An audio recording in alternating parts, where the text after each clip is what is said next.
comes again and bowls him! James Anderson has got his first wicket. Vermeulen's first Test innings in England ends for only one. And a moment, James Anderson, if he gets 400 Test wickets, will never forget. At Lord's, in your first Test match, in your third over, and Vermeulen was playing down the Bakerloo and it went down the Metropolitan.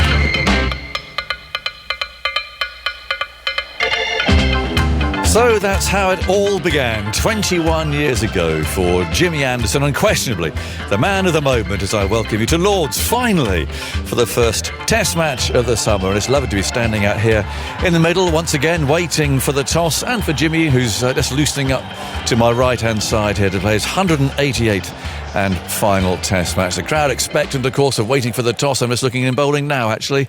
That same rhythmical, lovely action, actually from the pavilion end, the end from which he took that first wicket. Beautifully described by Christopher Martin Jenkins 21 years ago. But will he be bowling first? That's the question. Certainly some cloud around. The forecast a little bit uncertain today, and actually during the course of this Test match, Friday in particular, maybe a little bit tricky. Good morning to Paul Collingwood. Nice to see him again after so long, looking very fit and well. It's one of those sort of smiley face days, really, because it has been a long time, really, since the last Test match that England played, and we were all out here in the middle of a Test match in England, and it's just one of those sort of getting back together again feelings about this about the day, but also, of course, predominantly focusing on Jimmy Anderson, who's just getting his head down, who's just going about his business. He's not a particularly emotional man, but he's got his family here and he's bound to be swept along. I saw him having a chat with Stuart Broad, who of course went through the same thing the last Test match that England played in this country last summer, when he bowed out at the Oval, of course. So we're waiting for the toss. In fact, we're waiting for the captains, who haven't appeared yet. Craig Brathwaite will be out shortly, I'm sure. On this rather cool morning, Ben Stokes notably has been bowling. We know he's been bowling all summer, or at least the matches that he's played for Durham, and he's very much part again, the complete cricketer he described himself as yesterday, back bowling again and contributing as he wants to do. We know what the teams are. They've been announced already. I'll quickly whiz through those before getting Michael Vaughan's thoughts on the pitch, which got to be honest, it looks like a zebra crossing from here. I mean, Abbey Road's up the road. It could be that zebra crossing with the Beatles walking across it. But anyway, Zach Crawley, Ben Duckett, Ollie Pope, Joe Root, Harry Brook, Ben Stokes, Jamie Smith. Now, there's an interesting selection. Here he comes. He's saying hello to Carlos Brathwaite, who's working with us today. Young man from Surrey, of course. No doubt an exhilarating, very promising batsman. Everyone you speak to, I was talking to Adam Hollyoak last night, actually, about him.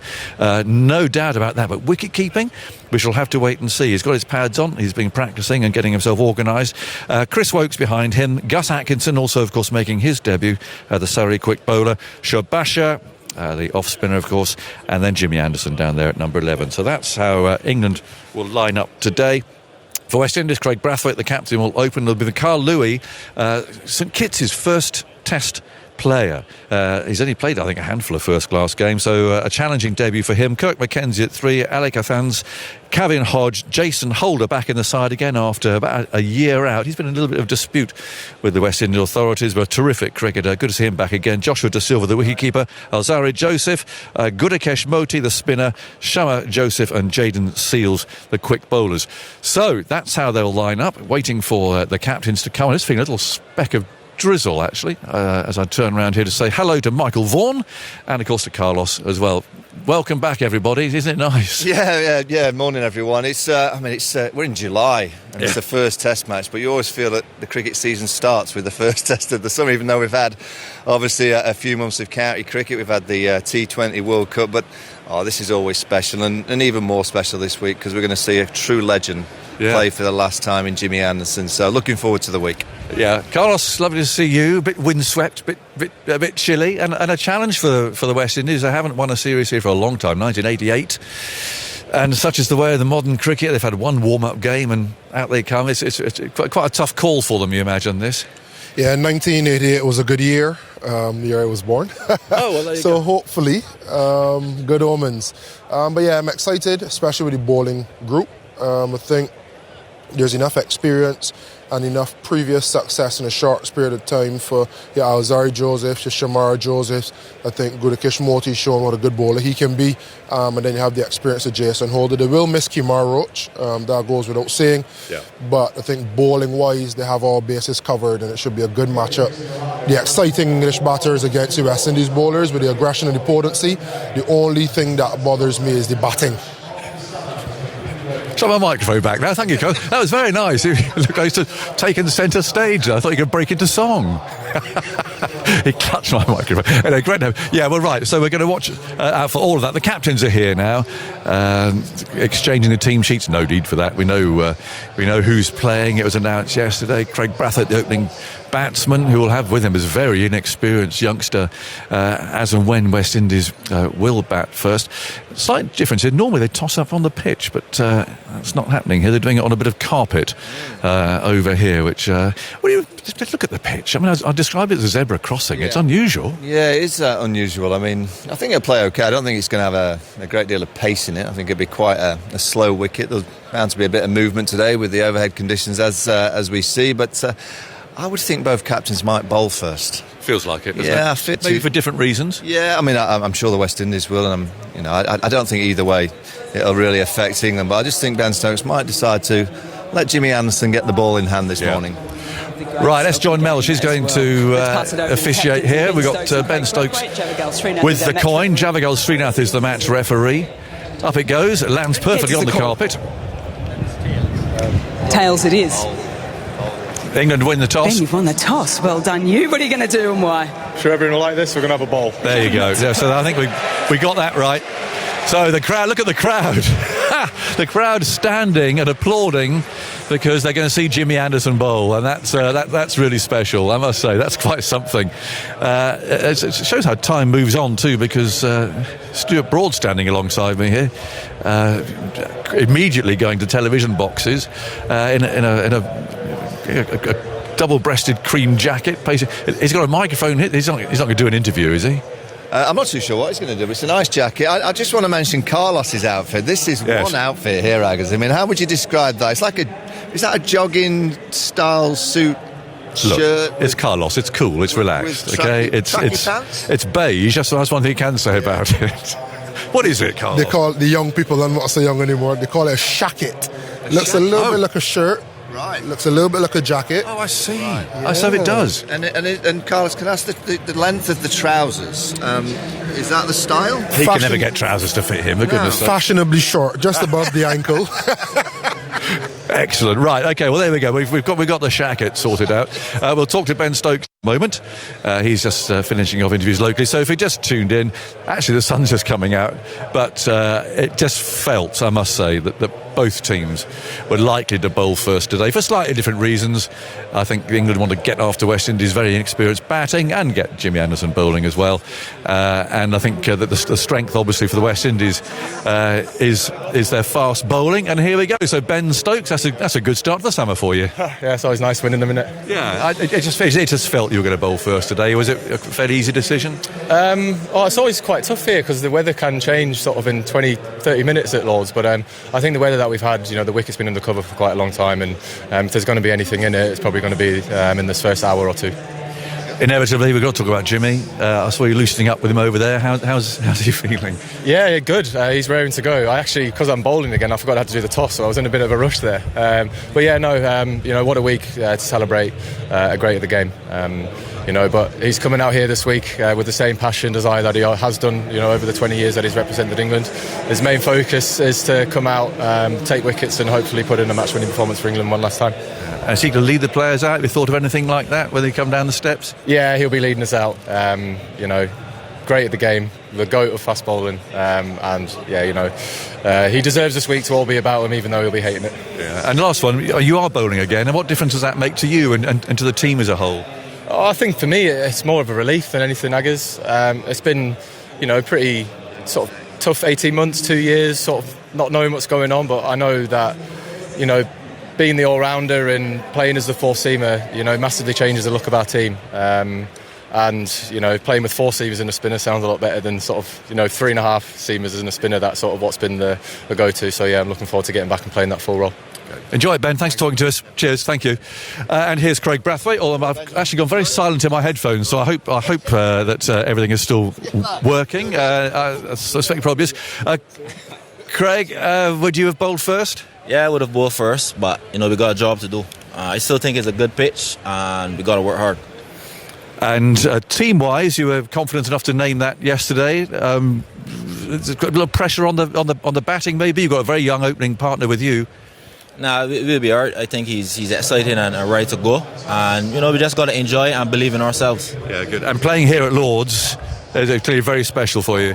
Yeah, for sure, it's very special. His first Test match, for the first competition, it's great, and we just enjoy it as a team. Very good.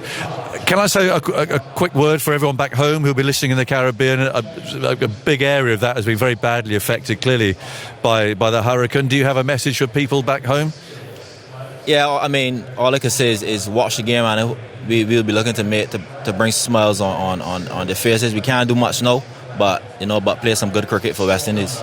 Good. Thanks for talking to us, Craig. Good luck to you.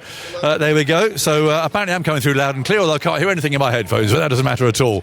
So there we go. So he has got a bit of a challenge, hasn't he? I mean, he's got all this Jimmy Anderson talk. He's got a fellow at the other end who's very, very inexperienced. It's going to be quite a difficult morning, I think, for the West Indies. Yeah, I mean, I was in Australia, around the New Year when the West Indies was there. They were given no hand. They lose the series, but they won a game in Brisbane remarkably, and it was an incredible performance. He's an impressive captain. Yeah. He talks with a great authority. I think he gives this young and inexperienced, particularly batting lineup, a lot of kind of confidence to go out and play. Can they get something like 250, 300? Because if they can, the bowling attack from the West Indies is very, very potent. They've got some pace, they've got some skill. Shamar Joseph, wait for him. Yes. He is a rocket.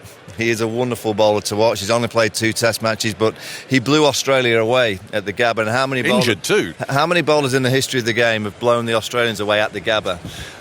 So he'll be looking forward to this week. Jaden Seals has been bowling great for Sussex. Alzari Joseph, so Jason Holder. The bowling attack is full of quality. Yes. And it's just, can this batting lineup just cope with... There'll be movement today. There's bound to be. And they're up against, let's be honest, the greatest of all time.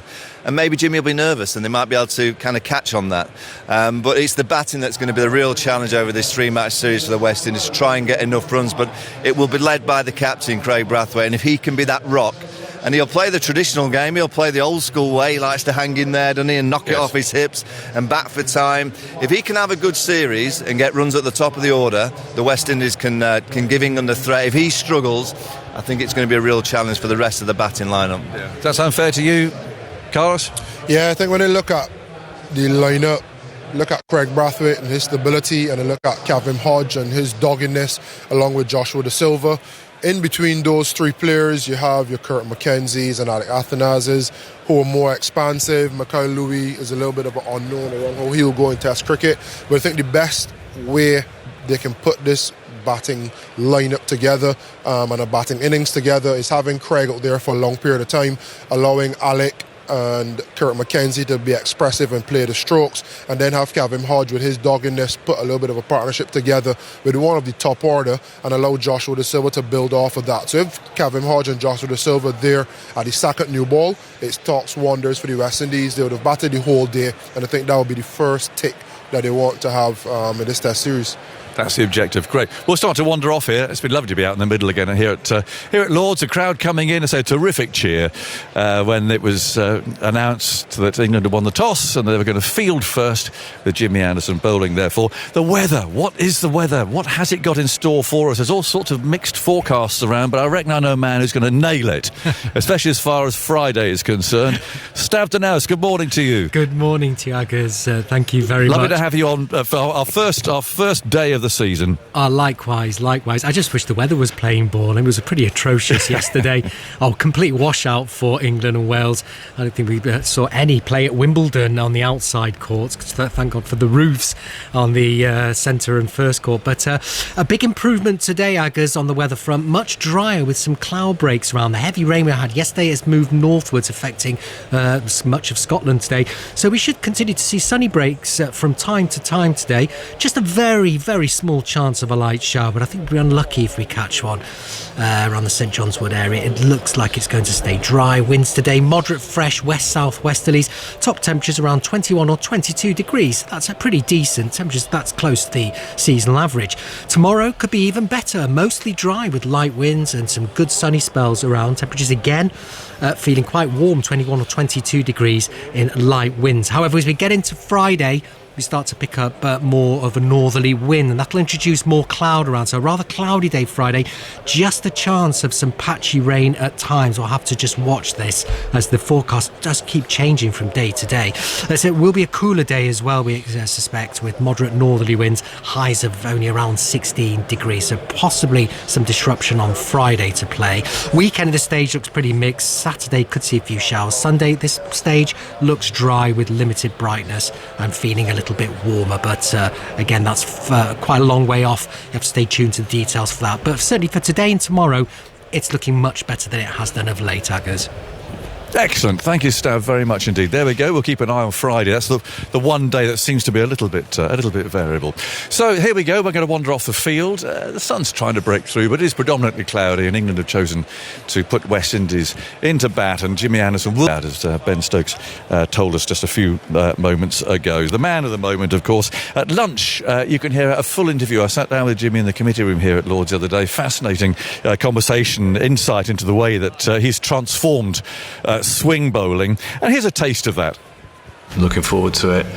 Got a lot of family and friends coming down for it as well, so I'm hoping that they do the emotional side of it and I can just get on with playing cricket and enjoying it one last time, which is what you've always done, basically, isn't it? That's kind of been your mantra. Yeah, I think that, that's why why I've done what I have for such a long period of time, because I've been able to focus on my job and doing it to the best of my ability and never settling for being as good as I might have got, just always trying to improve. And even the last few weeks, knowing that these two games could well be my last in first class cricket, let alone test cricket, I've still wanted to train hard, practice well and make sure I'm giving a good account of myself. Did you need the tap on the shoulder? I mean, would you have carried on? Do you have plans to carry on for this summer? Yeah, well, I felt after India, I feel physically as in good a shape as I ever have. Felt like I bowled pretty well in India.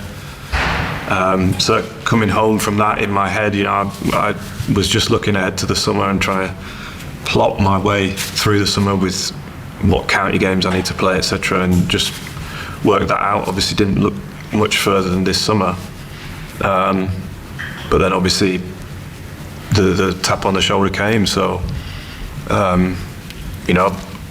obviously a lot of people have always told me that you'd know when the time's right, like Stuart, Alistair Cook, people close to me that have retired have always sort of known when the right time to go is.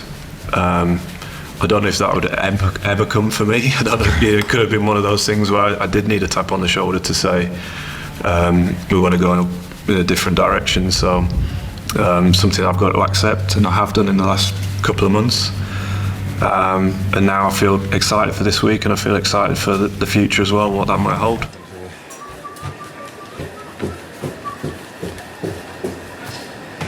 Just stand by on the radio. Nothing's working. I know, I'm well aware of that. So just give you that to happen. It's a momentous occasion, a monumental moment for this man, this sport that we love. Ahead of his final test match against the West Indies, Jimmy Anderson sat down for an exclusive interview on the Tailenders podcast. I was at the point where I was like, I don't know if I can ever play again. I used all the skills I could possibly think of, everything that I had in my armoury. I just tried to throw at Australia that day, and it paid off. When I was watching England on TV, it was an absolute dream to think that I could play professionally, so to be able to do it for as long as I have, I'm delighted. Looking back now, Jimmy, what has cricket given you? Tailenders. Listen on BBC Sounds. Well, it's quite the occasion, isn't it? Jimmy Anderson his last Test match. Lords is filling up, so look out the window. Alison Mitchell here with you, alongside two gentlemen who played alongside Jimmy Anderson. Steve Finn is here, and Sir Alistair Cook, who captained Jimmy in, what do we make it, 49 Test matches out of his what is now a 188 Test match career. Welcome to you both. Have you got this sense of anticipation? Alistair, I mean, you've been in this situation where you're building up to a final Test match. You know Jimmy well. Have you been in touch with him? Tell us what this sort of last week or months would have been like for him. Yeah, well, good morning, everyone. Yeah, a very surreal week. I think everyone's just waiting for Ben Stokes and the toss, and everyone's got their kind of fairy tale. I think Jimmy will be glad to get out there. You know, mine was slightly different. It was only 2 days. He's had a 2-month build up to this day. It is a very strange week because everyone taps you on the shoulder and says it doesn't matter what you do. It's all about just enjoy the week, enjoy looking around, take it all in. Actually, you couldn't be any further from the truth. I didn't enjoy my last week in one sense because I was so desperate to just do something. I couldn't think of anything more embarrassing than after making the announcement and everyone saying really nice stuff about you, finally, that actually you go out on a 0 and a 2 or something and you're really embarrassed when you walk off. Do you raise your bat? Do you not raise your bat? Jimmy won't have that problem because he'll be outstanding today, but it's a day which probably none of us probably actually thought would come. I think I read somewhere that if you're under the age of 30, probably the only thing you ever remember of England playing Test cricket is with James Anderson playing. So it is a strange day. I'm sure he will have a brilliant support here. The atmosphere will be electric, and being in that long run when he walks down for the final time will be very special. You could tell, couldn't you, when the coin went up in the air and Ben Stokes had the choice. Every England fan in this ground who had a ticket for day one is just thinking, please bowl, because we've come here and we really want to see Jimmy Anderson, and they've got their wish. And you are a very lucky spectator to be here on day one, you feel now. Yeah, well, good morning, everyone, and I feel very fortunate and lucky to be able to be here. The box that I'm working in, the 5 Live one, is right behind the bowler's arm, so I'll be able to, those first few deliveries. The cloud cover is here. If James Anderson could have woken up and pictured the perfect conditions for him to take the new ball and Ben Stokes win the toss in his final Test match, it would be a day where it's absolutely hacked it down the day before.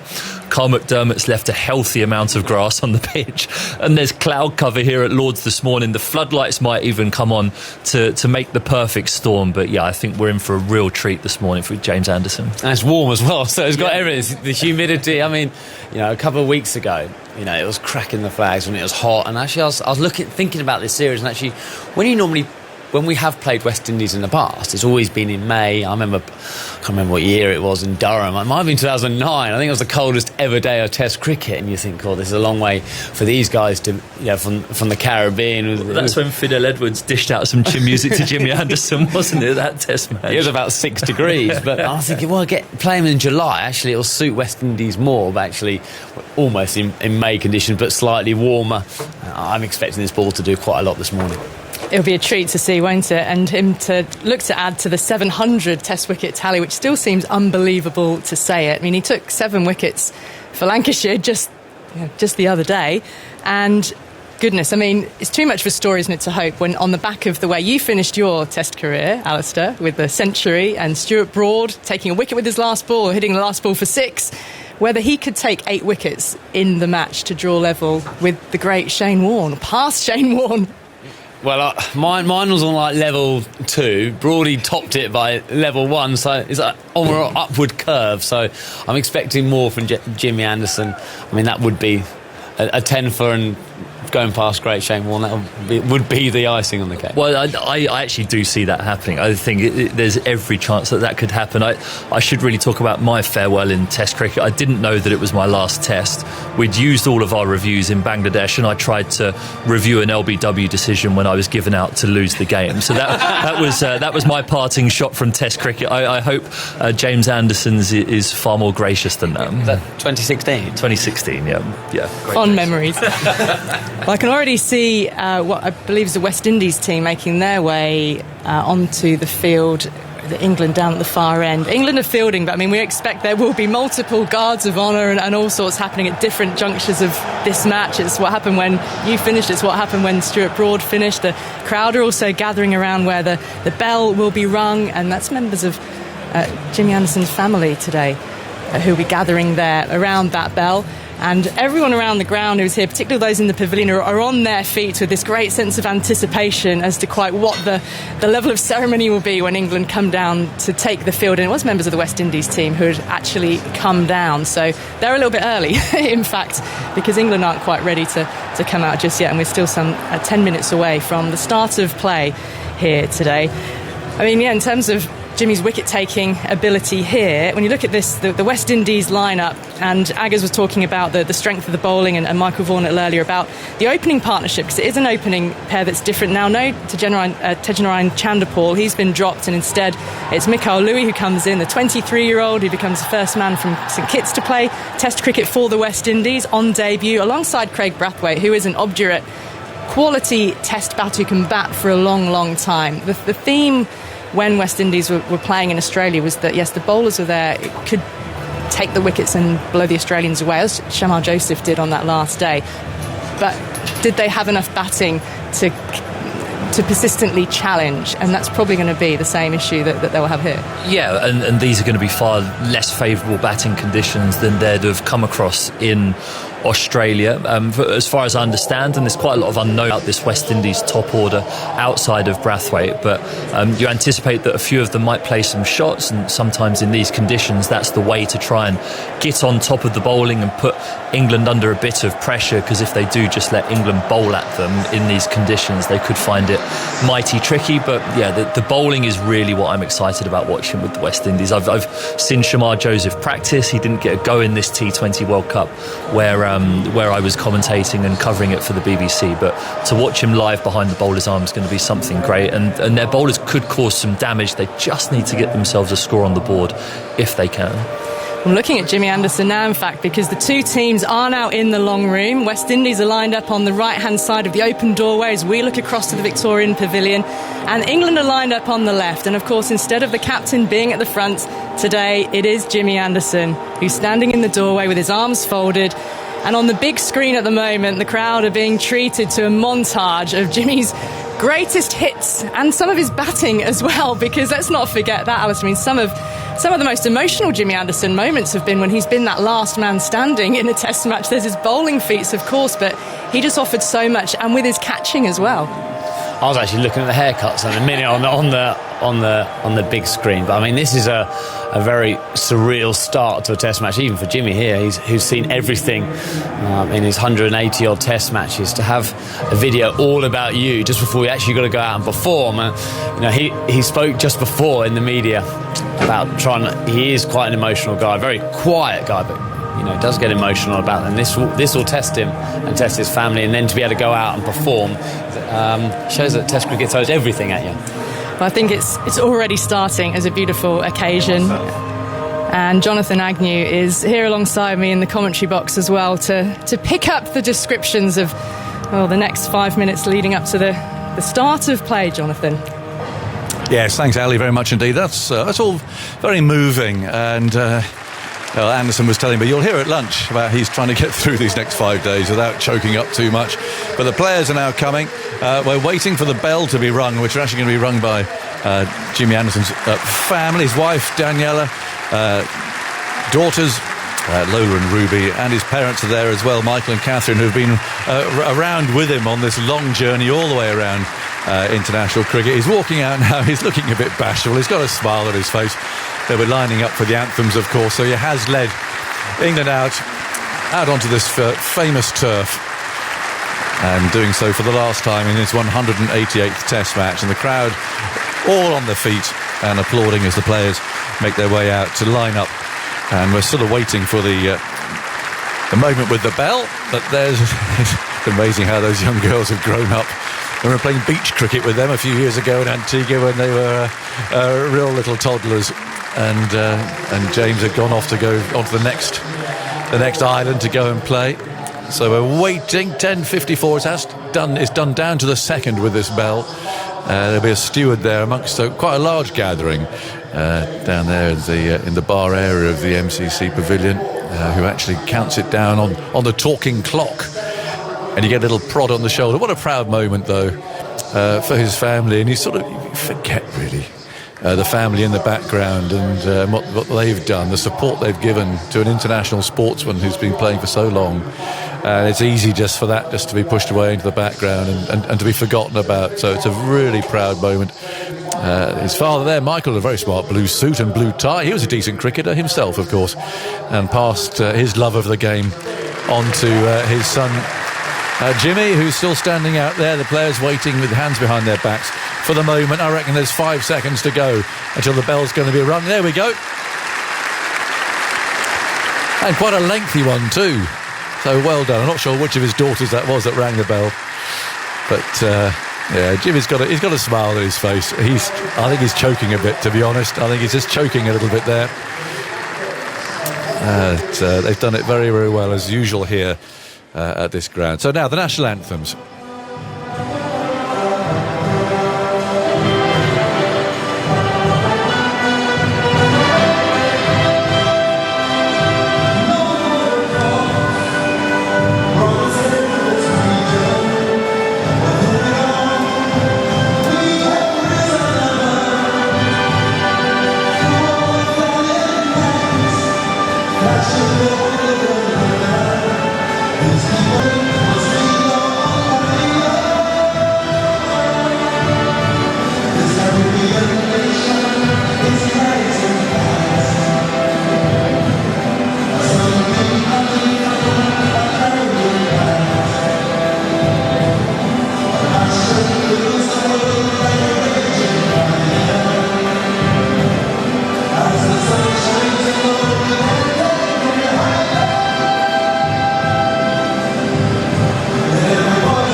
Cricket anthem uniting the many countries of the West Indies under that song.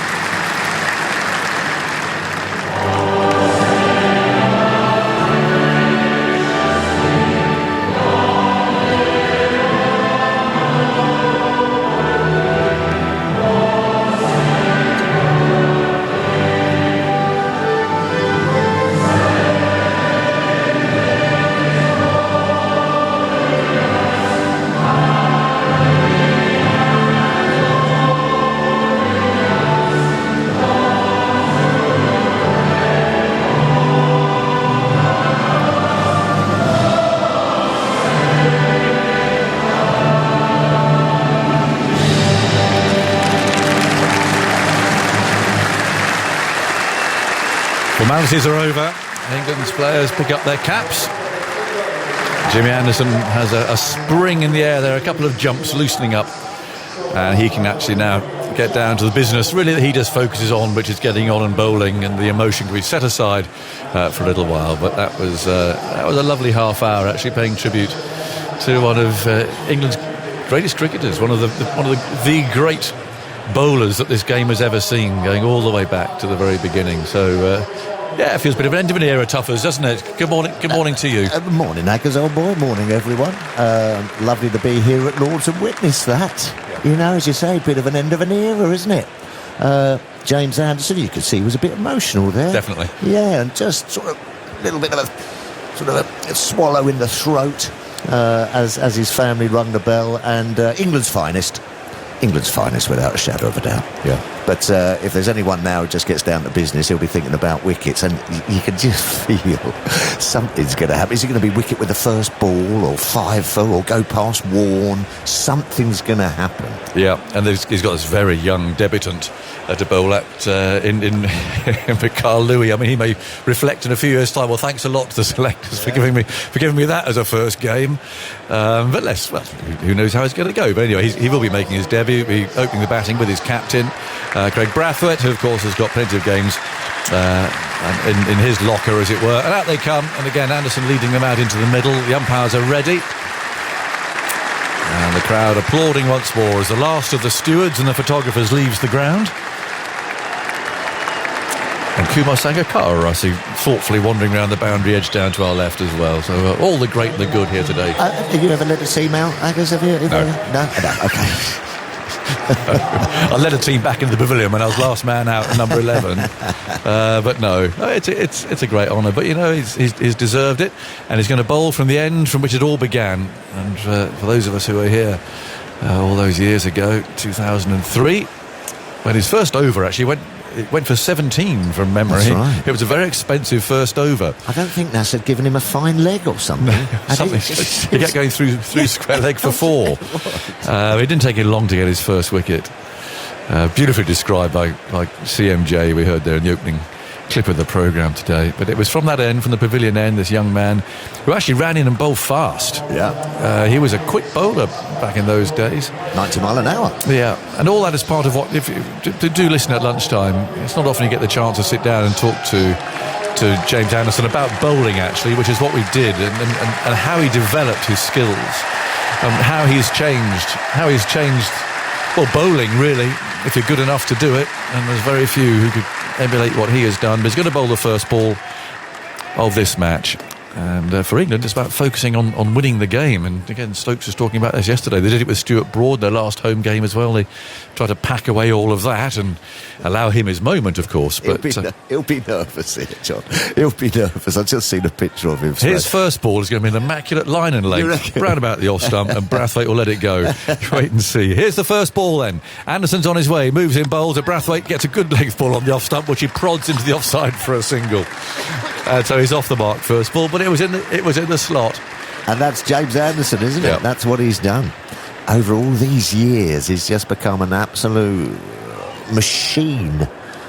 An absolute wicket-taking machine of that line and length, skill, you know, putting it in those danger areas, little bit of seam, little bit of swing.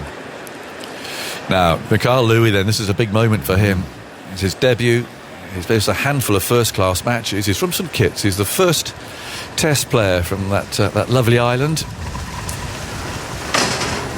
He's got a tall man, right-handed. He's over his bat, and he's going to face his first ball in Test cricket from James Anderson from the pavilion end. He's forward. Gets a thick outside edge. That's fielded at backward point by Ollie Pope, and there's no run. There's 4 slips. Pope's I mentioned there at backward point. There's a mid-off, a mid-on. Fairly square mid-wicket. And then down to our left, we've got a long leg as well. Crowd not quite full. People still, I think, making their way in, but it's a very good crowd indeed on a slightly windswept, cool, cloudy morning. There's Anderson, the packed pavilion behind him. On his way again now, moves in, bowls to the right-handed Louis, who's forward, plays that nicely. Again, right on a line and length. Anderson fields in the follow-through, tosses the ball away. Not much time, much swing there. I think it might be a bit slow as well. Yeah. Might be a little bit slow, this Lord's pitch. Might quicken up, little touch of shape there, but it might quicken up. Probably better for bowling and batting day too, but England has certainly got the conditions, having won the toss and decided to have a build. Anderson again.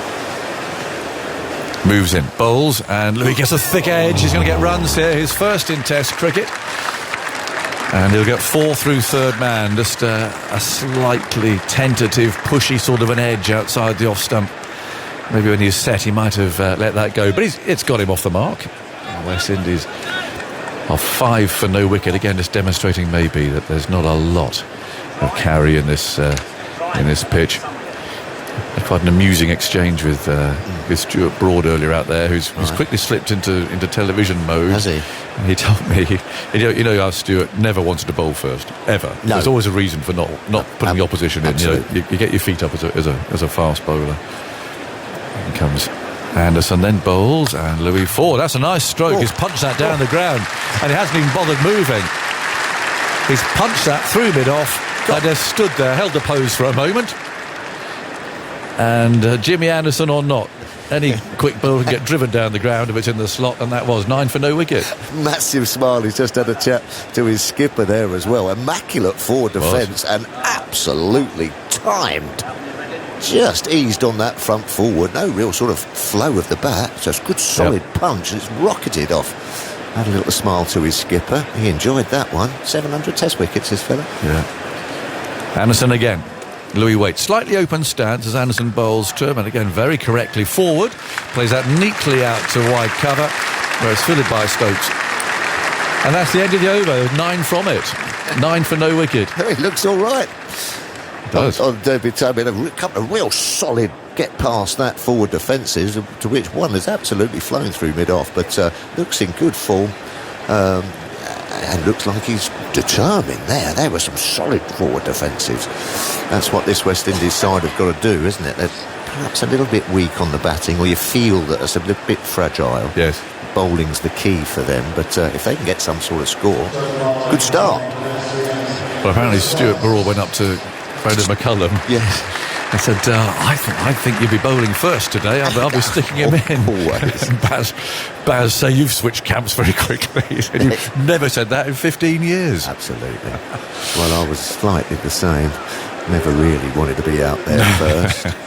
It does he feel had like huge lapels on his coat. Did you see his jacket? Oh, it's very trendy. Very down to the shoulder. Yeah, no, if it got a bit windy, it'd fly away. Yeah, a bit of a clothes horse these days. Is he? Yeah. Oh, very stylish. Yeah. Now, Chris Folkes is going to bowl a second over.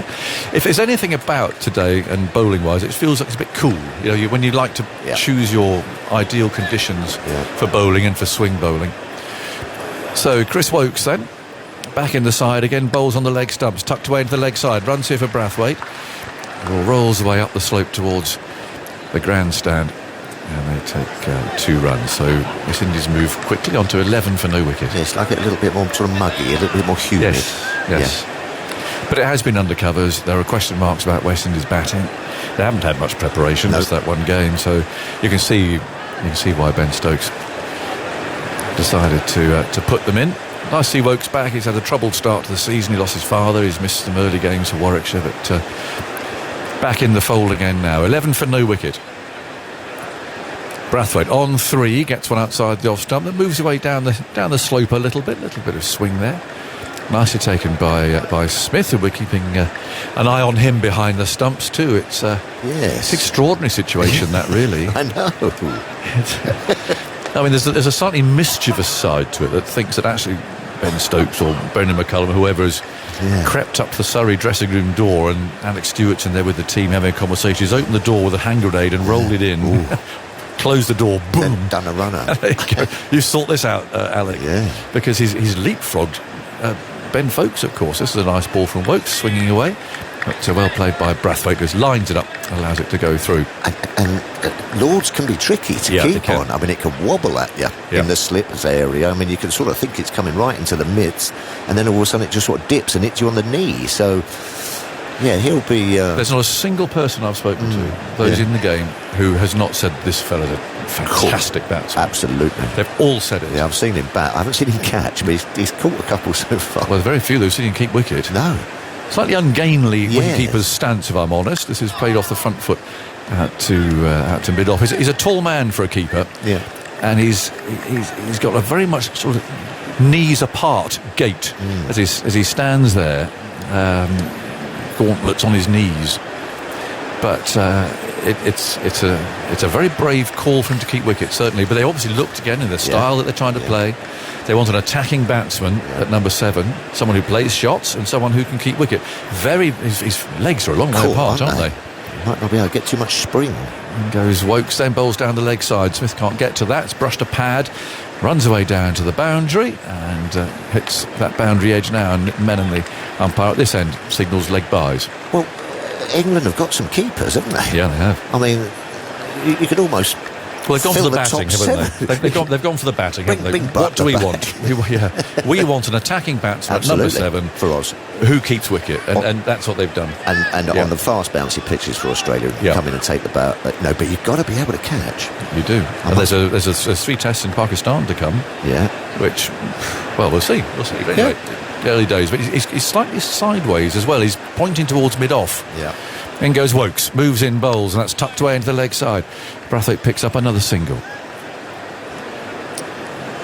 I think Jack Russell started that slightly moving that way. Yeah, just off. Just so everything's going that way. I'm not quite sure how you then spring down the leg side. No.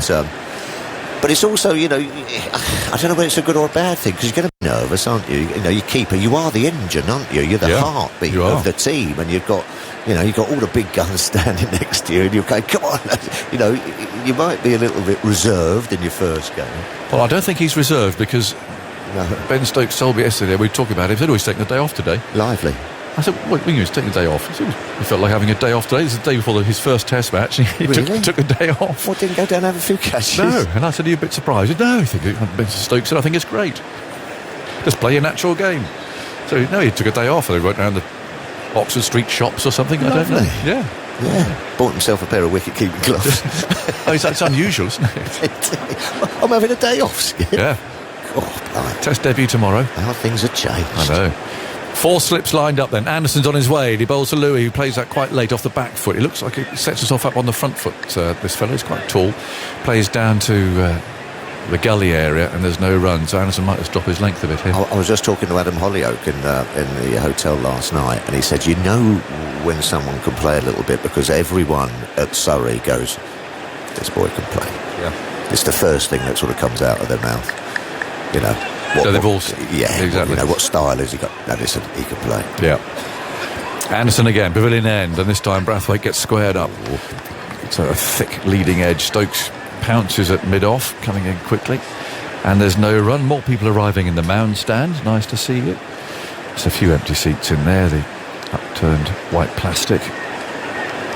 But it's the buzz, and there's a big queue of the members this morning. Huge. All the way round from the Grace Gates all the way round to St John's Wood Tube. Yeah. Viv Richards in the ground. Oh, there he is, the governor. There's Anderson bowls. It's played by Brathwaite back to the bowler again. I'm going to avoid Viv. He's still grumbling about an LBW decision in 1984. Wait, but it wasn't hitting another set. Well, it wasn't hitting another set. I think I'd have got umpire's call out of him. But he still has a go at me. Even now, I said, come on, Viv. 40 years ago. Move on. Just nip back a bit. Yeah, it did. Yeah, it did him for pace. Yeah, well, I thought it did. 16 for no wicket, lack of it. Here comes Anderson again, over the wicket, moves in, bowls. Brathwaite tucks that away into the leg side. And mid-wicket trots up to do the fielding. And there is no run, but lovely to see Viv here. Looking fit. Yeah, well, yours does. Oh, looks strong. Yeah. Well, it is the both from Richards series, of course, this, isn't it? Named after those two. I haven't seen, not sure if Ian's here or not.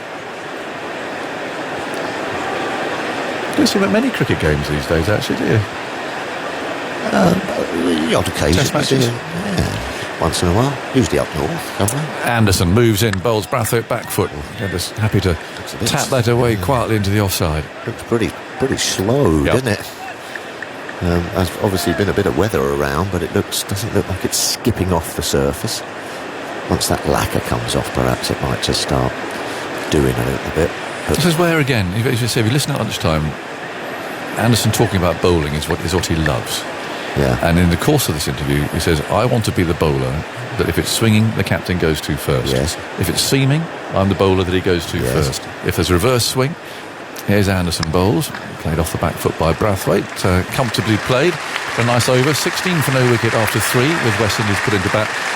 In other words, he's worked it so that he is the captain's first choice at every aspect of quick bowling. Apart from bounces, if he wants bounces, he can go to somebody else. But that's what I want to do. He has made swing bowling initially relevant to every part of a day's play. Later on, all of that. Wobble seam. Absolutely. All these kind of things. Yeah. And the thing that interested me as well is that he said, we'll talk about longevity and how he's kept going and everything, because he said he loves fielding. He said he loved fielding, which is handy, isn't it? Rather stands him apart from... Well, he was a good fielder, wasn't he? Well, absolutely. Yeah. But I mean, you'd go down and have a little graze at third man and farm leg and perhaps switch off a little bit. But he loved it, so keeps you going a bit. Now, Louis is going to have his first look at Chris Wokes then. 4 slips waiting. As Wokes goes bouncing in, bowls, and there's a peel for leg before wicket. He's very confident. Mr. Menon says no. He was on the front foot. He's got that front foot slightly across his stumps and blocking off the bat there, rather. But he's been given not out, and they're not going to review this. 16 for no wicket. Sliding down, perhaps. First little bit of seam movement, just back up the hill. There's that wobble seam again. Yeah, a bit high, going down leg stump. Yeah. Talking of stumps. Yes. These stumps. Right. They're wooden. Good. They're wooden stumps, Tuffers. All right. In goes Wokes. Bowls, pushed away for a single. Towards point. Aren't they usually wooden? Yeah, they've all been plastic for years, haven't they? Yeah, it's different coloured plastic. These are pucker wooden stumps, because there's a new sponsor. Yeah. Who, if they were going to like a wooden stump. Well, I love a wooden stump. And Andy's also celebrating. I thought it was worthy to We're mention. all celebrating. We have wooden stumps and wooden bales. Oh, Who'd have thought it? I know. I thought they were always wooden. Yeah, because the option for the sponsor were black plastic. Oh, no, I don't know. So they weren't going to have those. So they've gone for wood. Yeah, okay. With the cameras inside. What are they made of? Ash? I didn't actually get that involved in it. 17 for no wicket. In goes Wokes. Bowls tucked away into the leg side. Brathwaite there looking to ride a bit of extra bounce from Wokes. Well, I suppose they've got to be quite a hard wood, haven't they? Yeah. It can't be balsa wood. They'd be exploding, wouldn't they, if they got hit? They would shatter, wouldn't they? Yeah. Got to be like what's a hard wood? They're not oak, are they? Must be, I reckon it's ash. There must be a pucker type of wood that stumps have always been made of. I mean, is it willow? It might be maple. Pecan? Pecan, it's a nut, isn't it? I don't know. 17 for no wicket. And in goes Wokes. There now, bowls. Oh, it's a beauty. Ooh. That's the first time the ball's beaten the bat today. And this crept away down the slope. It kept very low. It was nicely taken by Smith. Let's just make that point. But he was drawn into the shot.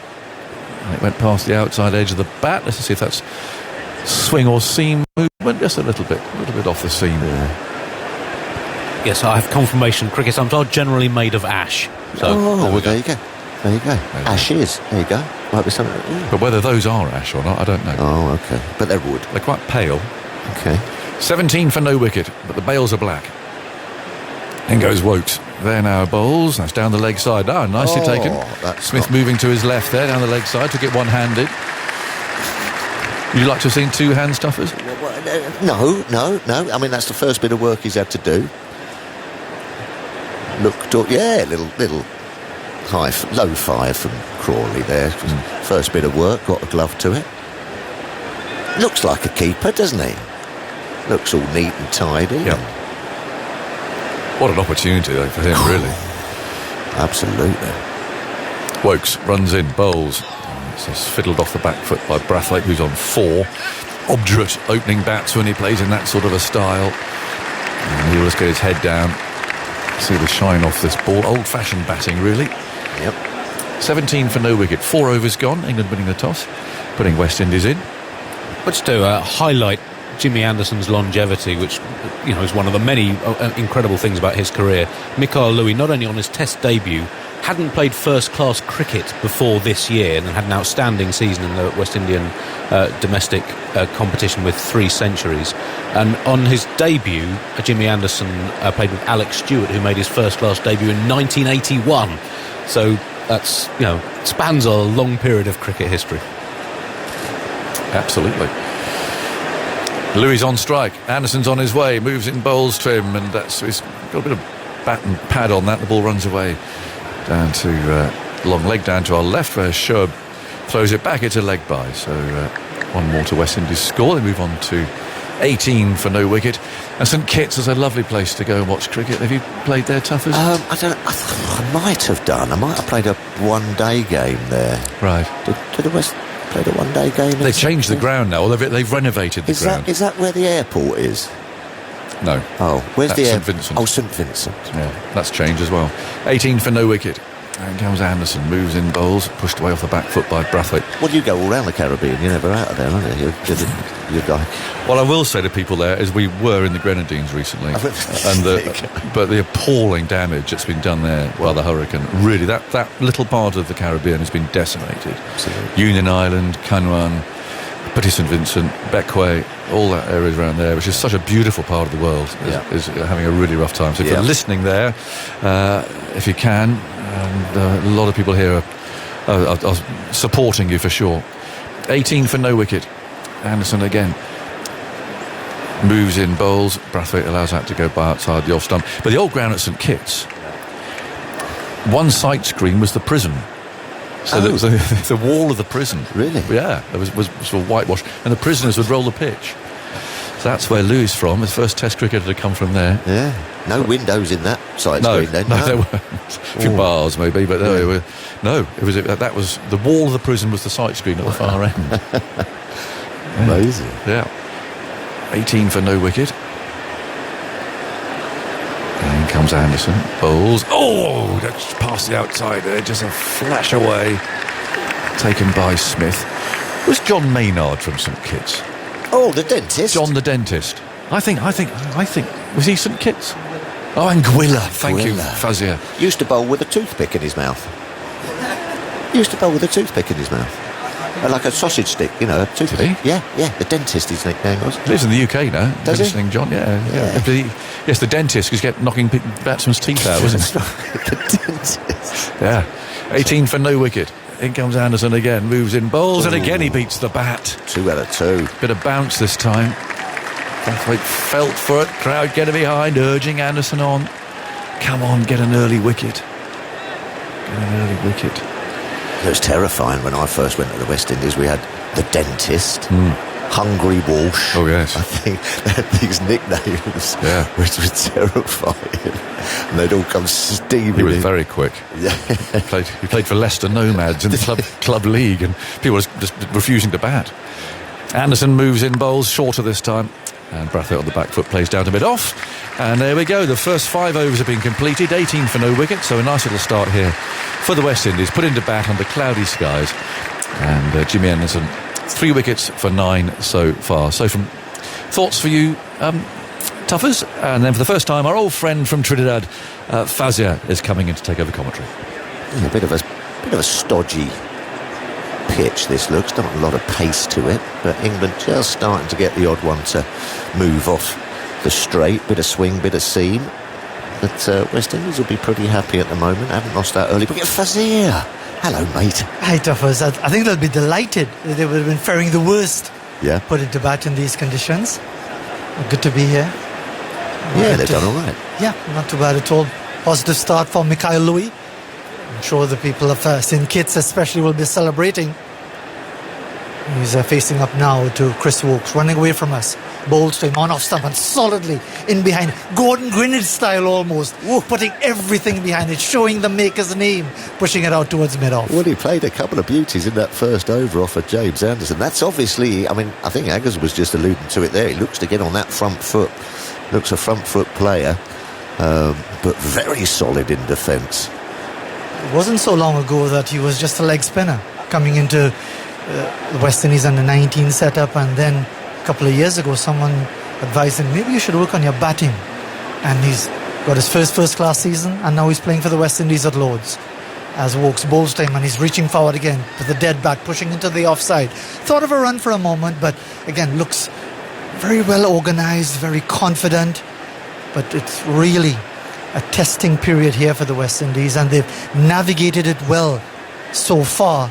Put into bat, the roar went up or right around the ground when the loudspeakers announced that he decided to bowl first Ben Stokes, because they're going to have a first look at Jimmy Anderson in his farewell test match.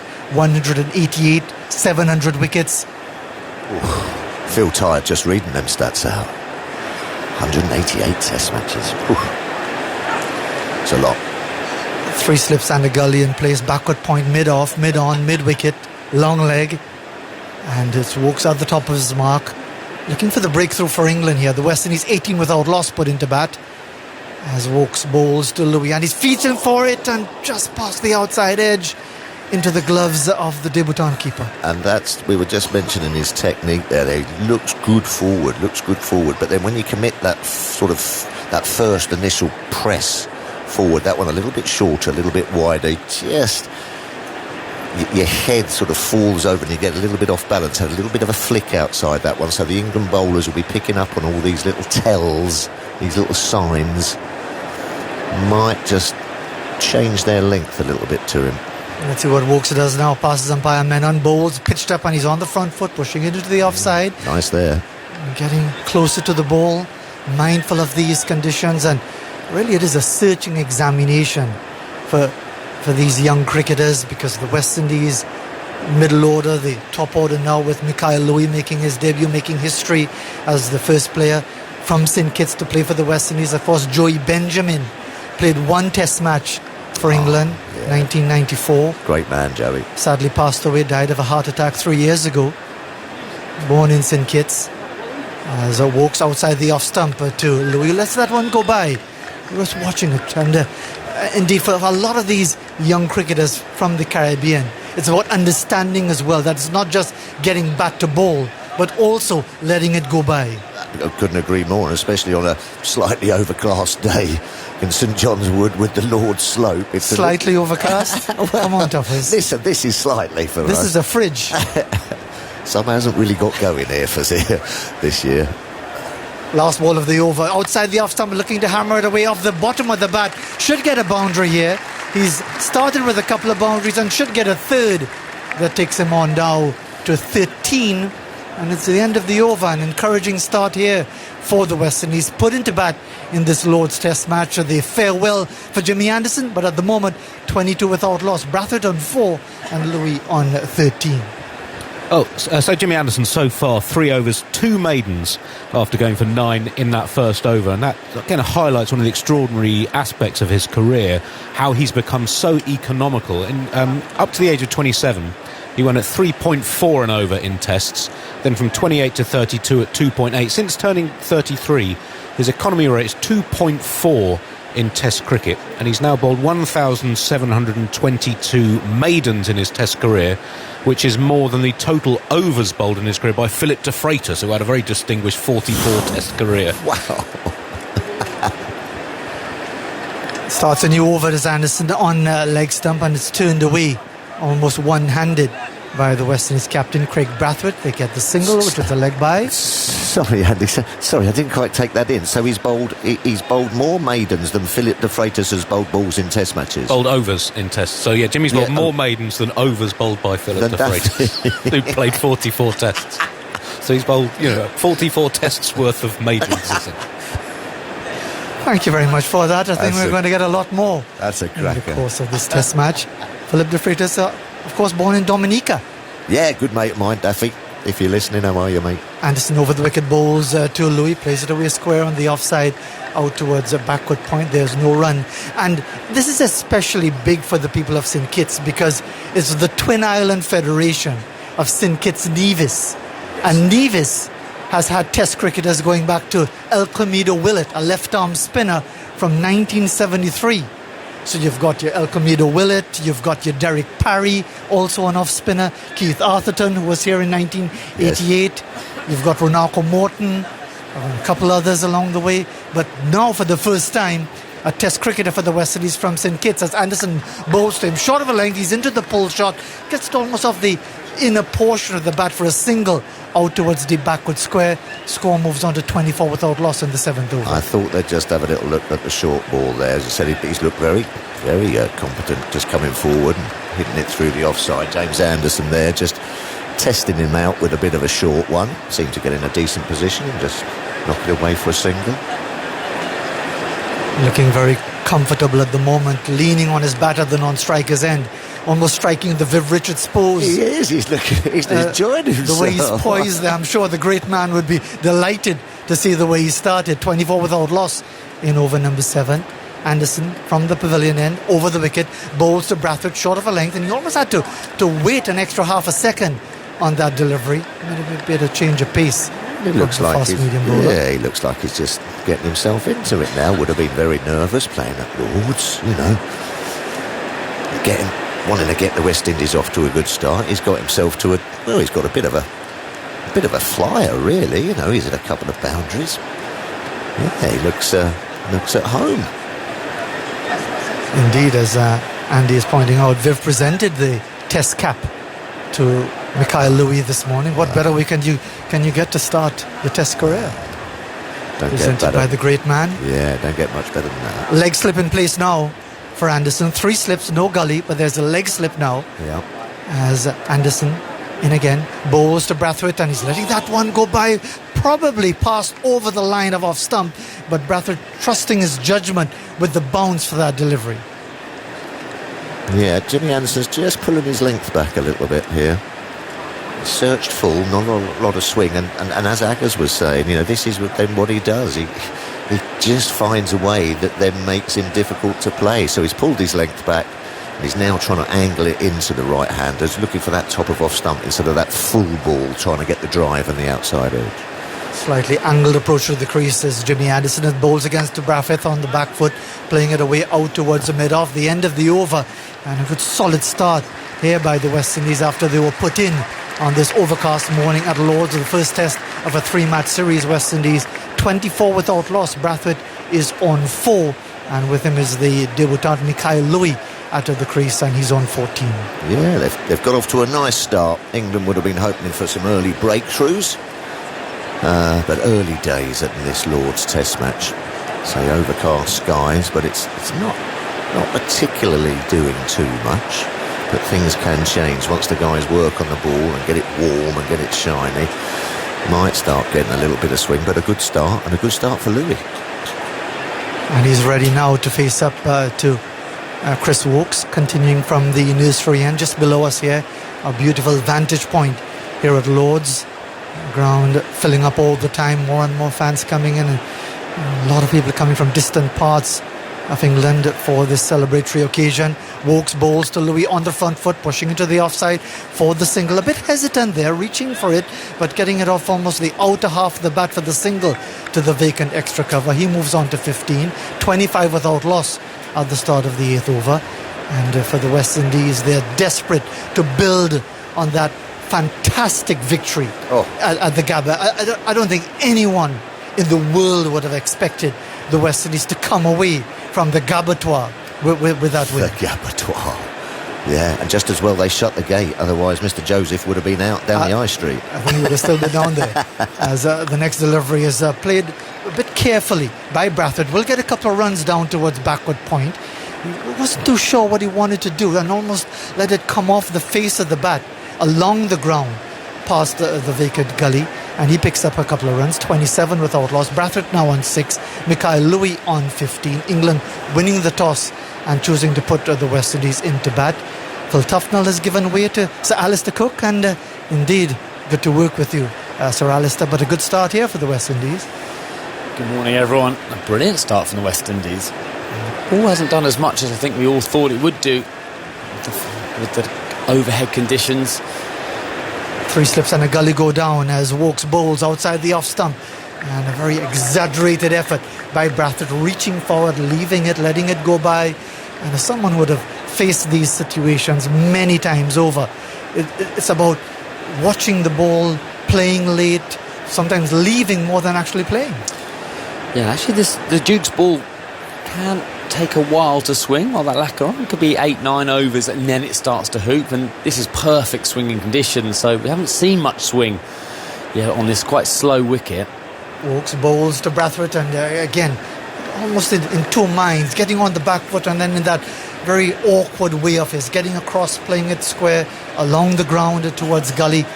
The West Indies with 4 changes to their team from that famous victory at the Gabba. Mikhail Louis, of course, for his debut, replacing Tej Narayan Chandapol.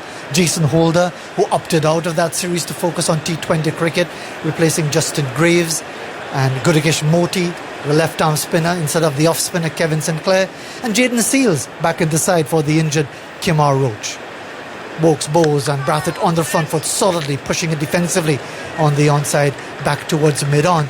And of course England, their first series after that very disappointing campaign in India, where they started so amazingly with that victory and then faded away to lose 4-1. Yeah, actually I think the results didn't quite do the series, kind of the story of the series. I think England competed probably a lot better than a lot of experts thought they would have done, and throughout the whole series. So I think that's a little bit unfair.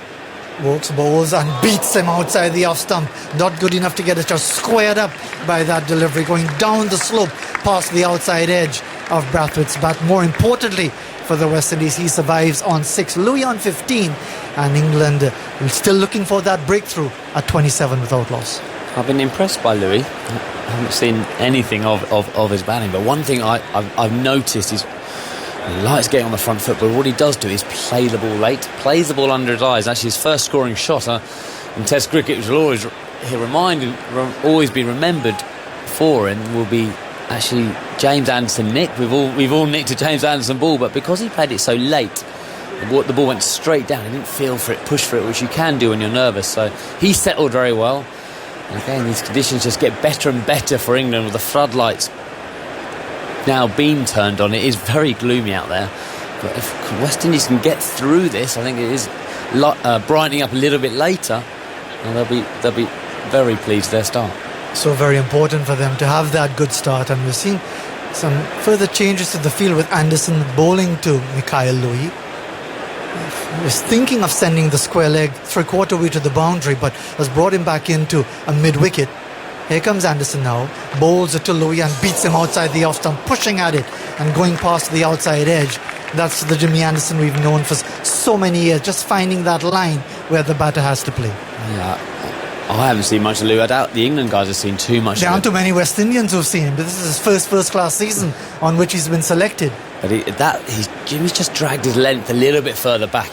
First couple overs at Louis, he bowled very full. I expect the ball to swing, and actually, I said played it under his eyes. He's quite comfortable on that front foot there. It was a slightly back of the length, and he's still lunging forward at him. Anderson bowls again, this time a bit wide, and he's playing down the original line. This time is Mikhail Louis, and as I was just making the point that because it's his first-class season, because he's been selected, and the feeling was that after those 300, yes, he did well, but he's replaced Tejnarayan Chandapal, who didn't start his career too badly in Australia more than a year ago, but that had a poor couple of test matches down under and then has been left out. There's been a lot of interest in seeing how this young man shapes up in these testing conditions. Anderson bowls to him again. He's on the front foot, pushing solidly in behind it out towards mid-off.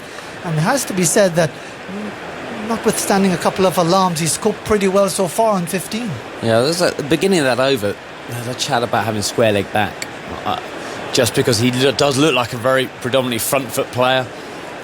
And those last balls he's played and missed have been that slightly shorter of the length. So I would like to see a man back, and maybe Gully going into a mid-wicket to allow Jimmy to bowl slightly shorter, the odd short ball. Bowls again to Louis, and he's on the back foot, playing it carefully into the offside. But his first movement, he's a tall man, is noticeably getting forward, looking to get first forward to the pitch of the ball, and then leaning back, playing it away square on the offside. And he's someone who's transformed as a cricketer from being an under-19 level leg spinner, and now being advised by his coach back at home in St Kitts to focus on his batting, and now he's opening the batting for the West Indies in a test match at the headquarters of the game against arguably one of the greatest to hold on to a cricket ball, Jimmy Anderson. And now we see the square leg being pushed out towards the boundary as Anderson comes in now, bowls to him, looks to set him up, thinking of possibly the short ball. He might have been a bit hesitant getting onto the front foot, get enough of an inside edge onto the pad to get it away square on the onside. Just trying to get a little bit of doubt into Louis' mind. I would like Gully across again into kind of a catch mid-wicket, just trying to stop that lunge forward, try and make him a little bit indecisive. He's very happy coming forward, so he feels like he can control. And so as he plays the ball late, but if you start to put doubt in batsman's mind, that's when the decision making isn't quite as clear. The clarity in your mind's not quite as clear, and then you're slightly later on the ball, or you start pushing at the ball, and I think that's what Jimmy and England could do to Louis. Anderson bowls to Louis into the drive, and an inside edge past the leg stump that could have gone anywhere. It goes down to Shoaib Bashir at a long leg for a single to end the over. 28 without loss, and Brathwaite on 6, Mikhail Louis on 16. And at the moment the West Indies coping quite well, having been put into bat. Does he still bowl his leg spin? Not too much, because he's clearly working a lot on his batting, and indeed that season with those 300s, got a couple in one match and then another, certainly attracted the attention of the selectors. And at the time, the chairman of selectors, Desmond Haynes, would have known a thing or two about opening the batting. He's no longer chairman. He's just been replaced just over a week ago, which has been a bit of a talking point back in the Caribbean, because right now the selection of a West Indies team rests with the coach and the captain at the moment, and whether or not there'll be a third selector, we'll have to wait and see. But indeed, so far, Mikhail Louis not doing too badly at all.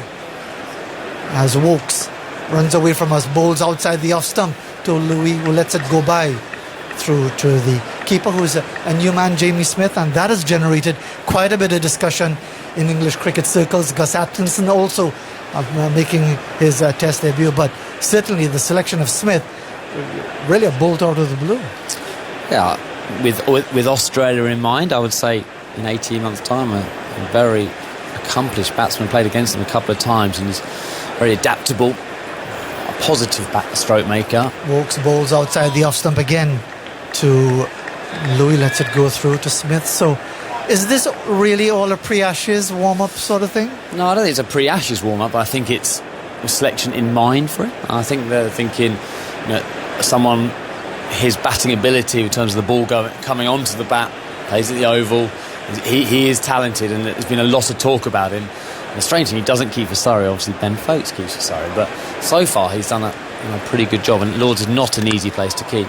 Wokes with the straighter delivery this time, and almost getting that front pad too far across is Mikhail Louis, playing it away out towards mid-on. Scoring means at 28 without loss. Brathwaite on 6, Mikhail Louis on 16. And indeed for the West Indies, this is a motivator as well.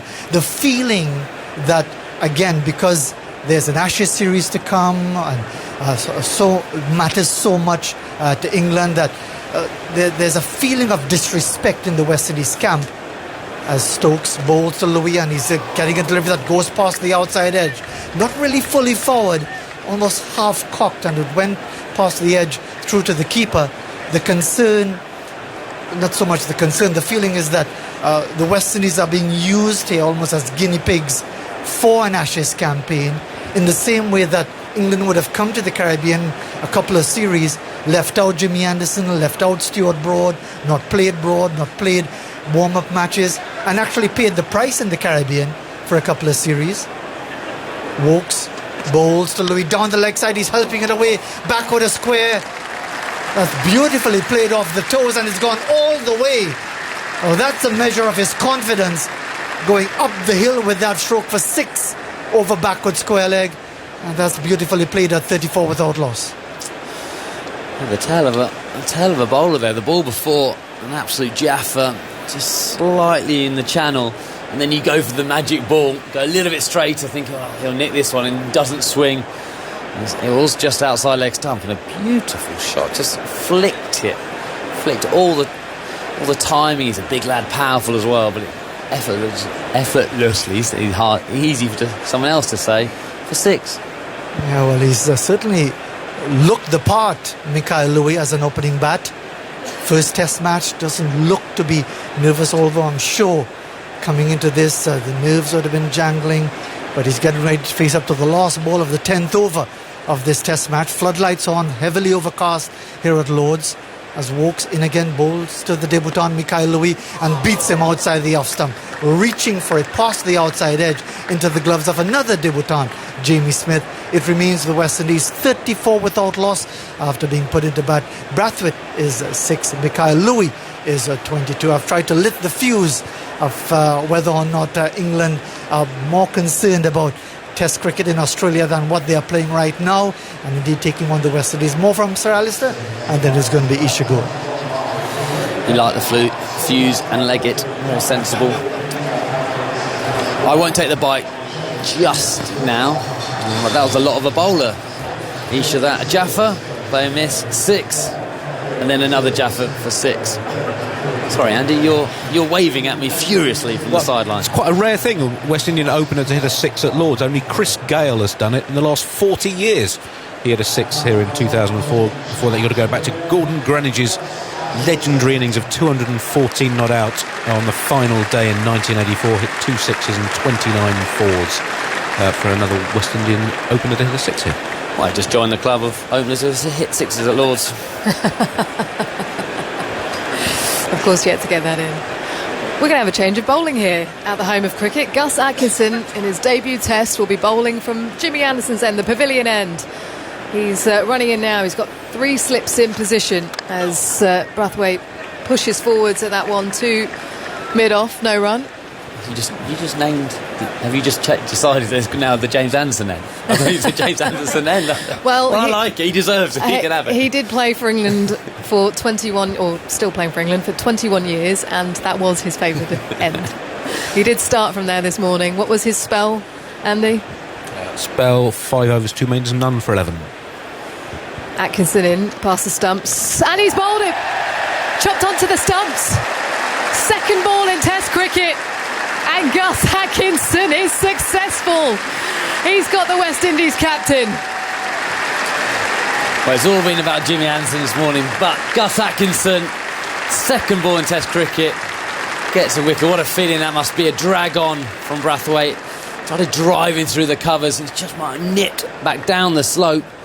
Straight away, 88 miles an hour. I think the bottom of leg stump, not a great shot. They played so well this morning.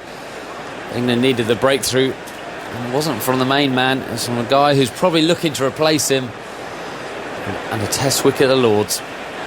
He's going to trudge back to the pavilion through the long room.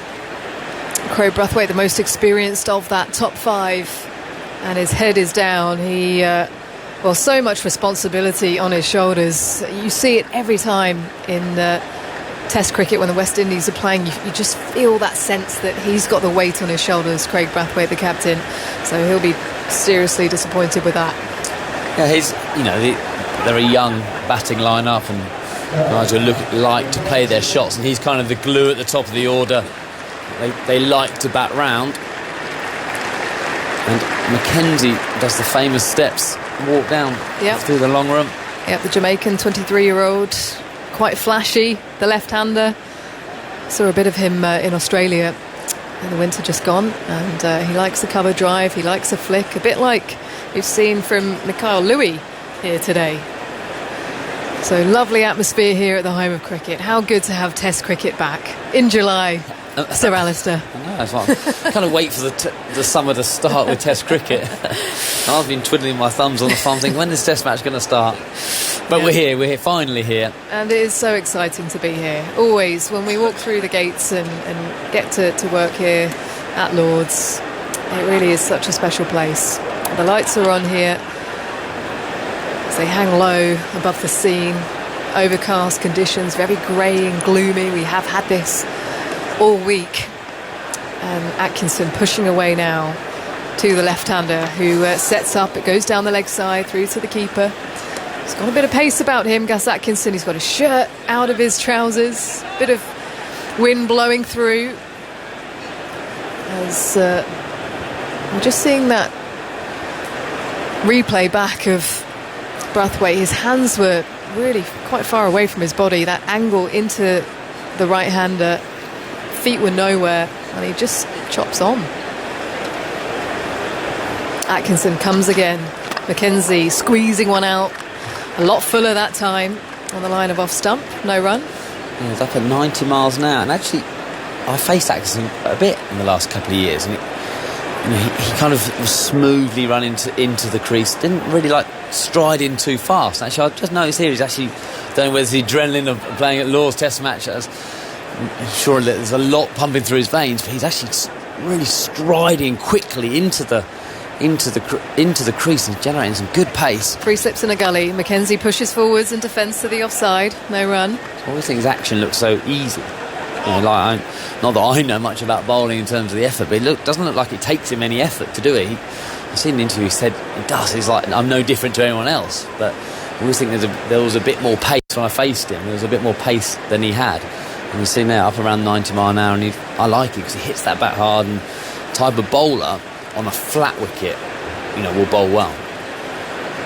Atkinson past the stumps, he bowls. Mackenzie leaves in the channel outside off. Through to the keeper, and that hit the gloves hard of Jamie Smith. A lovely first over for Gus Atkinson. It brings about a wicket and no runs And he'll be absolutely delighted with his first over in Test cricket here at Lord's.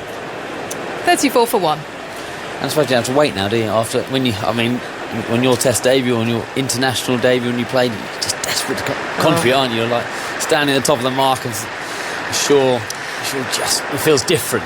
Must feel different. And then Slightly different conditions for me down at Taunton on a flat road.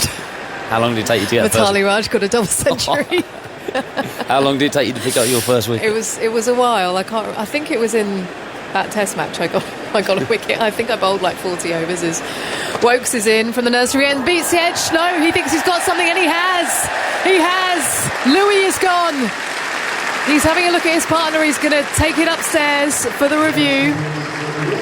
But a lovely delivery from Chris Woakes. Pitches, just leaves down the slope. The umpire to the director. He's been probing away. The play review for court. On-field decision is out. I'll check the bowler's feet. Fair delivery. Front on, please. There's been a lot of playing misses, as well as some good shots from Louis to Chris Woakes. A strange one, because he didn't go up straight away to the review. Mightily close. Ball's close to the bat. Can I go to ultra edge, confirm bat and no bat, please? The ultra edge will just tell us if there is a noise as it goes past. Keep rolling it through, keep rolling it through, keep going through. I think it's missed. Keep going through. There's a flat line that's fine. Bat. Just keep rolling it through. That is no bat involved. Nitin, I need you to reverse your out decision to not out. Stand by. You're on screen signal now.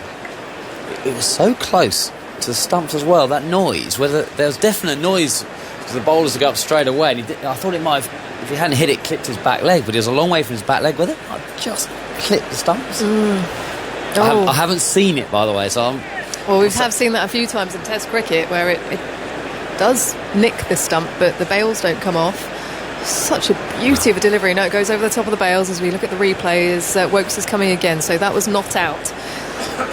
He bowls, and forward pressing is Louis, solid and defending it back to the bowler as the cheer from the crowd. Some skills from Chris Woakes. He was a silky footballer when we used to play. With his right foot, he kicks the ball up into his hands on a big day for sport here. Wimbledon down the road, and then of course the football on a little bit later. 3 slips and a gully in position for Louis, who's working the ball to the leg side, just jamming down on it as he hits the pads with his bat, and it goes down to fine leg for a single. As the score moves to 35 for 1, we're into the 12th over here at Lord's. Louis to 23, Mackenzie then to face his first ball of Chris Woakes. And this Test match all about Jimmy Anderson. There was a lovely feature on screen just before they walked out onto the hallowed turf here at the home of cricket. A fairly emotional sequence, speaking to Jimmy and in the build-up to this Test match. It's been a long wait for him to play this match. I mean, Alistair, you know him so well. We'll get to this in a second as Woakes turns at the top of his mark. 3 slips in a gully as Mackenzie rocks back and plays the ball to mid-on. A nice high elbow, no run. How will he be feeling? Well, I think now, fine. But I think that first over, even he was getting emotional. Seeing your children ring the Lord's bell. I mean, you start playing cricket and you never think that you'll ever have anything like that. So look how grown up they were. Well, they've seen it all, haven't they? They have seen it all. And his wife Daniela and his parents present as well as Woakes past the stumps to Mackenzie. That stayed very low as he pats it back down the pitch. No run. I can just imagine that as a parent watching your Lola and Ruby ringing that Lord's bell pretty much for you. Would have been a very, very special moment for him, and they sacrificed so much, haven't they? He's obviously played for 20 years, and you need a hell of a support network to be able to do that. That to me was the moment of the morning. Mackenzie presses forwards and drives to mid-off. The front foot, no run. At the end of the over, it is 35 for 1. Mackenzie yet to get off the mark off his 7 deliveries, and Louis on 23 on debut. Mikhail Louis from St Kitts, the first player from St Kitts to play Test cricket for the West Indies. Joey Benjamin did it for England a number of years ago. That grey cloud just hovering in the distance, but it is all clearer here at the moment, and it's always got quite a dramatic feel at Lords when that cloud is hanging low. Gus Atkinson then, batters having to get their eyes adjusted to the pace. Bowled at 90-mile-an-hour delivery last over. Here he comes again. He bowls, beats the edge. Nowhere near that one. Louis has he just sort of hung his bat out there as he looked to drive, but quite far away from the ball as it went through to the keeper. Yeah, and that's when you said the eyes of getting used to pace, but it's the adrenaline and the decision making that pace causes. You know it's going to come quick. You kind of get fired up, and he kind of drags you into shots you don't want to play. He's played such a controlled innings so far, and there suddenly Atkinson bowling at 90 miles an hour and plays a big whoosh outside off stump. Atkinson comes again, and this time leaves in the channel. Louis allows it to pass. Yeah, I would like England to have a little look upstairs at Louis. I know it's a slow wicket, but you had 12 overs of international Test cricket. And we hadn't seen a bouncer. You just never know, do you? When you don't know bowlers, batsmen very well, you can just make it uncomfortable just for a few balls. They've got the man on deep out on the boundary. They've got a leg gully or second leg slip. Atkinson bowls and defended, but nearly finds its way back onto the stumps. He was very late on that one, Louis, just jamming the bat down at the last second, and I think it might have just nipped back off the pitch, back towards him as well, but it trickles towards Ben Duckett there at that position at leg slip. No run. Yeah, he does play the ball late, though. He does play the ball late, but you're right, that probably play a little bit too late, but it's a great skill to have as a batsman. If you can play the ball under your eyes, you're not pushing at it. Atkinson bowls short, there it is, and he allows it to go through. Louis did think about it, he got into position, but then just dropped his hands and swivelled as it goes through to the keeper. He looked to play it, didn't he, to start with. A good decision to put, because it was quite a wider bouncer. Didn't get up that much, but when you're dragging it from, probably fifth stump there, you don't have much control. You have control when it's at you, when you're playing a horizontal back shot. You have control when it's under your eyes. When it's a bit wider, hard to control. Louis still in position, back and across, this time struck on the thigh pad, looks uncomfortable. Good length delivery from Atkinson, and he is bowling good pace here, 88 miles an hour that one, as Ben Stokes has the ball back in his hand now at mid-off. Just seen him warming up, spoke to him this morning. Alistair, he said it's great that he can contribute in this Test match in every way possible. Obviously he's had the problem with the knee and not being able to bowl as much as he'd like, but it felt like he would be ready to bowl as and when as Atkinson is in, and driven back to Stokes at mid-off by Louis at the end of the over. That is 35 for 1, 13 overs bowled. Louis on 23, and it does look like, Ben Stokes, the captain, is bringing himself on from the nursery end. Chris Woakes, having finished his spell, he's removing his jumper and just marking out his run-up now, Ben Stokes. So the captain is on, and this is always really exciting here in these conditions in particular because of the way he's able to swing this Duke ball. Well, it's exciting for English Test cricket. England desperate for that, the balance as a side. When he's been in the side as just a as a batter and captain, England have just felt a little bit light in their bowling, and these guys who are the all-rounders are gold dust. They balance the side.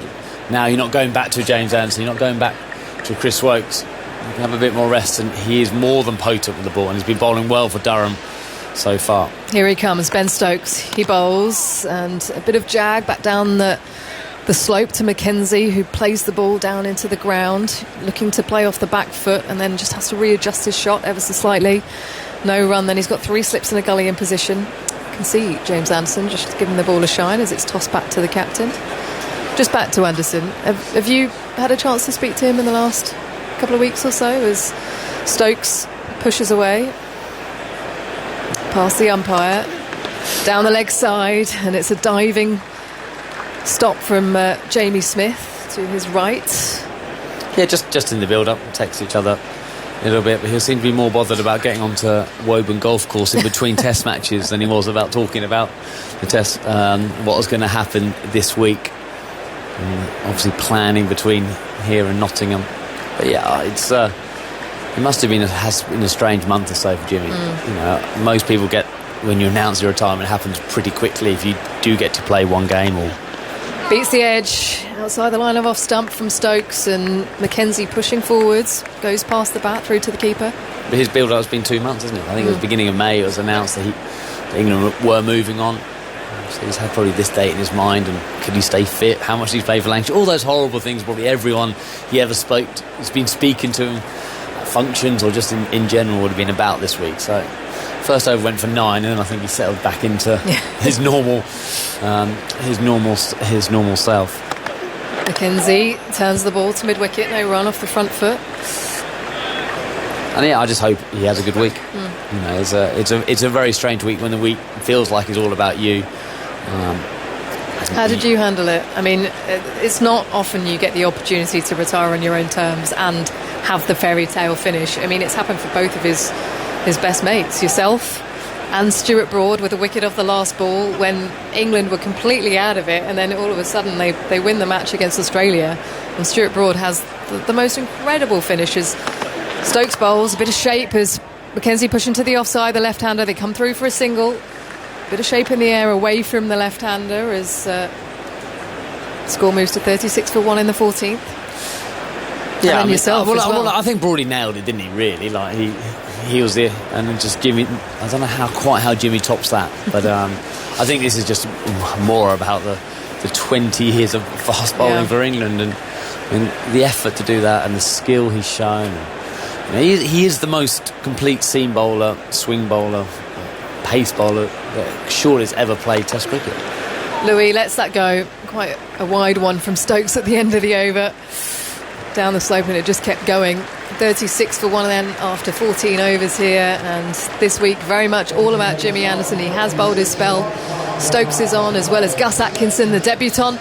Mackenzie 1, Louis on 23.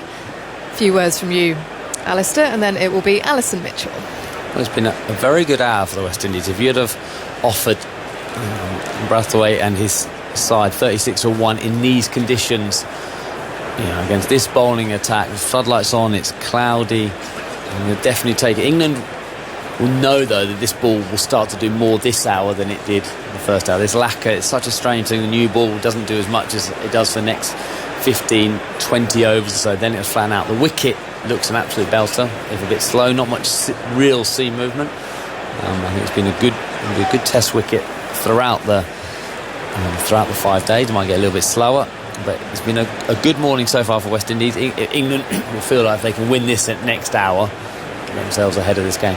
Hello, Alistair. 36 for 1 then. Drinks have been brought out here, so players taking a little bit of a breather and a bit of a movement in the stands, as well as people getting up to stretch their legs after these first 2 hours of play. And Gus Atkinson getting that solitary wicket with his second ball in Test cricket. That's been the highlights of the morning insofar as the play on the field. We had all the build-up to the start of James Anderson's final Test match, with his family ringing the bell. Bit of emotion, I'm sure there was, from Jimmy at that moment. And then the line-up for the anthems, him singing the national anthem for the last time as a England Test cricketer. But yeah, overcast skies, floodlights are on, and Sir Alistair Cook has made way for Carlos Brathwaite. Warm welcome to you, Carlos. How are you doing? Thank you. Big shoes to fill. Not at all. You've got plenty big enough shoes, I tell you that. Better remind everyone, just as you sit down, that if you want to watch that Gus Atkinson maiden wicket in Test cricket, you can see that throughout the day, the video clips on the BBC Sport website and app. And of course, today at the Test, the TV highlights programme is on the BBC iPlayer from 7 p.m, as it will be all summer in that slot. So what do you make of this start that West Indies had, and Brathwaite was looking to try and bed in and settle in? It always feels like quite a significant moment for West Indies when his wicket falls. Yeah, he had a really good start. I've been really impressed with Mackay Louis. It's an uncharacteristic shot from Craig, but I think it was there to play the shot. It just isn't Craig Brathwaite's shot, and he lost his wicket as a result. But it's been a good start. I think you come here and you think first day of the test, overcast, Jimmy Anderson's final test, all the emotions around. You'd expect West Indies to be 2 or 3 down. We know that batting would be the weaker of the two suits, but they've handled themselves quite well. Kurt McKenzie with a real chance to show the rest of the world what the Caribbean has seen. Mikhail Louis in his short stay so far has been amazing, but it's only 1 hour. So it's a good start, but a lot of work to be done. They have got through this first hour and the players are almost ready to resume after the drinks break. Gus Atkinson with ball in hand in front of the pavilion, getting ready to bowl, but they're waiting to get the all clear, and now they will. And it's Kirk McKenzie, the left-hander, on strike, who settles with 3 slips in the gully behind him. Floodlights causing some shadows beneath the players' feet. Atkinson's in full, driven back up the pitch and into the stumps at the far end. Now, Atkinson didn't get a fingertip to it, but it certainly meant that the non-striker Louis was scrabbling to make sure that his bat was firmly behind the crease, but that was straight as a die back up the pitch. I do wonder, Carlos, whether the fact that all the attention's been on James Anderson in the build-up to this test match, has that made it a little easier for the 2 debutants in the England side, certainly, because otherwise for Gus Atkinson and for Jamie Smith behind the stumps, there would have been so much more focus and camera attention on them at the start of the day. Atkinson in, over the wicket again, full edged, gone to second slip and out. And it's Crawley tumbling back with the catch, and Gus Atkinson has picked up 2 wickets in his first spell bowling as a test cricketer. Classic outside edge, taken comfortably, and West Indies are now 36 for 2. Yeah, you hardly see Kurt McKenzie go so long without trying to get bat on ball and trying to score. He won from 14. And he just felt as though he thrashed at that slightly, a little bit less composure than he's had for the previous deliveries. And I think he just wanted to score. The ball was there potentially, didn't let it come enough, and as a result, not a big enough stride, hands away from the body, and finding the outside edge. Gus Atkinson has bowled with real pace, and what I've loved about how he's bowled so far, he's put the ball right up there. We're accustomed to seeing the first change fast bowler as the enforcer of sorts, but he's come on and shown he has a little bit of skill as well. He can swing it, bowling upwards of 88, 89, touching 90 on occasion. And he's been a real handful so far. 2 breakthroughs and a good start to Test cricket. Yes, 2 for 0 from his first 14 balls in Test cricket. Well, he's in danger of stealing the show at the moment, isn't he, Gus Atkinson? In his first appearance in Test cricket on the same day that James Anderson has begun his last. And in a way, it's sort of heartening to see that actually that new guard coming in have got that ability. And the change came. Second ball, it was a drag on Craig Brathwaite as he was out for just 6, and now he's got Crawley, has got McKenzie caught by Crawley in the slip. So McKenzie out for just 1, 36 for 2, and Alec Athanase comes out, another left-hander at number 4. So West Indies in a spot of bother. That wicket coming soon after the drinks break, which can sometimes happen, Carlos, can't it? Just a bit of a slip in concentration. Yeah, and there's a build-up of pressure. He wasn't scoring Kurt McKenzie. He loves bat on ball, and with the new ball, there's a real opportunity, as we see with Zach Crawley, to really get after the bowling. 4 slips a gully and a backward point here. Atkinson into Athanase. It's pushed across him. He shaped almost as if to play. He withdrew his hands inside the line as it went through. But yeah, at the moment we've got Atkinson and Smith, the bowler, the 2 debutants, the bowler bowling through to the wicket keeper. And you do tend to think that yes, there might have been more nerves had it been any other Test match day, where they would have been, all the focus, they would have been followed out by cameras, they would have had interviews before the start of play, and they've almost just been able to slip into their roles here, both of them. Atkinson setting off again now to bowl to Athanase, right arm over, racing in. This one just kicks up a touch, surprises the batter, manages to knock it down into the offside.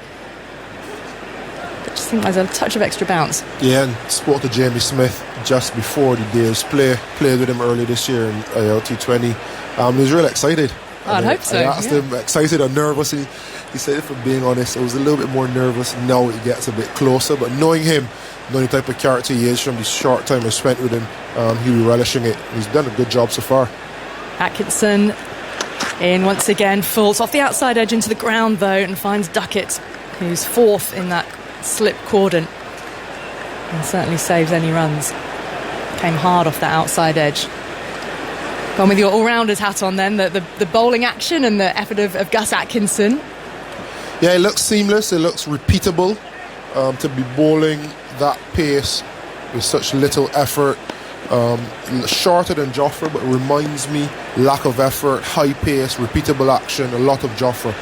Athanase waits, shoulders, arms. This one kicks up and goes through. Good carry through to Jamie Smith to end. Another wicket taking over then for Gus Atkinson. He's got 2 wickets to his name and has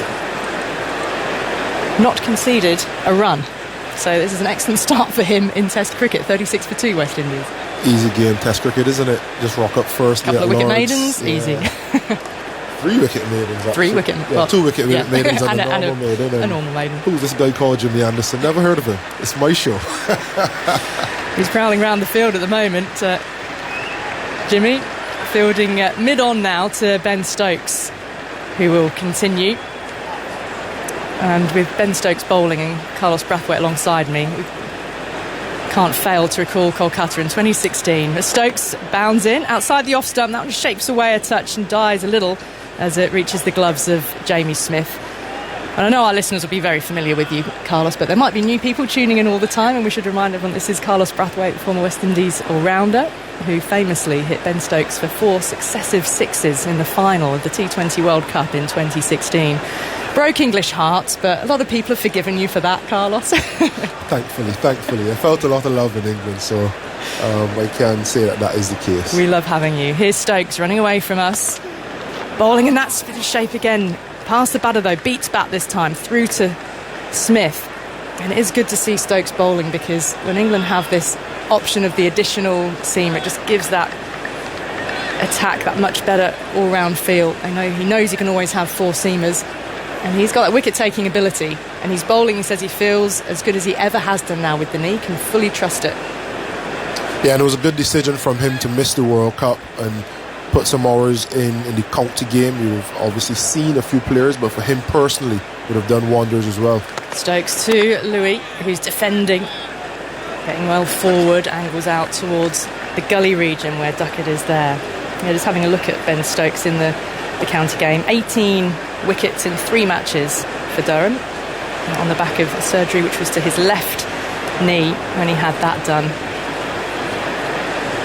And of course he came back to bowl a little earlier than many anticipated on the India tour, didn't he? So last March was his first bowl in 251 days when he picked up the ball in India, and then took a wicket, didn't he? First ball.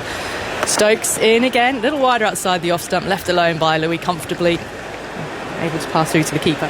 In fact, since the Rawalpindi test at the start of the Pakistan series in December 2022, Stokes before today had bowled us 51 overs in his last 16 tests, taking 5 wickets. To put that in context, in his previous 50 tests, he'd averaged about 2 wickets a match and bowled 19 overs per game. So it's been a big missing part of the England's bowling lineup. Thanks, Andy. He's running in again here now. Louis crouches low with his bat raised. That one goes down the leg side, and Smith have got a glove to it just to parry it. Not able to save the one leg by, which is taken, and the batter's cross. West Indies 37 for 2. Brathwaite and Mackenzie, the 2 men out. And if you think about the West Indies batters in this situation, 2 young batters, one on debut, one a few tests into his career with a big future ahead of him in Ali Athanase. But you want to see now them either being ultra dogged and trying to see out this period until lunch and see what comes after. Hopefully the weather gets a bit brighter and there's a bit less movement, or you want to see them counter-attack. I want to see them be dogged. I want to see them, challenge their technique against the prowess of Ben Stokes, Jimmy Anderson, the pace of Gus Atkinson. How can they get through this period? I think this is a real good test for a young top order. And if they get through it, it'll speak volumes for what can happen for the rest of the series. They've got a battle on their hands. Stokes in again, turned off the legs here by Athanase, and he gets off the mark with a single to deep backward square along the ground. Throw comes back in from Shoaib Bashir. End of the over from Stokes then. West Indies 38 for 2. Mikhail Louis unbeaten on 23 from the 44 balls he's faced, and Athanase 1 from 5 so far. How much do you know about Mikhail Louis? Because, Carlos, I was looking at his record, and it showed that he played for West Indies under-19s in 2017, but then nothing until 2024. And actually, chatting to Fazir, he said he started life as a leg spinner, and he's here opening the batting. So all I know of him, I was playing for St Kitts and Nevis Patriots in CPL, and he'd always be around. He was only known as Jeremiah Louis' little brother. Right. And he was a leg spin net bowler. Atkinson continuing here, full, driven. Oh, but it's gone through the hands of Anderson at point. He does not miss much.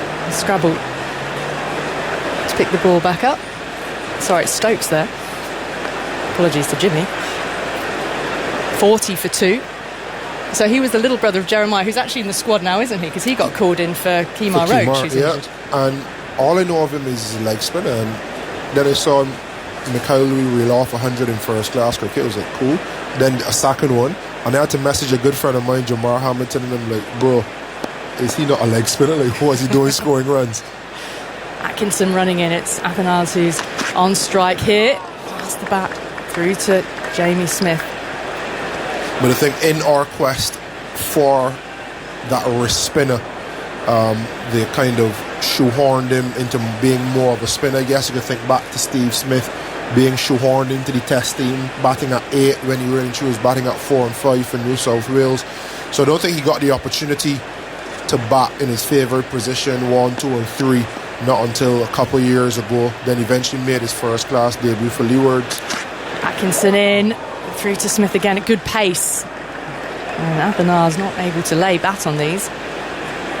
And the challenge for someone like him is, coming from St Kitts and Nevis, you have to play for St Kitts and Nevis in the Leeward Islands tournament, which then you have to perform well to be selected for the Leeward Islands tournament, to play for Leeward Islands, and then play against Barbados, Guyana, etc., to ultimately be selected for the West Indies. So his journey... That's a lot of steps. Correct. His journey would have been a lot more difficult than someone from Barbados, Guyana, Trinidad, etc. Athanase awaits, gets him behind this one, angles it out slightly towards Stokes at backward point, and there's no run. But yeah, and Jamar Hamilton was, he was always a batter, but they wanted to make him kind of a leg spinning all-rounder, knowing how well he could bat. And I hope he doesn't put away the leg spin. But if you can have someone of the caliber we've seen so far, the numbers he's produced in first class this year, batting at the top of the order and offering a spin option, that'll be sensational for the next decade for West Indies cricket. Atkinson racing in, defence again from Athanase. It was the ball that rolls out towards Stokes, and there's no run. Yeah, I was looking at in 7 first class matches, 300s and 450s, and lead run scorer in the West Indies Championship for this season. So that's what's catapulted him up into the test side. Played in the warm-up match at Beckenham, got a half century of 50 and 28 in the 2 innings that he had there. So 23 years old. West Indies are hoping that he can bed into the side. Athanase awaits Atkinson, comes forward, clips up towards Anderson, who moves in from mid-on, and there's still no run. End of the over from Atkinson. 40 for 2. Athanase is on 3, and Louis 23. Some warm applause there for the efforts of Gus Atkinson on his test debut, having removed both the captain, Craig Brathwaite, for 6, and then Kirk Mackenzie, who was caught by Crawley in the slips for just 1. Now, Carlos, I want to ask you the impact that the West Indies victory at the Gabba had on West Indies cricket in the test side. Because notably, I mean, Jason Holder has said that he was really enthused by that win. It sort of has played a big part in him saying, yes, I want to come back to test cricket, because if he, of course, turned down a central contract and opted to not tour Australia, not play those test matches, he preferred then to play in the ILT20 and focus on the T20 World Cup. But it's made him really want to be part of something that could be special. Stokes in, new over, defence from Louis into the offside, and there's no run. Well, I would firstly give credit to Andrea Cooley, the coach, worked under him for the West Indies, how he performed at St. We had a lot of chats then. He was fielding coach, and he always said that he doesn't want to remain a fielding coach. He has aspirations to be a head coach. I didn't see him being West Indies test coach, but knowing the man he is, everything you see from the West Indies test team in Gabba is an expression of the man that leads the team. Stokes into Louis, a little fuller outside the off stump. He strides forward but lets it go through to the keeper. No run. Andrea Cooley has big belief. He's always someone that looks for a hero, but he believes in having a team, and then whoever is the hero at the point in time actually builds on something that has a foundation, as opposed to everyone trying to be the hero and nothing sticking. And you saw that in Australia at the Gabba. You had Joshua De Silva, Kevin Hodge. Obviously the hero would have been Shamara Joseph with the 7-wicket haul. It was a very special match to witness in person. Stokes in, shape away again from the right-hander, but sufficiently wide outside the off-stump that he lets it go. And I think he's brought back a lot of the test principles, and he's made test cricket, I would say, sexy again. You have fast bowlers running and bowling fast. Jason Holder's now not one of your premium fast bowlers. He's your batting all-rounder, so you're appreciating his batting ability. You're taking a little bit of load off his bowling, and you're getting the youngsters to run in and bowl fast. So it's good again to watch West Indies test cricket. Louis, the debutant, letting another one go from Stokes outside the off-stump. And then, I mean, he's had a really tough decision to make as well. Justin Graves would have been a part of that Australia series, would have done well in that batting all-rounder position at number 6. And he's deserved his play. He's worked really hard at first-class level. But when Jason Holder decides to come back, there's only one position available. Unfortunately, he had to miss out. And it would have been so easy to keep him, but he made the tough decision. Yeah, and it was tough on Graves, wasn't it? Stokes in tighter, draws the shot. Now has it taken the edge? It's through to Smith. Some appeals from the slips, but nothing from Stokes, and he's turning and heading back to his mark. But he's just tightened that line, and it drew the shot from Mikhail Louis on debut. Yeah, I've enjoyed watching Mikhail Louis get on the front foot. He's really pressing forward, making his presence felt. He's left the ball well up until now.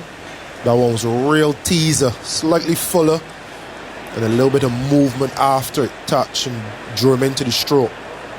And Ben Stokes looks to be getting up a good rhythm here. In he is again, past the umpire. Does connect bat on ball this time. Louis pressing forward defensively, angled out towards point. End of the over from Stokes. So 40 for 2, West Indies. Athanars 3. Mikhail Louis, the opener, still there, 23 from 50. I think I'm going to... a few words from Andy Zoltzman. Carlos Brathwaite staying here, and then it'll be Jonathan Agnew. To highlight this, the squeeze England have put on the West Indies. They were 16 for naught after the first 2 overs, with a couple of boundaries in that first over by Mikhail Louis, and then 4 leg buys off Wokes' first over. Since then, just 24 runs in 16 overs and 2 wickets. And since Louis hit that glorious 6 off Wokes in the 10th over, just 6 runs in 8 overs for the fall of 2 wickets. And I've got quite a nice Gus Atkinson stat for you, Agus. Maybe I'll wait till the end of this next over. Can't wait for that. He's bowled well. He's slippery. He's got some pace. Here he comes in now and bowls outside the off stump, and Athanars has a look at it and takes the bat out of the way. But yes, slippery. He's not a big man and not a big solidly built fast bowler, but he's got a nice action. It's rhythmical. Doesn't look it's the sort of action that could break down, really. It's just very smooth. Runs through the crease. A great start. Hit a wicket second ball, that's all you want. 4 slips and a gully. West Indies slightly on the back foot at the moment. The floodlights are on. Atkinson again moves in bowls, and he tries to pull this from short of a length. Doesn't time it at all, and Atkinson can pick that up in the follow through.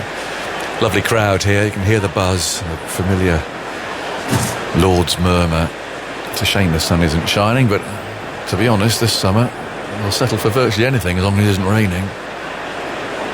It really has been, Carlos. I don't know, not for you, but you do live in the UK now, to be fair. But wow, it's been a rotten summer. In comes Atkinson, moves in bowls, driven hard back at him. So takes a bit of pace off that with his right hand.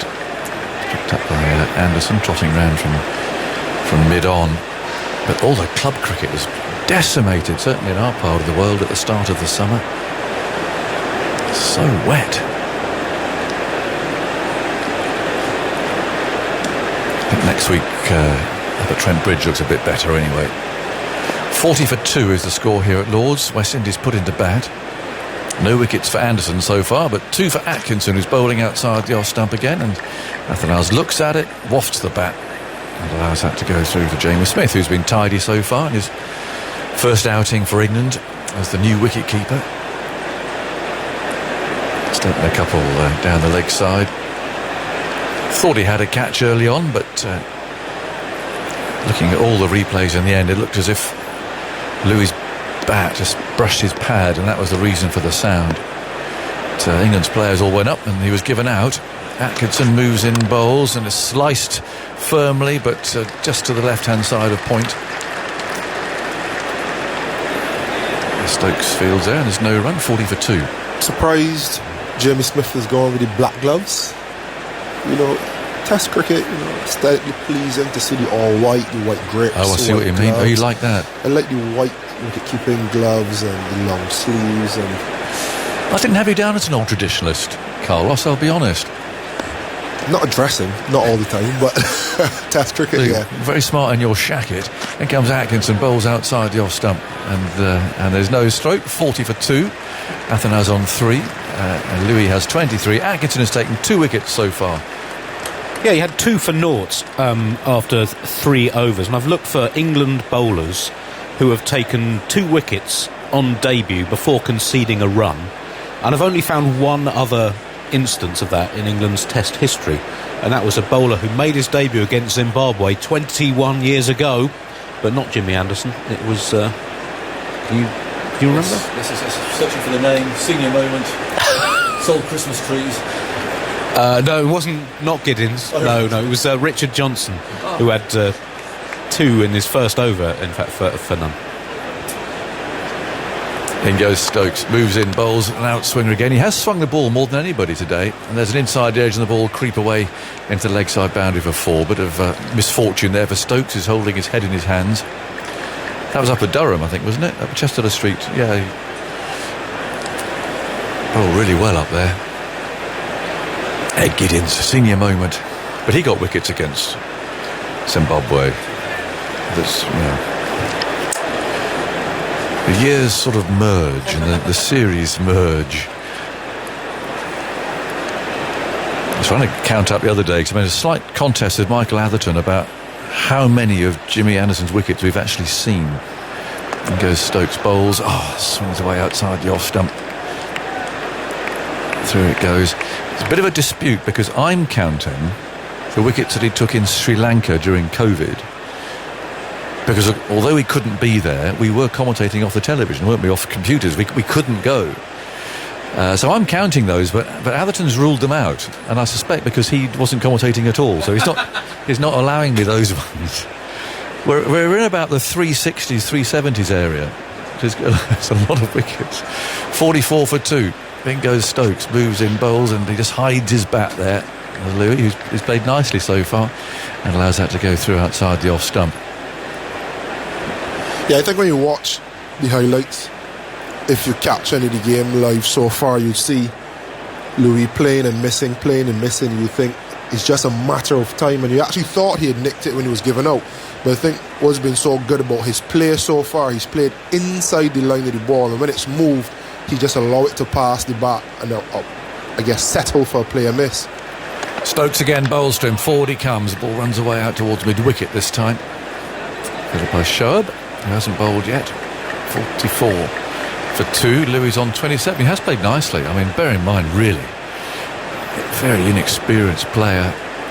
He's come out with all the hullabaloo about Jimmy Anderson and so on. He's had to open the batting against that. He's looked very calm. He's had a couple of thumping strokes. That's 6.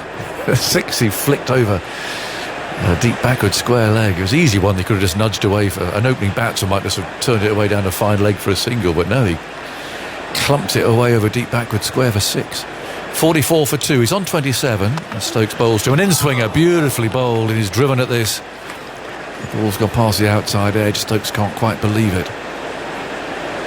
And yeah, I mean, talk a lot about intent, being positive, try to be proactive.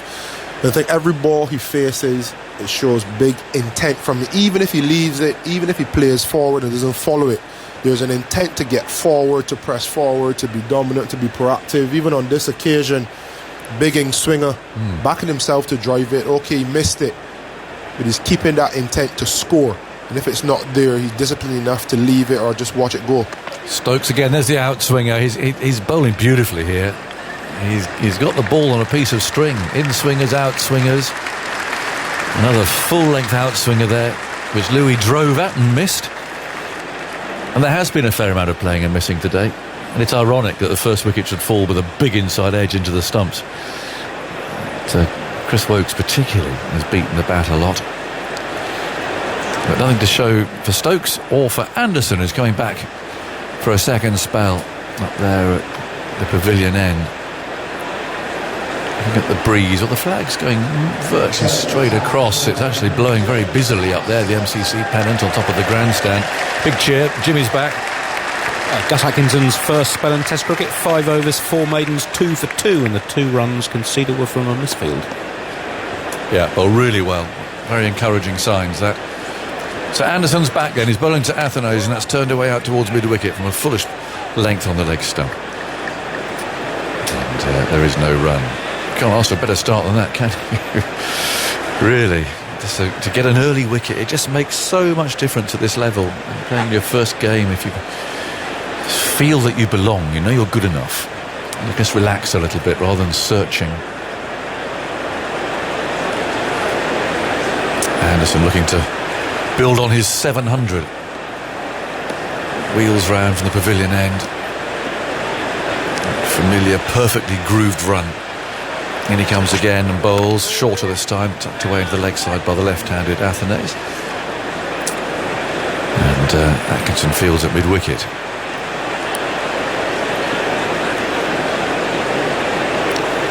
Rod Tucker scratches his head, the Australian umpire who hasn't been home for a while. He did the World T20 in the West Indies. He was telling me he's come straight here, he's doing all this series. Didn't have time to whiz back to Tasmania for a couple of days and then come all the way back again. So he's been away from home for a while. In comes Anderson again, bowls and beats the bat. Athanase pushing forward. Smith again gathers it cleanly. I don't think he's dropped the ball yet. I think he's taken everything cleanly that's come his way. There has been a fair amount of playing and missing. And inevitably there's a lot of interest, scrutiny if you like, on how the youngster is going to keep wicket, bearing in mind that he doesn't keep wicket for his county. So it's a huge step up. Stands with legs well apart. Anderson comes in bowls, and that goes into the leg side. The thick inside edge rolls up to Stokes at mid-on. What are your thoughts on that? Because you have a couple instances. Smith doesn't keep before Foakes for Surrey. Bashir doesn't play before Leach for Somerset. But their first choice for England. What are your thoughts on that? Well, I think it must be almost unique, isn't it? I think it must be. I mean, the Foakes one I think is more interesting because that is such a specialist wicket-keeping position, and Foakes is so good. Foakes is such a beautiful wicket-keeper. 44 for 2. Here comes Anderson, bowls down the leg side. Now that's very well taken. He's let full length of that and taken it with both hands. Neatly taken, 44 for 2. You just think of how the sort of team dynamic works and how dear old Alex Stewart's handling it, being the manager. I mean, it's not easy, is it? Yeah, I wonder if the ECB gives someone a tap at the county and say this is what we need to happen. Well, I wonder if they did too, actually, just to try and prepare the ground a bit. You couldn't just announce it, could you? In a bit of a shock. 44 for 2. Anderson bowls, nicely played by Athanase, back into his stumps, playing out to mid-wicket. And there's no run, 44 for 2. And Shoaib Bashir, he went to Worcester for a while to get some cricket. He's back at Somerset now, and again was carrying the drinks the other day when Leach was playing. But clearly England have a plan, and people can talk about whether they're right to prepare for the Ashes or not, and the Ashes taking dominance and so on. Well, whether it's the Ashes or not, the fact is they do have to get a squad in place for whatever cricket is to come up. So I think they've done the right thing, to be honest. If they think they're the right players, and particularly those who are going to be right in 18 months' time, you've got to get them playing. You've got to get them in the side. It's my view. We get Michael Vaughan's in a second. 44 for 2. And Stokes continues his bowling to the right-handed Lewis down the leg side. Smith's there to gather it. And it does so low down. Michael? Yeah, good afternoon, everyone. Yeah, this has been a nice change of cricket style. We've had T20 cricket for pretty much what's been a few months now in terms of the IPL and obviously the T20 World Cup. There's been some good county cricket, but to see a test match, 21.1 overs, 44 runs scored. Lovely. Stokes kicks up his heels, bowls. Oh, is that caught? It's a brilliant catch. A brilliant catch at third slip. And Louis has been dismissed. That went so fast and low that the batsman had to stand for a moment. He wasn't too sure that it had been taken or not, but it went like a rocket. Low and to the right hand. And Stokes actually deserved this wicket. He's been toiling away, he's beaten the bat. Sensational catch by Harry Brook. Yeah, it doesn't get any better than that. Low down to his right, just managed to get his fingers under the ball. And he's at full stretch. Magnificent catch. That's top draw, 10 out of 10. Yep. Yeah, Stokes has bowled beautifully, got the ball swinging either way. And Louis had played nicely for his 27, but that is wonderful cricket. Ben Stokes has been bowling really well for Durham. I've seen quite a lot of his spells, and for Durham this year he's had many overs and he's been getting the ball swinging around, and we've seen it again today. He's you look at the England team and they're building for that Ashes series in a year and a half time, but I just think with Ben Stokes bowling, it just makes difference. England a better team straight away, probably by 20%. It just gives the team so much balance, and he's a wicket taker. He bowls quick enough, he gets the ball moving either way, he bowls a good length, he's got it within him to bowl those short, sharp spells as well, in terms of he wants to rough a player up. Maybe it's better not to talk about the Ashes, but to say they're building for the future, because there are changes to make, there are players to bring in.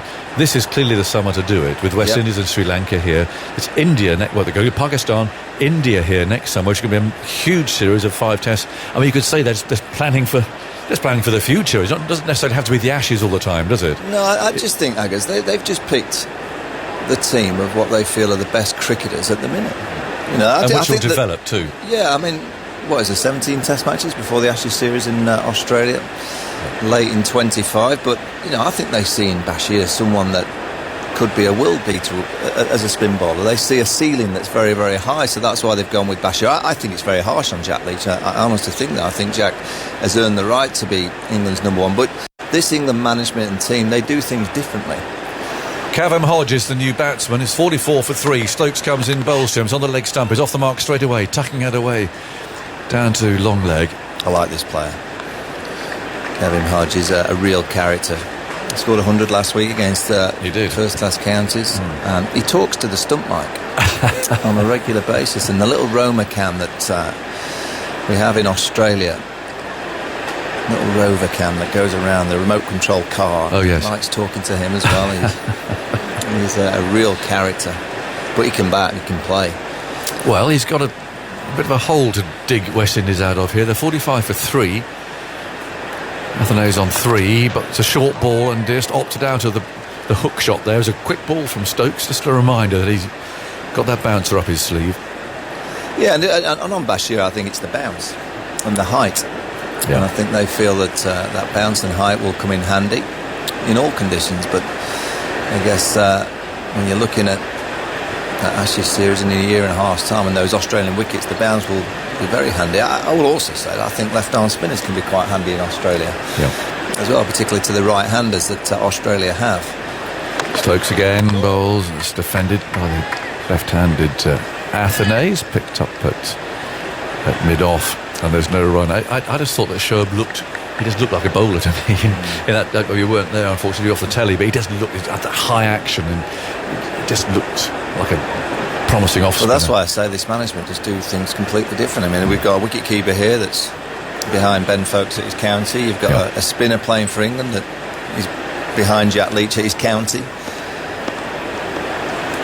It's just very interesting to see how those counties are managing those situations. 45 for 3. Stokes going round the wicket, moves in bowls, a bit short of a length, tucked away up towards mid-off, and there's no run. So it's 45 for 3. We've got 20 minutes or thereabouts to go until lunch, and hang around and listen to Jimmy Anderson talking about bowling. It's fascinating how he developed all of his skills. That'll be coming during the lunch break in about 20 minutes or so. 45 for 3 then, good old-fashioned Test cricket here. Michael Vaughan, some thoughts, and then Fazio will take us up to the break. Yeah, it's been a good start now for England. The West Indies had quite a solid start in the first few overs. They hit Jimmy Anderson for 9 in the first over of the day's play. And England have just started to grab it back. It was Gus Atkinson with his opening burst in Test cricket that got the key wicket of Craig Brathwaite, and he has bowled beautifully. And now the West Indies, they almost need a counter punch here. They need to try and get back on with a bit of momentum themselves. Not going to be easy against Jimmy Anderson though, Faz. No, it won't, Michael. Good to work with you again. But certainly I think the priority is to get to the lunch interval without any further alarms. 45 for 3. No wickets yet for Jimmy Anderson in his farewell Test match. 4 slips go down as he comes in now from the pavilion end. Bowls outside the off stump to Kavem Hodge. And that's it, go by through to the keeper. And again, a bit of a rarity in international cricket. 2 players from Dominica in the middle, Alec Athanase and Kavem Hodge, reflecting the changing face, the continuing changing face of West Indies cricket. Athanase making his debut against India in Dominica, his home island at Windsor Park, just about a year ago. Top scored in both innings, though the West Indies were annihilated by an innings inside 3 days. Here comes Anderson again to bowl to Hodge, and a delivery that just straightens on him, and he's playing it carefully into the offside. There's no run. He remains on 1. Athanase on 3. The West Indies 45 for 3 after an encouraging start when they were put into bat on this very overcast, gloomy morning. But then we saw Gus Atkinson striking with just his second delivery, getting Faz, can I Craig just, so Brathwaite. you described it as gloomy. This is bright for the UK. We've had this has been marvellous weather. Let me correct myself. By Caribbean standards, we are playing in a refrigerator. But it seems quite comfortable, very pleasant, very balmy, I'm told, these sorts of conditions. As Anderson bowls to Hodge, and he's playing it back along the pitch to the bowler. Score remains at 45 for 3. The West Indies losing the captain, Craig Brathwaite. Then Kirk McKenzie, he departed. A second wicket for Gus Atkinson. And then a stunning catch taken by Harry Brook, diving full length to his right at third slip in the last over of the bowling of Ben Stokes, who's back bowling for England, and that's certainly a plus for English cricket moving forward, getting that wicket. 2 for Atkinson, 1 for Stokes. Delivery outside the off stump now from Anderson, coming back in to the right-hander, but left alone by Kavem Hodge. Yeah, you can see Jimmy Anderson, he's trying to get the ball to come down the slope. That was almost like a conventional in-swing. It's a good lead from Kavem Hodge. The threat is that ball that he can get to kind of stand up and go up the slope. That's what those 4 slips are awaiting. The outside edge to be found by Jimmy Anderson.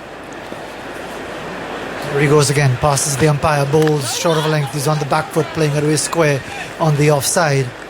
Picked up by Ollie Pope. And I suppose it's a bit about getting all of that emotion out of the way, because I'm sure at the start you could have seen him almost choking up when the bell was rung by one of his daughters, and all of the attention that he's been getting leading up to it. You've got to put all of that behind you, and maybe in that opening spell the emotion was taking over. Now he's back on for a second spell as he bowls just on leg stump, turned away by Hodge, down to Bashir at long leg for a single. He moves on to 2. Score moves on to 46 for 3 at the end of the over. We've got just about 18 minutes to go to the lunch interval on day 1 of this Lord's Test match. Yeah, from that promising start, you were talking about 34 for 0 off 10, just 12 runs from 13 overs since then for 3 wickets, 7 scoring shots, one of which was an inside edge for 4, so it's been hugely difficult for West Indies. You mentioned Ben Stokes' bowling for Durham, 3 matches, 18 wickets and an average of 18.8 and a wicket every 30 deliveries. And now, of course, he's one away from 200 Test match wickets. Poised on 199 is Ben Stokes as the 4 slips go down. As he bowls to Kavem Hodge from the nursery end. Delivery on leg stump, turned away towards forward square leg. Immediate shouts of no. The score remains at 46 for 3. So important for the West Indies to build on what happened in Australia, but it's a long gap in between from January to July, but that's the nature of international cricket now. There's IPL, there was a World Cup, there's so much else going on. The West Indies very rarely get to play more than a couple of Test matches. Now they're playing 3 in this series as Stokes bowls wide outside the off stump, and Holt lets that go by to the debutant Jamie Smith. Yeah, and I think the challenge for the West Indies is runs. Can they get enough runs? Could they get 250 here on day one? It's not going to be easy because the ball's just doing a little bit. Never easy in English conditions when the ball starts swinging around. But if they can get to 250, 300, I think they're going to be very competitive because of the bowling. They've got high-class bowlers. Stokes at the top of his mark, passes the umpire now, bowls to Hodge, and again outside the off stump, and again he's letting it go by through to the keeper. And indeed, with the West Indies losing the experience of Kemar Roach, it actually made the selection pretty straightforward, because they would have been tossing around the idea of Jaden Seals, who's got tremendous potential, started like a house on fire in 2021, 5-wicket haul against Pakistan at Sabina Park, but then a series of injuries, and he's only just come back in. Would he have made it into the final 11 if Roach was here? Stokes bowls now to Hodge, and the delivery that's a bit straighter, and he's on the back foot, pushing it back along the pitch to the bowler. Yeah, I mean, if you look at both attacks, actually, from obviously next week onwards, England will be a new attack, with Jimmy Anderson leaving after this week, and the West Indies very similar, quite an inexperienced attack, but with so much potential. I guess Jason Holder's the senior pro, isn't he? He's the one that'll be asked to do the kind of the legwork for the team, but with the likes of Shamar Joseph, Alzari Joseph, Jaden Seals, that is a high class and a very, very exciting attack that the West Indies can take forward. Stokes in again, bowls pitched up and driving in the air, but over backward point. He really launched into that one. Nothing like getting the front leg close to it. He just basically got a bit of width. It was full. His eyes opened up and he went after it. Slashed over backward point for a boundary. The 50 comes up for the West Indies. It's really been laborious progress since the fall of the first wicket in Craig Brathwaite, but he picks up a boundary there, Kavem Hodge.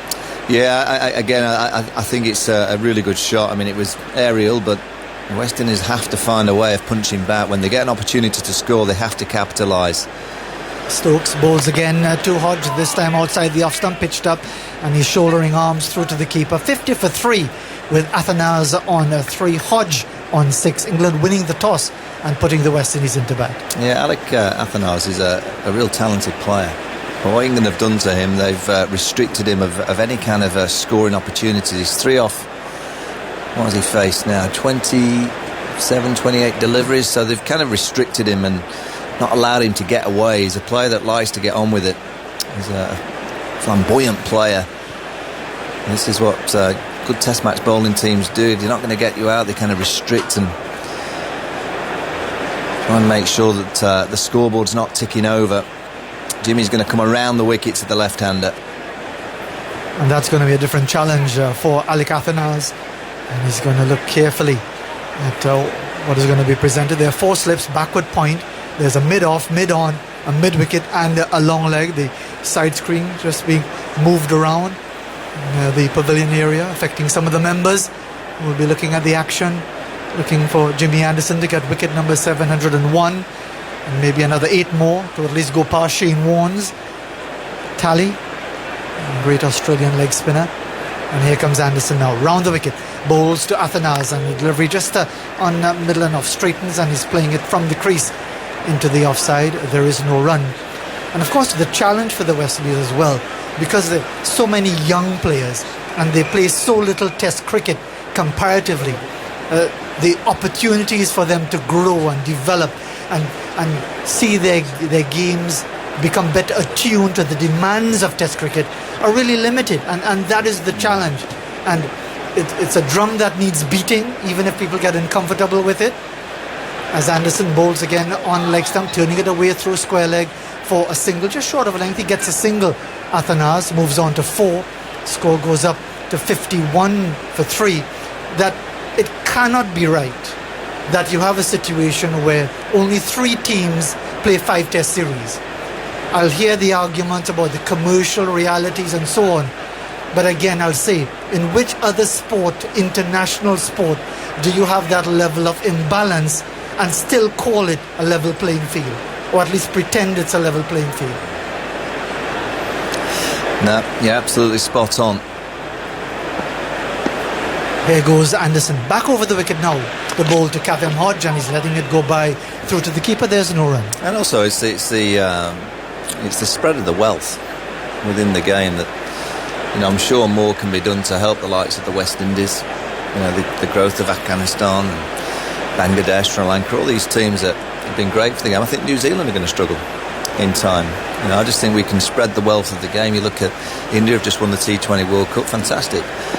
Their bonuses that they've just received is... Anderson bowls again to Hodge, gets the inside edge past leg stump, might get a couple of runs here. Diving effort by Shoaib Bashir, didn't stop it cleanly, so they're able to come back for a couple of runs. Lucky escape there for Kavem Hodge. Goes on to 6, 53 for 3. Yeah, I think the bonuses that the BCCI have given to the Indian group is over £11 million, which is in their remit. They can do whatever they want with the money, but I'm thinking, does Virat Kohli need a... That's peanuts.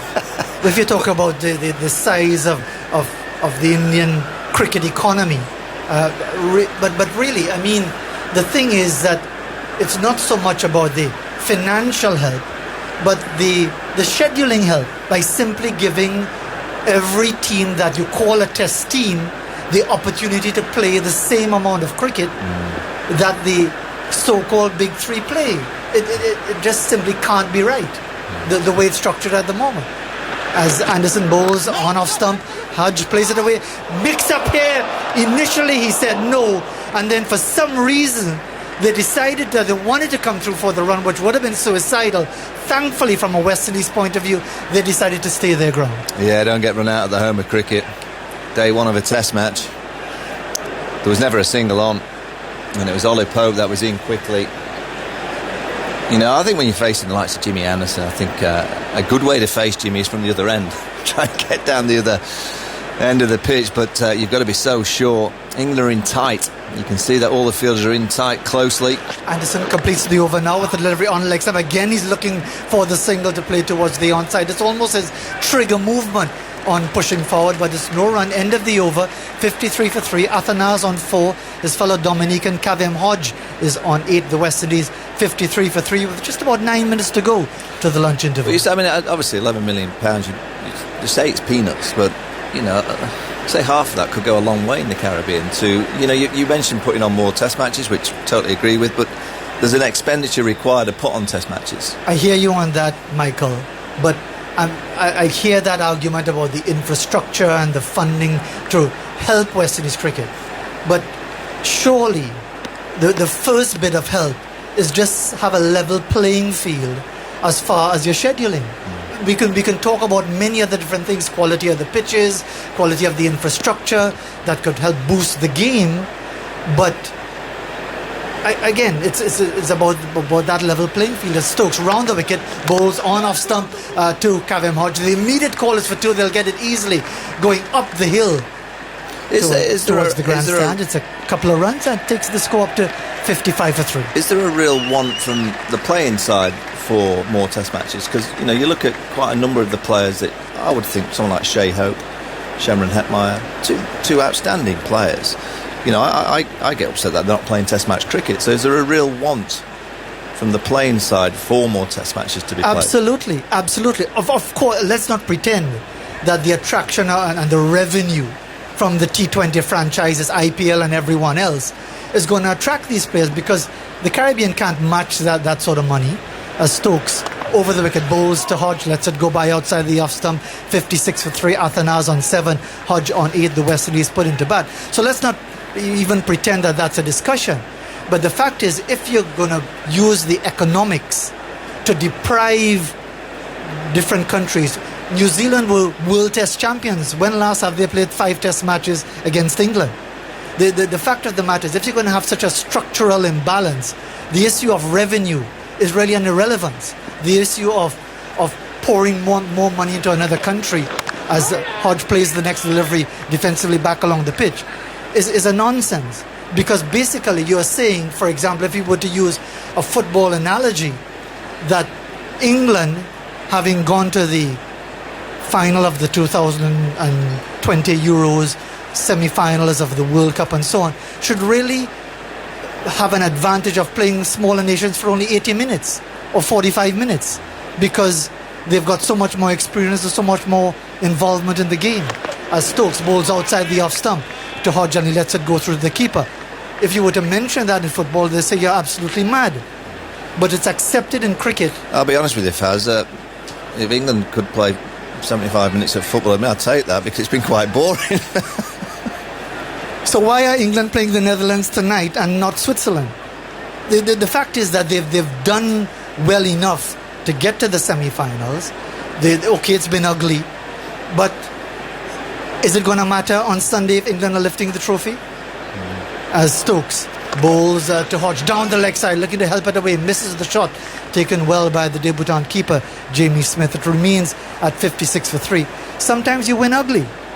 And indeed, you talk, it's because of that experience, because of playing the game at the highest level, whether it be Premier League, whether it be Serie A, wherever it is. It's about having your players attuned to what is required to play tournament football. By the same token, to play test match cricket, you've got to play test match cricket. Stokes bowls to Hodge, and again he lets it go by down the leg side. What you're wanting is the West Indies to be playing 5 match series. Why not?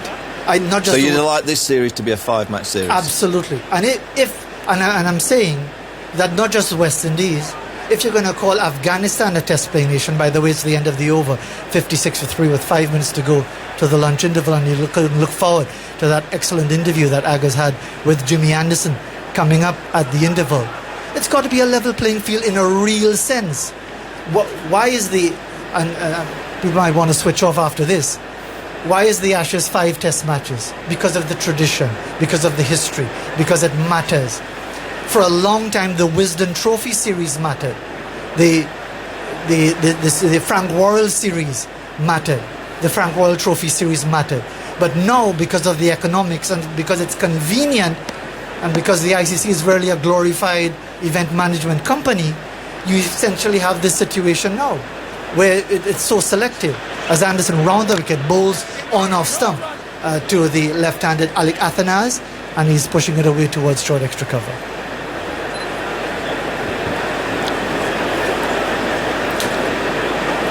As I said, it's going to be banging on the drum, but it's just so unfair. I reckon if you keep banging over these next 3 weeks, I think you might get there. I don't think so. It's only day 1. We're in the first session. If you go into day 2, day 3, day 4, and then get to Trent Bridge, go again, and then get to Edgbaston, go again, I think you might get there. You think so? As Anderson round the wicket, bowls to the left-hander, and he's pushing it away at the What I think we should have on the show, I think we should have a 10-minute segment every day of the series where you can bang the drum. Yeah? Yeah. Well, it might sound harsh on the West Indies because sometimes test matches in England for the West Indies don't last beyond 3 days.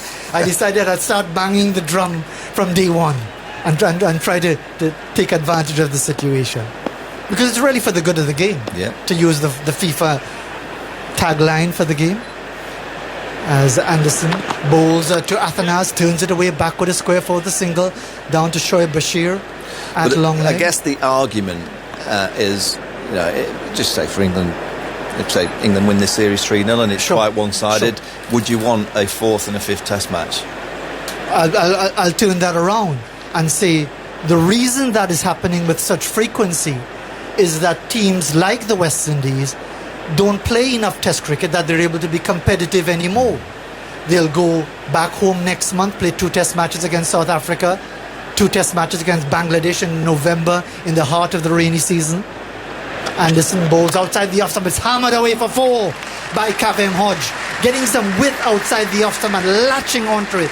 A rare boundary in this second hour of the first morning. Yeah, I like his mindset. I think he's come out there with a real intent to defend well. But he's now had 2 balls which have been wide of the off stump. One from Ben Stokes where he drove over the top of cover point for 4. And now from Jimmy Anderson, he gets a gift. You don't get many of these from Jimmy Anderson, but his mindset's so good to look to score and put those bad balls to the boundary. He's playing nicely. He's looking good. 3 slips go down, leg slip in place as well. Anderson bowls to Hodge, short of a length, and he's playing it back along the pitch immediately. To illustrate your point, Fazir, about the disparity in the amount of Test cricket played, look at the World Test Championship table for the 2023 to 25 tournament. India have played 9 tests, Australia 12. This is England's 11th in the World Test Championship. West Indies is just their 5th. New Zealand have played 6, Sri Lanka 4, Pakistan 5, South Africa 4 and Bangladesh 4. So that kind of illustrates what you were saying. Thank you very much, Andy. As Anderson bowls down the leg side, looking to help it away. Good stop at leg slip. Diving save. Might only have been a single, but still the effort from Ben Duckett is excellent to end the over. Probably, that 1 over to go to the lunch interval at 61 for 3. What I'm going to say to you, Fat, you're going to get a huge amount of support with what you're saying, but none more so than the man that's sat next to you on the left. If he could play Test match cricket every single day of every year and forget white ball cricket, T20 cricket, I think I'm right in saying if you could put T20 cricket in the bin and shut the lid, I think Andy Zaltzman would do that. I'm not sure I'd necessarily put it completely in the bin. I think maybe put some of it. You'd leave the lid on, wouldn't you? I don't mind T20 cricket, but Test cricket is my lifelong obsession, I guess. Last over to lunch as Stokes, the captain, round the wicket, bowls to Athanase, lifting delivery down the leg side.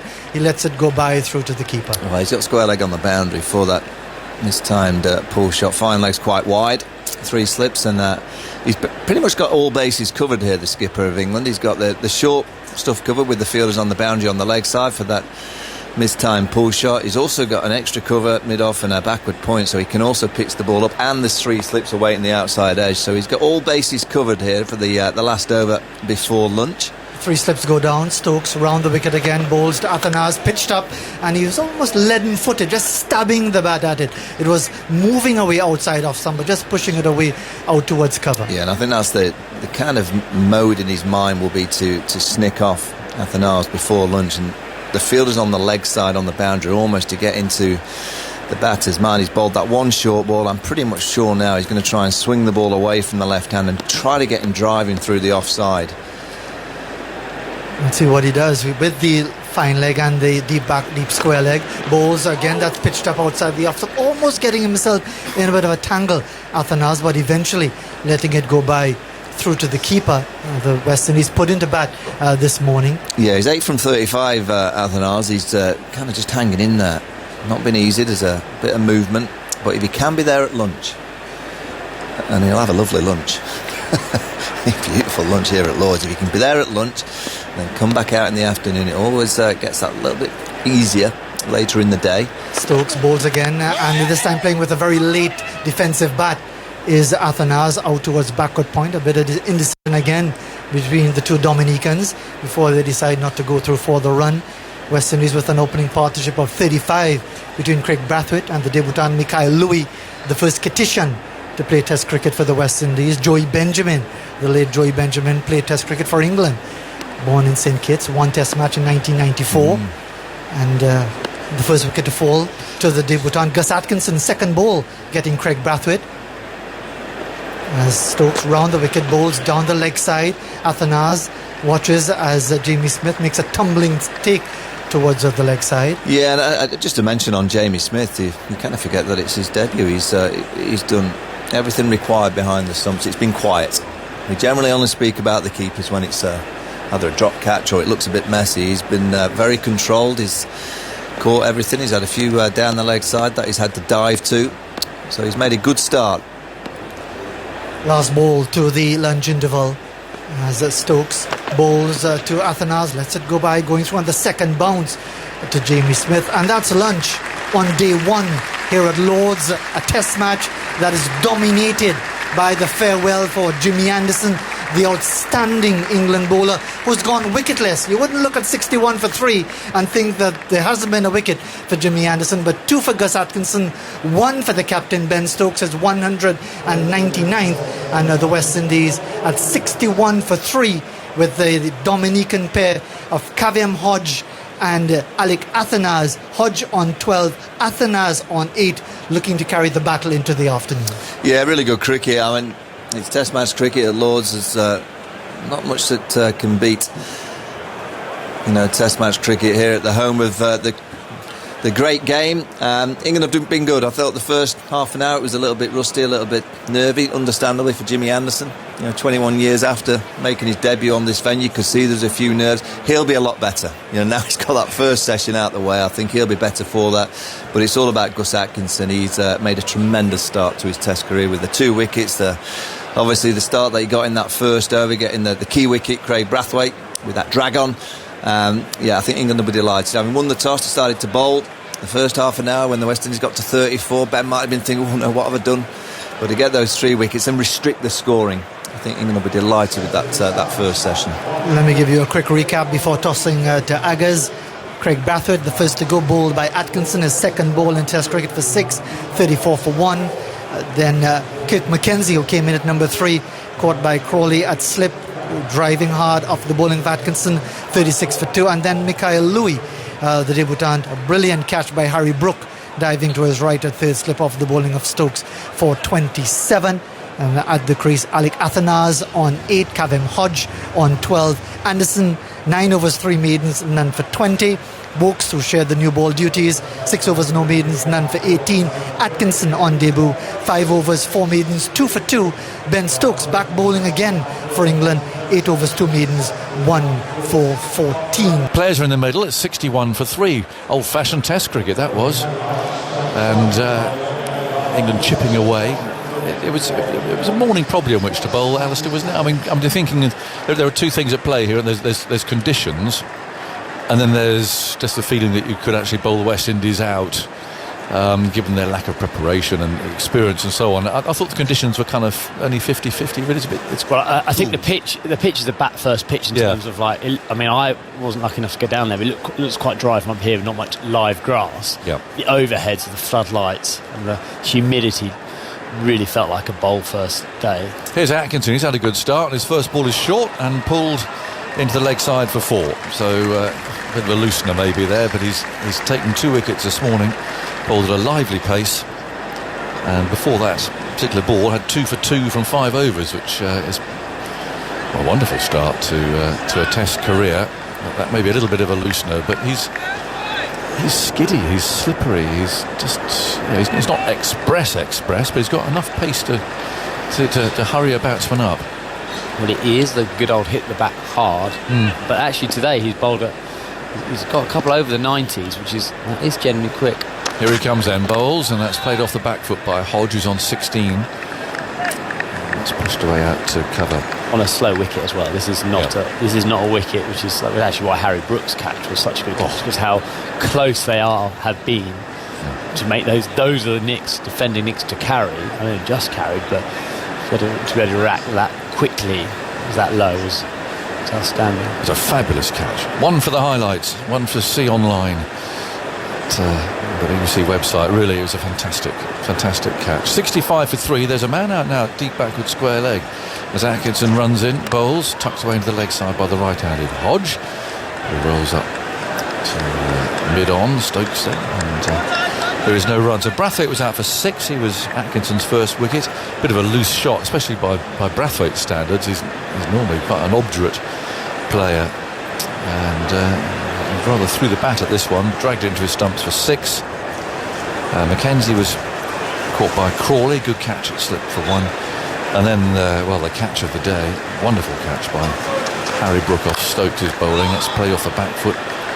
He wants a single, but Athanase says no. And so Stokes removing Louis for a good 27. He plays some good shots. So his first Test match. I actually think Zach Crawley's catch is good as well, because I reckon that swung late, and only just a little bit of refraction. It's also not an easy place to catch. No. There's a lot of catches have been dropped here. And I actually thought that was a catch which you expect to take, and no one on the ground would think, oh, that was an outstanding catch. But I think that was a bit hard than it looked. Atkinson just hurries Hodge a little there. He's on the back foot. Full ball. He's played for mid-off to pick up and field there. It's Jimmy Anderson. The floodlights are still on. And some late returnees from lunch. And there are some empty seats there in the grandstand over to the right-hand side. But it's a very good crowd here, full house. People are pleased to have Test cricket after what has been such a long wait. And it's Atkinson again, pavilion behind him, bowls, gets a thick edge, steered away down a backward point. Ollie Pope is there, and there is no run, so 65 for 3. Hodge has 16, Athanase has 8. The stewards rigging the outfield there. There's sitting down. They seem to get up at certain moments of excitement, I think. It's in case somebody could come running on, but settling back in comfy chairs at the moment on the outfield. I had a game of cricket last week, I heard about this, and you, I think, completely disrespected one of the game's greatest bowlers. Well, I'm not sure disrespected it was. I thought it was, I was... Curtly Ambrose Here's is one of the great bowlers of all time, who is now must be pushing 50. How old's Curtly Ambrose? Well, all this story progresses anyway. No, I was just saying it's actually, I'm not in awe of too many people. Actually, Curtly and Courtney, that is the generation of fast bowling for me in terms of when you're young watching, when you really know. I was like, Ambrose would have got me out for fun. He's old. In his heyday. 60 years old. Did you play against him? Of course I did. He hit me on the head once. 65 for 3. In goes Wokes from the nursery end, bowls very full, driven out to extra cover. There might have been a single there. He would in one day. It was express pace, wasn't it? He was. I get tuffers on that. It was the bounce. It was more the ugly bounce that Curtly got. He could bowl fast. He's tall, isn't he? Right? Very tall, wonderful bowler. You'd say it'd be hard to you score many runs down the ground, would you? No, and you wouldn't go carving a bowler like that over mid-off for 6. Twice. In goes Wokes, bowls on off stump, defended by Athanase, left-handed, plays out to cover. So you just don't do that. I'm sorry, you do not. Curtly Ambrose at 60 was good enough to turn up and play in a charity game. You go out there and you smash him for 2 6s over mid-off. That's only because I had you in my ear going, cool, this bloke was the best bowler, outstanding. And I was like, anyway, he did get me out. He got me out after it. How? Caught a mid-wicket. Bounced out. He bounced me out. 65 for 3. In goes Wokes. Bowls on off stump. Played out to cover. See, there's something rather bad about this, that you're actually taking pride in slogging a 60-year-old former fast bowler for 6. Well, I know you didn't hit very many in your career, but I don't. I've got video evidence. I just came in. I said, I cannot wait to tell Haggers that I hit Ambrose. I just don't think you were taking so much joy out of it. Do you? No, definitely not.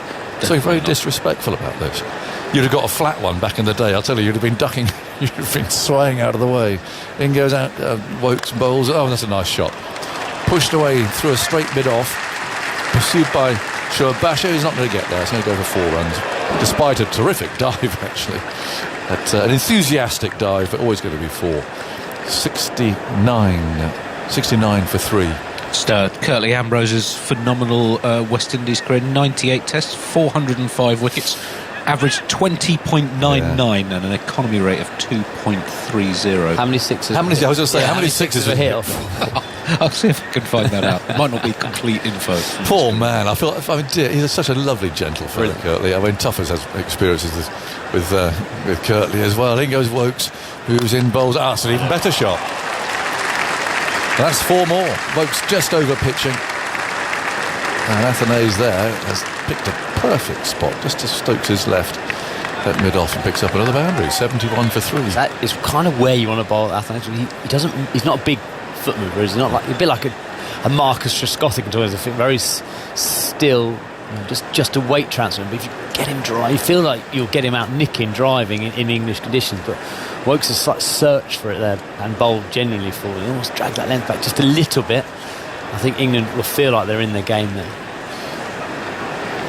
can't get over poor Kirtley. I mean, if we were to go to Kirtley now and say, what actually is the lowest point in your cricketing career? Here's Wokes bowling on the off stump, pushed away into the offside, and there's no run. I think he might say being hit for 2 sixes by Alistair Cook would come pretty close. Well, one might have been a 4, I can't remember now. But he was a great man. It was a good day, a really good day. Serious guitar player too. You see him there playing the bass. There's ball-by-ball data for 78 of Curtly Amrose's Test matches on the CricViz database. 18,653 balls, so it's over 3,000, over 7 sixes hit off his bowling. 7 in 78 tests. Was Ambrose responsible for the reason you wore double arm guards? Tuffers, yeah. I remember watching Tuffers walk out about. He had normally wear your arm guard and your leading arm. Tuffers had one on both arms.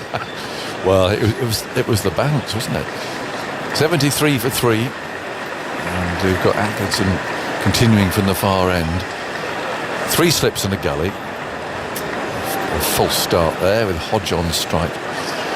On 16 from 31 balls, and Atkinson scurries in, bowls right on over at a good pace. And ignores that, and he's left alone outside the off stump. Well, he hit me on the head. He bowled me a bouncer when he's played for Northants. And helmet on, of course. And you hear that clang, and you know it's hit you on your head. And I went down thinking, this is great. I could retire hurt. This is really good news. But unfortunately, I was okay. I was all right. You'd have definitely had a concussion these days. Well, I think I might have got. Yeah, I must have. You made up the day wrong. Absolutely. Could have gone. What's your name? I can't remember. In comes Atkinson, moves in, bowls, pushed away down to mid off, and there's no run. But we got off. He got me out next ball later. I had a swipe and got out. Where were you? How close to the square leg umpire were you? Oh, closer to the square leg than to the stumps.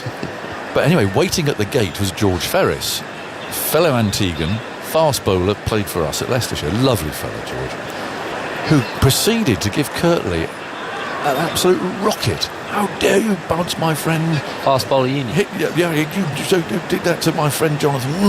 He told him off in really no uncertain terms. In comes Atkinson, bowls on the off stump, steered away, filming to backward point, and there's no run. So about a month later, it returned fixture at Northants on a green, ugly pitch, and Kirtley's running in, and it's nasty, and I'm in there early, and he ran up and bowled me half volleys. Oh, it's lovely. Yes, I just tapped it break. And that was so good old George. I wouldn't have got very many, but dear old George, it worked. It sunk in. So he just ran up and bowled very gently at me. It's like the medium pace union, isn't it? Yeah. Then goes Atkinson. Bowls short now as a top edge, and that's coming down here. It'll come for 4 more. In fact, it's gone for 6. Top edge. So no control at all. I have got the man back for the hook shot, but that was just flying at the top edge over the keeper's head, and had enough on it. An indication of the pace that Atkinson's bowling on a slow pitch. It's gone for 6. Yeah, that's 89 mile an hour. I was with you. I was expecting to bounce kind of just past the kind of the advertising map. When you set up here, you don't feel the pace, do you? No. You know, we are a long way away, and it doesn't feel like 90 miles an hour. 79 for 3. So Hodge on 22 now. Atkinson once more moves in bowls. Again, it's short and pulled out towards deep square leg. Runs actually coming quite quickly after the break for the West Indies here. I don't know if it's bowling deliberately short or not, but all the great and the good of the West Indies out today. Gordon Greenwich, all my old Test victims are lining up. There'll be a very small box of them over there. Dear old Gordon. He could play. If you're playing against Gordon Greenwich and he came out limping, you knew you were in trouble. He does cooking, doesn't he? Do cooking days now? Gordon Greenwich? I think so. I think he can come and cook at your house. Really? There's Atkinson rolling on the off stump, pushed away out to cover, and a quick single is completed. Yeah, I think so. I think he offers like, chef. As in like for like charities and stuff. I'm pretty sure at the Lashings you could imagine him coming to your house and clearing up after. Wow, that surprises me rather. I think it's him. He was a wonderful, predominantly back foot player. Attacking. Hooker, oh yeah. And especially when he was limping, didn't want to run. He just stood there and just flayed it. But what a great batsman. 81 for 3. run rate here, 2.6. That wouldn't do for Gordon, or indeed for Viv, who's also here. They'd like to score a bit more quickly than that. I mentioned that innings Gordon Greenwich played here in 1984, 214 not out to win by 9 wickets. You might be able to talk us through that in a bit more detail. No, that was before I played. Oh, right, sorry, I'm missing that game finished a few off. He also won the Chance to Dine title. Well, that's what you're talking about then. The Yes, he does. So he did. 2018. I'm pretty sure he puts himself up to come and ground cook at your house. Well, that's extraordinary. You ever done the chance to? Yes. How did you get on? I lost to Stuart Broad's pate. I'm very cross about. What were you cooking? I was doing some lamb. Here goes Wokes, bowls outside the off stump. That's nicely steered into the offside. Right. Fielded it back, good point. And what I was cross about was we have one Michelin star chef in Leicestershire who's a good friend of mine, John, and he'd given me a whole lesson on what to do to prepare these. You're doing rack-a-lamb? I think it was a rack. How to do it all, and I followed the instructions perfectly, and I think the judging was loaded because Stuart Broad has steered out some pate, although I will give him credit, he did actually do it from the start, from a chip. So it's a great night out, actually. No, I've done it 3 times, actually. Here goes Wokes bowls, and that's played a full length back to the bowler again. I know you'd have won as well. You won all of them. Yep. I don't know what you mean about the voting rigging at all, but I think that pate was rigged. I did everything. I massaged it. It's good. It's a great evening, actually. I did enjoy it. Yeah, it is nice. All for charity. Well, Gordon Greenwich, a chef.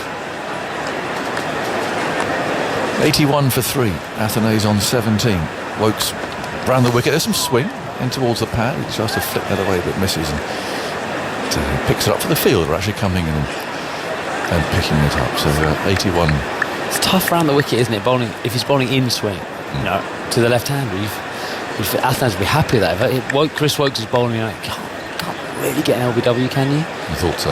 Especially with the slope. You feel like they'll be dragging down. You think stay over the wicket and try and bowl the in swing, but and the one that just carries on straight, perhaps. Maybe the pace isn't in the wicket to do it. Very full against swing. Oh, he's hit that hard. I'm not sure what part of Wokes that struck. I'm hoping it's his hand. He's got his back to us. It could have been a knee, but I think it's only his hand. That was beautifully timed. It wasn't a catch, was it? It didn't seem too much out. Well, it was hit like a tracer bullet back. It did swing. I think it was struck into the ground, I think. But we've seen Stokes. No catch. Was it? I mean, just a few inches off the ground. That would have been it. That's so hard in your follow through. Yeah. Wokes again, very full, and it's slid away off the face of the bat for a single up to deep point. Duckett will throw that back again. 82 for 3. With a ball to go. In the 32nd over, Rossini's put into bat this morning. No wickets yet for Jimmy Anderson. And his family rung the bell, and he led the teams out and all that sort of thing. So it's been very much a Jimmy Anderson build-up. And he bowled nicely, but no reward for him as yet. 2 wickets for Atkinson and 1 for Stokes. It's very good to see him bowling, and bowling meaningfully too. First time for a while for England. Wokes again, bowls. Oh, it's a good ball. He has bowled some beauties, to be fair to Wokes. And maybe a bit of frustration has come in, which is why he was going round the wicket. But a lovely ball there to finish up. 82 for 3. Alistair, good to see you. I'll catch up with you later. Alison's coming in here. I've just actually had on text messages. It was one of those 6s was in my imagination. It was a 4. Sorry, Aggers. A few text messages from people who were there. So I don't hit 2 6s in a row. Of course I don't. What was I thinking? Anyway, Chris Wokes bowling outstanding well to the right-handers. Lots of player misses. I wonder how many player misses he had to the right-hander. Struggling a little bit to the left-hander. He's hasn't had a huge amount of cricket. You can just see him building up some rhythm. Beautiful bowler to watch. Ali. Hello, Alistair. How many 6s did you hit in your entire Test career? We won't mention that. We won't. I don't. Well, I remember you striking 1 in a warm-up game in New Zealand in 2008. Well, do you remember that? Chris Harris. Probably was in a one-day. It was, and I'll tell you why I remember it, because I interviewed you afterwards, and I made a point of saying you don't hit too many 6s, and you said, well, look at these guns. You showed me your guns. Oh, God. Forward presses. I was young then. Defence up to mid-off. I was young. I think I hit 11 6s. That is correct. 11. There you go. When you only hit as few as I do, you remember everything. None of those are in your imagination. No. They were real. They were real. First one, Chris Martin, top edge over the keeper's head for 6.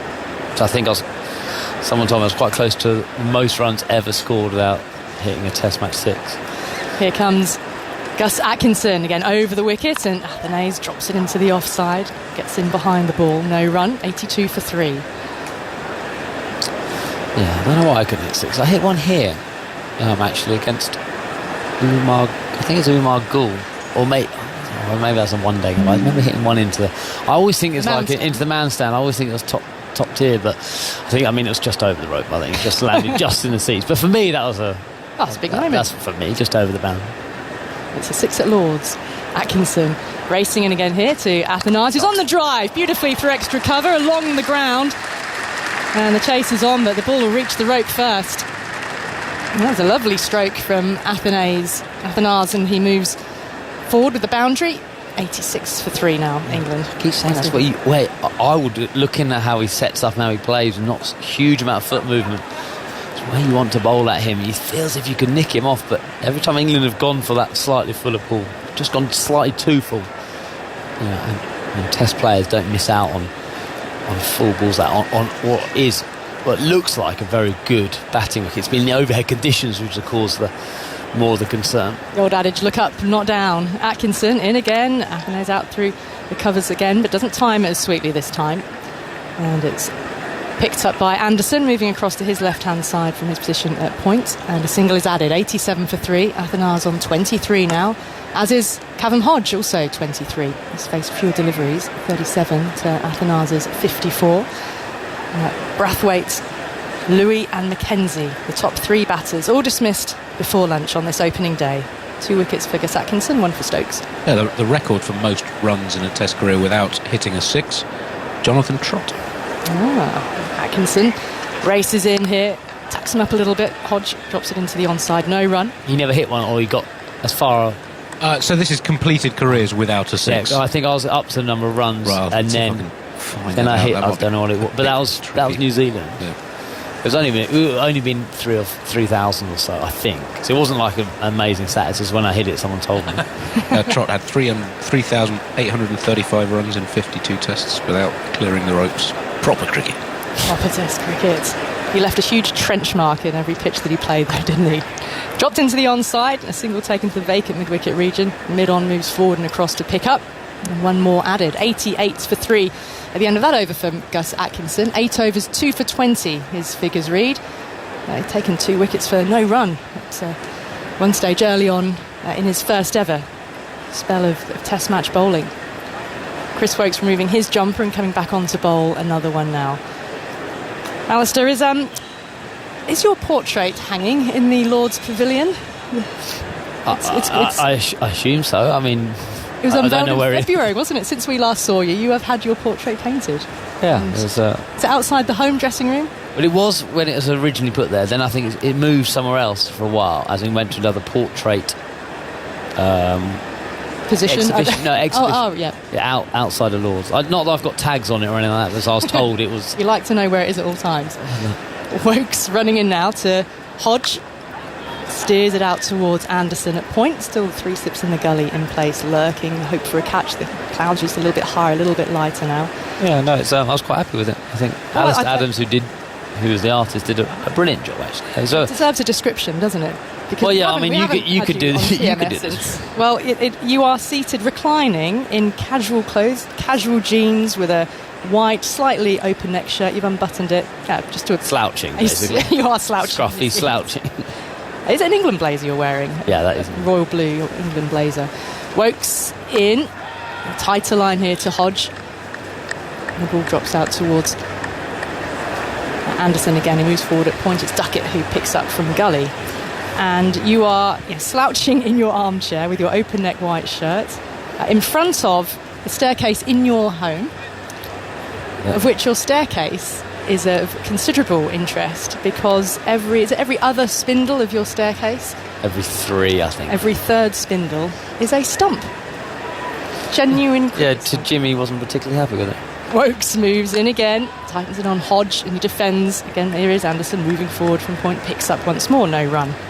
Yeah, I mean... How many of those stumps, are you saying some of those stumps should have gone to the Jimmy Anderson collection? No, he just wasn't very happy about me having stumps in my staircase. Only on Agaz's interview, I didn't realise, when he interviewed him at lunch, he talked about it. But yeah, you see all the players run off as a memento with stumps, and you end up with, I probably had 20 odd stumps, and what do you do with them? Like, just leave them in the bag like most, but like I suppose you'd always do. Wokes in to Hodge, hones in, little stump, and he's defending this up to mid-off here, picked up no run. And yeah, when we did our house, renovated our house, Alice said, why don't we put a staircase? I wasn't so sure. I thought it would be a bit ostentatious, is that the right word? But actually it looks really nice, actually. It looks quite subtle compared. And I take it you have no plans on moving soon? Well, it's a question. If we do move. Yeah. We do move. We might have to take the stumps with us or... dismantle the staircase. Wokes goes in, bowling Fuller, pressing forward Hodge defensively. We'll just take the stumps out and have a bit of a death trap staircase for the next people. A trap door. Drop a rope ladder down. But yeah, I mean, it's an amazing honour to be, to have a portrait. When you first arrive as a player at Lord's and you see all the portraits, you see all them, and then just to think that you might ever be up there to have a portrait. But it's very surreal when someone says, well, like portrait, then, well, what do you do? And you've got to go through the process of actually getting... Wokes, there's a bit of a flash of a blade into the ground and into the hands of Anderson, bit of a crowd catch there from Hodge, ends the over, 88 for 3. Hodge on 24, Athanase on 23. Yes, we sat there, discussed what do you do, what kind of picture you're going at, and then you're down to the talent of the artist, and he was brilliant. He's done a very good job, I have to say, because it is a genuine likeness to you. Yeah, and he's kind of made my eyes straight as well. Just now, I should say. But yeah, look, I'm very, very, very lucky to be up there. I think he's done an outstanding job. Well, the next question, of course, which has to be asked is when is James Anderson's portrait going to be painted? Because he's the missing one, isn't he now? Well, I'm sure he's up. He's going to get a phone call. He'll have the honour. Will he be happy about it? Is the question. Will he be up for Well, it? he won't be. Will he be smiling? 4 slips in. Atkinson new over from the pavilion end, full, and brings Athanase forward. But can only find mid-off. Can't squeeze it through the infield, and there's no run. So Atkinson's been bowling with good pace, particularly in this post-lunch spell as well. And that's what he's being picked for, and it's really caught the eye. Yeah, having faced him a couple of times in the past few years, he's one of those bowlers doesn't look like it takes much effort to bowl, and therefore, when you're facing him, you don't think, oh yeah, this is going to be quick. And he comes now, and Athanase, it's gone to first slip, it has, it's another good grab, it's Joe Root this time, he dives to his right-hand side, in the end he's got it in one hand, in that right hand of his, and it's the 3rd wicket for Gus Atkinson on Test debut. Athanase on his way for 23, West Indies now 88 for 4. As I was saying, he hits the bat a bit harder than you expect, and that's the kind of dismissal you'd think he'll get quite a lot at Test level, that kind of a back of a length, just rush you a bit faster than you think. And actually, Athanase actually opened the face. He got drawn into the shot with whether it was the slope, it's just the wobble across him. And actually, a very good catch from Joe Root. I haven't really mentioned Jamie Smith yet on David the keeper. Obviously, that relationship between keeper and the first hit, it was Joe Root's catch, but until you get a few when you're standing there, Athanase gone for 23. A good catch for Joe Root, and actually nothing on that Atkinson deserved. He's bowled very well. Yeah, he's taking all the limelight at the moment, isn't he? The man on Test debut took a ball with his 2nd wicket in Test cricket when he dismissed the captain, Craig Brathwaite. He dragged on for 6, 34 for 1 at that point, and then it was Kirk Mackenzie who was caught by Crawley at 2nd slip. That was for 1, 36 for 2, and now Ben Stokes got in on the action, but courtesy of an excellent catch by Harry Brook, a really brilliant effort, and that's Mikhail Louis, who was out for 27, 44 for 3. And now in this post-lunch session, Alec Athanase, caught by Root at first slip, out for 23, 88 for 4. Tuffers, welcome to you. Afternoon, everyone. Yeah, no, good wicket again for Gus Atkinson. He's impressed, hasn't he? He's just hit that lovely line against the left-handers, just outside off stump, and just drew Athenays into that shot, who was looking good for the West Indies. He'd played a couple of lovely sort of cover drives down the ground, and he'd be delighted with his third wicket. Bowled at good pace, and he's got one of those nice repeatable actions that he looks like he could bowl all day with. Doesn't take a lot out of himself, but generates pace, as Cookie was saying, and just drew that little sort of poke outside the off stump. Good catch.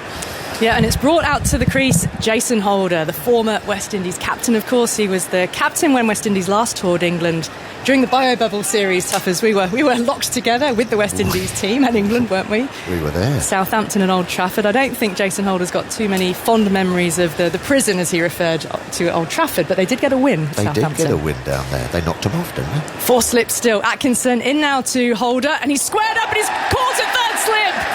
2 in 2 balls for Gus Atkinson on Test debut, and Jason Holder, he's in and he is out. What a debut this is turning out to be. Atkinson has got 4 wickets and he's going to be on a hat-trick. Oh, what a delivery as well. That one just lifted off a length. As you say, Jason Holder, a tall fella, and it's just climbed on him a bit, and it's sort of taken the edge of the shoulder of the bat and flew to third slip, was it? Second slip? Yep, Harry Brook, who took a comfortable catch, just trying to work that round the corner, went a bit too sort of far and closed the face and got the corner of the shoulder of the bat, and he's delighted. 4 for on debut at Lord's, 1 away from getting on that board.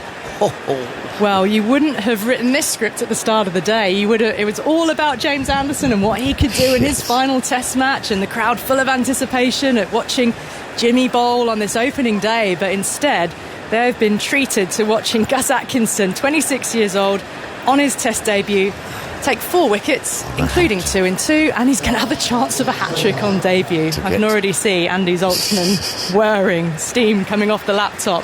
Test hat-tricks on debut. I know. But Good Zaltz a second. And he's just got that little bit of extra pace and balance, hasn't he? I think people, as you say, he's got a very smooth approach to the crease. Similar-ish to a Jofra Archer, and then all of a sudden that nice little sort of snap of the wrist and that quick arm, and it just hurries you. If you haven't faced him beforehand, it just sort of makes you do little things. Oh, that's on me a little bit quicker than I thought, and that's exactly what happened to Jason Holder. Good delivery. That was Jason Holder as well. This is Jason Holder's first Test match in a year. Yes. And it's been a brief stay for him. But the man who will face the hat-trick ball is Joshua De Silva. Zoltz.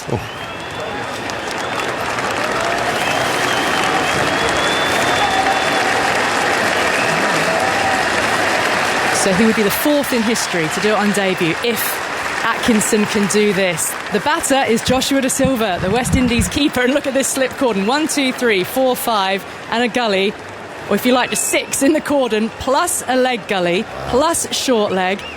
Shoaib Bashir's on his own down at deep backwards square. Gus Atkinson on Test debut, hat-trick ball to Joshua De Silva. In he comes now, it's full defended, it's kept out, and Atkinson fields off his own bowling. And it's a dot ball. That's a moment for the Lord's crowd, isn't it, on day 1 of the first Test of the summer? Well, they've woken up this Lord's crowd after lunch, probably a nice long lunch, if I know this Lord's crowd, and got right behind the Surrey paceman. Good delivery on and around off stump, just managed to get about on it, but he'll be delighted with that. What a debut. Well, we're saying goodbye to the past in Jimmy Anderson this match. We're saying hello to the future right now. It rolls on, doesn't it? Atkinson races in again, beats the bat. No, got an edge, taken, caught behind, and that's the first catch for Jamie Smith in Test cricket. And Atkinson does have a fifer. He's got 3 wickets in the over. He's being mobbed by his teammates. They're ruffling his hair. They've all rushed together on the outfield. What a moment for Gus Atkinson. I'm sure he can barely believe it. He's got a look of disbelief on his face. An extraordinary spell, extraordinary over, Tuffers. Well, fantastic for the young fella. Holds the ball aloft at Lord's. You don't get to do that too many times, and they'll be putting him up on the board again. He's just bowled that sort of cross wobble seam, and it's nipped back down the hill, got an inside edge on it, and Smith takes a good catch. Low, inside edge, always difficult for the keepers. And you're right, absolutely mobbed by his teammates. 5 for on debut at Lord's. Come on, does it get much better than that? Perhaps 100. But, just to go with it. But Yeah, no, bowled really well. Got into his work so early, didn't he? Got those wickets early on in his spell, and he just felt that he felt himself at home. He got into his rhythm, bowled really nicely against the left-handers. Never left that sort of top of off-stump line of length. The odd bouncer, just to keep the batters sort of pushed back a bit as well. And he's bowled beautifully. Well bowled, Gus Atkinson. 5 for on debut at Lords. Brilliant just stuff. Incredible. He'll never forget that. Nearly, just one ball away. That was unlucky. Well, West Indies have slumped from 88 to 3 to 88 for 6 in the space of 4 balls. And Atkinson, well, he'll be... It's just, you can always tell when they did who's coming down the steps now. You can always tell because he hasn't got his gloves on, he hasn't got his helmet on properly. They're into the bowlers. Alzari Joseph was probably not expecting to be batting quite so soon after lunch. I've made that walk down many times. He's still juggling his gloves, isn't he? Adjusting your box. Thigh guard. Crikey. Hang on, have I got my arm guard on? I'm sure he has. He's got an arm guard on. Yeah, everyone's worst nightmare, isn't it? And there's still 1 ball to come in this over from Atkinson. Yeah, still 1 ball to come. Could be 4 wickets in the over, but this is extraordinary. He's just hit it on that, especially bowling from the pavilion end as a seam bowler with the slope. If you can land it on that off stump or just outside that off stump, if it doesn't nip back down the hill, you're in business because the outside edge comes into play. If it does just sort of like react to the slope, inside edge and bowled, and LBW come into play, if he can bowl nicely at Lords, that is the end to bowl. Well, he's owning that end at the moment. It's a marvellous backdrop, the pavilion full of people, the white railings, the terracotta facade, and Alzari Joseph faces up to Atkinson. He's struck, he's ducked into one. Hit him on the head. And there's the pace of Atkinson. He's 88 miles per hour. Yeah, but slippery quick as well. Sometimes the guys can hit that length and you see it coming. This one, he just rushes onto you a little bit. Well bowled, Gus Atkinson. 5 on debut. And listen to this ovation. This is for the debutant. Atkinson's taken his cap and his glasses and he's been congratulated by every one of the England team for coming over to him to give him a good pat on the back before he heads off into the deep, and I'm sure he'll get another cheer, won't he, when he gets down towards the grandstand or the Warner stand where he'll go to field. But a triple wicket maiden and a hat-trick only averted by 1 delivery to Josh De Silva, which he managed to keep out. Here's the shout again, but also the applause rather for Atkinson. He's jogging back to Warner stand and they're on their feet, as well they might be, to applaud this debutant. Of course, in and around that, it was a first catch in Test cricket for Jamie Smith behind the stumps. And a nice pouch as well, as I say. He's a tall lad, and we've been wondering, not a lot of us have seen him keep, but he reacted to that sort of, as you said, that ball that nipped back down the hill and kept a bit sort of low, and they scuff along to you sometimes, bowling from the pavilion. And he got down low, pouched it, so he'll be delighted as well. Alzari Joseph just being checked over by the physio, so Zoltz, that gives us a moment to come to you. Yes, the triple wicket maidens, pretty rare things for England bowlers. The last one was by Stuart Broad against India at Trent Bridge in 2011. The last one for England at Lords was Darren Gough against Pakistan in 2001. Tuffers, you appear on this list. At the Oval 1991 against West Indies when you took 6 for 25. Triple wicket maiden. Triple wicket maiden. Get in there. You've made his day, Zoltz. Yes, I've made a list. Don't often feature on those lists. Yes, and it's a good list, it's not a good bad one. No, so you're so expecting something about your batting or your fielding. You're a very handy bowler. Late for the bus list. 88 for 6. Wokes continuing, and that's a beautiful delivery. Moves away a fraction past the outside edge of Gavin Hodges' bat, and he sees him then jogging off towards the square leg umpire as that one went through to Smith. Well, England see a little opportunity over here. Just gets everyone up. This Lord's crowd, you can hear it coming through the headphones now that they're buzzing. Ball's just started to do a bit after lunch. Beauty from Chris Wokes, just getting that away swing as well. Wobbling here, the West Indies. More than wobbling. 88 for 6. 3 slips in. Wokes a bound at the crease, and he's going to dabble at that and then raises the arm aloft to let the ball pass through to the keeper. There's Hodge, who's 24 from 47 balls. After Alzari Joseph, Tuffers, it's Gudakesh Moti, Jaden Seales and Shamar Joseph are the remaining batters to come for West Indies. Well, they've got to try and eke out another 50 or 60s from somehow. Need a partnership. Yeah, they do. Last. It's only going to get easier to bat on, I think. It's going to get a little bit quicker. So tomorrow could be the day to bat. In goes Wokes, and Witt slashed away. Oh, brilliantly caught! Absolute ripper. That is Ollie Pope fielding in a catching sort of forward point position, and it has gone to him so fast. And it's stuck, and I think the crowd took a moment to realise it. I think his teammates took a moment to realise it.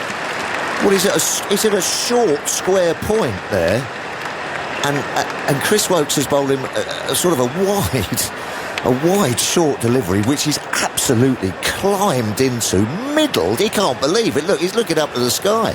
He can't believe he's caught that. He's crunched it at him, Ollie Pope, and he's pulled off an absolute screamer. Well, Kavim Hodge is on his way, just looking up at the screen. I mean, it's almost taken that sort of behind him. Great catch. It went so fast because it was there tough, as like you said, and Kavim Hodge, after hitting it and realising it's gone to Pope, has just slumped to his knees. And Chris Wokes has got a look on his face a bit similar to that Stokes had. Yes. Well, I was going to say that Stokes had with even today, with the Brook catch, but you're right, with Stuart Broad's oh my Broad sort of face at Trent Bridge all those years ago. Kavim Hodge trudges off. 88 for 7, West Indies. This has been a rout just in this last 10-15 minutes. They were 88 for 3. I think I'm going to take a breather. I'll see out the end of the over. What a catch. Fazim Ahmed is waiting to come in, but I think he's happy to just wait a little bit longer at the moment. Wow. Oh my word. What a great catch. As I say, huge smile on Ollie Pope. I think it was one of those ones where you're not even really walking in because you're tight in, almost for the catch. But he's given it a full Caribbean flourish outside the off stump, completely middled it, and that would have got to him in a blink of an eye. And we need one of those reaction timers to know how many seconds he had to react. Absolutely no time, and that is just hours and hours of practice, and you just anticipate roughly where the ball's going to be, and you put your hands there, and I know it's a cliche, it either sticks or it doesn't. Gudakesh Moti is the new batter. Wokes in, it's outside the off stump, looking to punch it away, hasn't quite timed it. Fielded it back the point by Gus Atkinson. So still 3 slips in place. Slips have been in the game all day with the cloud cover and the movements. 150 wickets for just quietly for Chris Wokes. Just quietly amongst all that. I actually shouted out there, I love a good catch-up point because they come whistling towards you. Not that I never fielded there too many times, but he's delighted, Chris Wokes. Well, Wokes has been in and out of the test side, really hasn't he? Came back in, of course, last summer, player of the series in the Ashes. Bounds in again now as the sun comes out, and that cuts him up a little bit, Moti. Inside edge into body and then drops down onto the ground. It's the first time we've seen full sunshine on this opening day. And they've had something for lunch, this England side. Just seen that on replay. That is an absolute cracker. As you say, it's one of those ones similar to a Stuart Broad and Ben Stokes. It goes past you. It goes past you and you sort of try and catch up with it. He grabbed it two-handed, sort of waist height, but kind of on its way past him. Yeah, it was just the speed at which it went. Wokes in again here to Moti. Again, he's not getting hold of it. Bit of bat into body and the ball drops down into the pitch. Go on to the BBC Sport website and app if you want to just see how sharp that catch was by Ollie Pope, and you can see that wicket flurry, the triple wicket maiden from Gus Atkinson. 7 p.m. on BBC iPlayer for today at the Test. Get all the highlights. That is the end of wicket taking over from Chris Wokes. West Indies are in disarray, 88 for 7. 2 new batters both on naught. And Tuffers, it is now going to be time for Fazir Mohammed. A bit more from you. Yes, well, just calming down a little bit after that session. Little short session after lunch. Gus Atkinson hitting his rhythm and taking his wickets. Fantastic over, 3 wickets. And then an absolute blinder. He was there for the catch. He was there. As you said, he was sort of at a short point. Brilliant by England. Brilliant stuff after lunch. Fazir. Brilliant sunshine as well, but certainly for the West Indies, 4 wickets for no runs, from 88 for 3 to 88 for 7. I know the West Indies in danger of capitulating here before getting to 100 after the pair of Kavim Hodge and Alec Athanas were looking comfortable. Look good. But so often that happens for the West Indies. Here he comes now, Gus Atkinson, 5 wickets on debut. First delivery outside the off stump to Alzari Joseph. Ducked into a short ball, first ball. Yeah, boy, got him right in the Swede. I think and it just, as a seam bowling unit, you know, they would have worked hard, they kept the runs down before lunch, and they would have just had a little chat to themselves going, come on boys, we just need that little bit of luck, you know, get 1, get 2, get 3, and that's exactly what happened. And 4 as well, as Atkinson bowls full length, and that's hit with some flourish forward a square by Alzari, who certainly fancies himself with the bat. He's got a test best of 86 against Australia in Adelaide just over a year ago, and he's going to need to get some runs for the West Indies. He had 92 for 7. He's off the mark with the flourish. Well, I think that's probably the best way. Why not, if you can see it? And he obviously enjoys his batting, and sort of picked up that sort of leg stump, pretty good length, and just clipped him over mid-wicket with a flourish. 4 slips in place as Atkinson looking for a 6th wicket. Bowls to Joseph, turns it away back with a square. 4 more. That's even more polished than the one that he played before. Neatly off the legs, timed perfectly through square leg to take him on to 8. Well, why not? I think it's the way to go now, as you say, 96 for 7. If someone can get themselves a quick 30 or 40, get themselves up to 150, at least you feel that you're slightly in the game. But yeah, nicely put away. 86 against the Aussies. No mug, as they say. Seems as if that knock on the helmet would have helped him quite a bit. And he's waiting now on Atkinson in once more. Bowls to him, and he's driving back past the bowler. 3 consecutive 4s, and shows the maker's name as well in true West Indian showman fashion. Well, that was beautifully played on the up, back past the bowler to bring up the 100 for the West Indies as they try to get whatever they can from this low order at 100 for 7. Yeah, beautiful couple of shots there from Joseph, this time punching it straight back past Atkinson, who's perhaps still sort of a little bit hazy from his 5 foot, and now he's back on it now. Hold on a minute, this bloke's whack-meing around a bit here. Get back on it for Atkinson.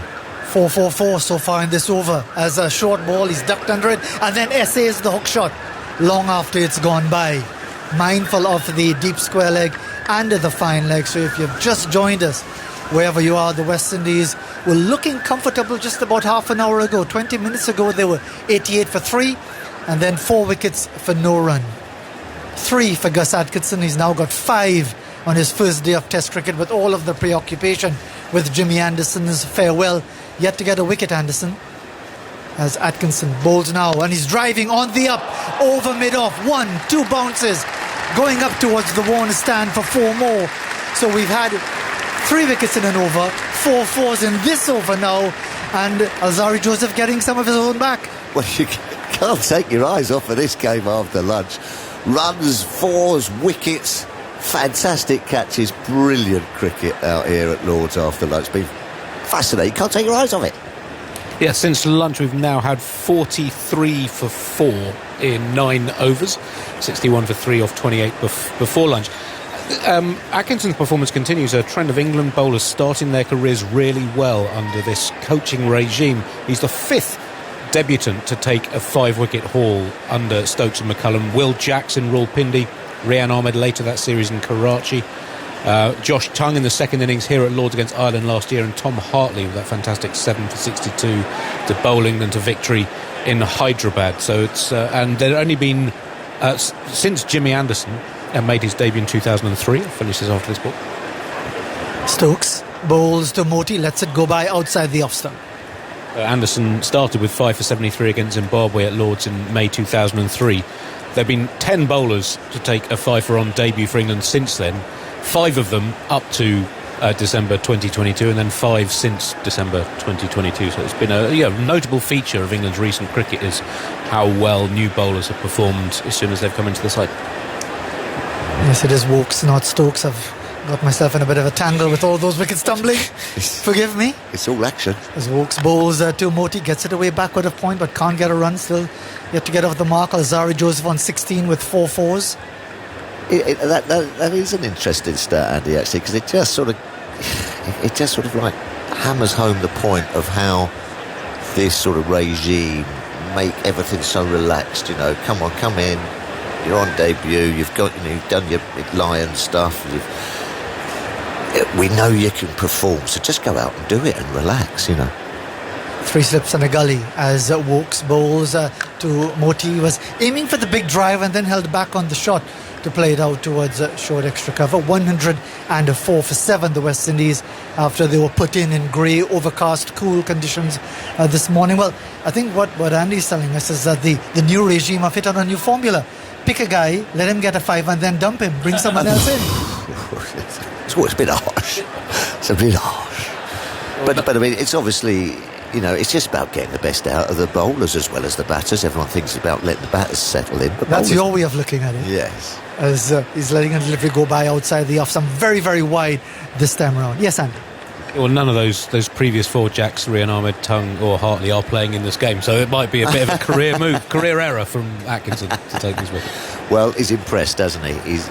We've been sort of banging on about it all morning, that he's got that nice relaxed run up. He's got pace, but he can just hit that line and length as well. Bowls that beautiful natural length and line just outside that sort of off stump. And you get a bit of sideways movement. You're always in the game as Test match cricket. It's getting brighter and brighter this afternoon as Wokes bowls on leg stump to Moti, who gets off the mark with a single to fine leg. So the weather just getting better as England will be thinking of starting their reply sometime later this afternoon. But that point you made, Tuff, is about being relaxed. I think that is really the hallmark of this regime, because it makes a massive difference when you know you're playing without that pressure. If I fail, I get dropped. If I get caned, I get dropped. It makes a huge difference in any sport if you don't have that yoke around your neck. As Wokes bowls to Alzari Joseph, turns it away through backward square for another run. His first run, that's not a boundary. He goes on to 17 to end the over. The West Indies 106 for 7. No, you're absolutely right. I mean, the Lord's Test match, it's a huge thing. Anything's a huge thing when you're representing your country for the first time. And if you can just take away that somehow, that sort of pressure and angst about your performance and how you're going to do, probably a bit of a sleepless night as well, and then you get to the ground. That's what I really liked about Ben Smith. He had a day off yesterday, just go and do something else. So, fantastic. And he'll remember that for the rest of his life, Gus Atkinson. Lord's Test match 5 against the West Indies, up on the board. One of those things that, they can never take away from you. Fantastic for the young fella. And he's looking for more from that pavilion end. As he runs it now, passes the umpire, bowls to Alzari Joseph, looking to hit over the top, miscued. Here comes wicket number 6. The catch is taken comfortably at a short mid-on. Again, looking for the big shot is Alzari Joseph. A bit of a change in pace here from Gus Atkinson. He gets his 6th wicket. Comfortable catch taken. The West Indies slip deeper into trouble now. It's 106 for 8. Wokes with the comfortable catch. Joseph gone for 17. Yeah, no, hit it mile in the air, actually. I think might have been a slower one from Atkinson, or just got under it, Joseph. Hit it a long way up, but the safe hands of Chris Wokes, and another wicket for Atkinson. Easy game, this Test cricket. The West Indies have had a bit of a nightmare after lunch. Absolute nightmare. The fears of Caribbean fans will probably up this morning, getting up early, would have been encouraged by the start. It would be just around 6 o'clock Caribbean time, 5 o'clock in the morning in Jamaica, hoping for the best and thinking early this afternoon with the partnership between Hodge and Athanase. They were going well, 88 for 3. Within half an hour, if you've popped off for something for breakfast and you've come back, I'm sorry to tell you, you might be suffering some indigestion right now at 106 for 8. Yeah, get yourself back from breakfast. Don't have a long breakfast. Get a takeaway, because, take nothing away from England as well. They've put it in the decent areas, and they just found that bit of sideways movement and a bit of swing. But it's a shame, because Athanase impressed for me.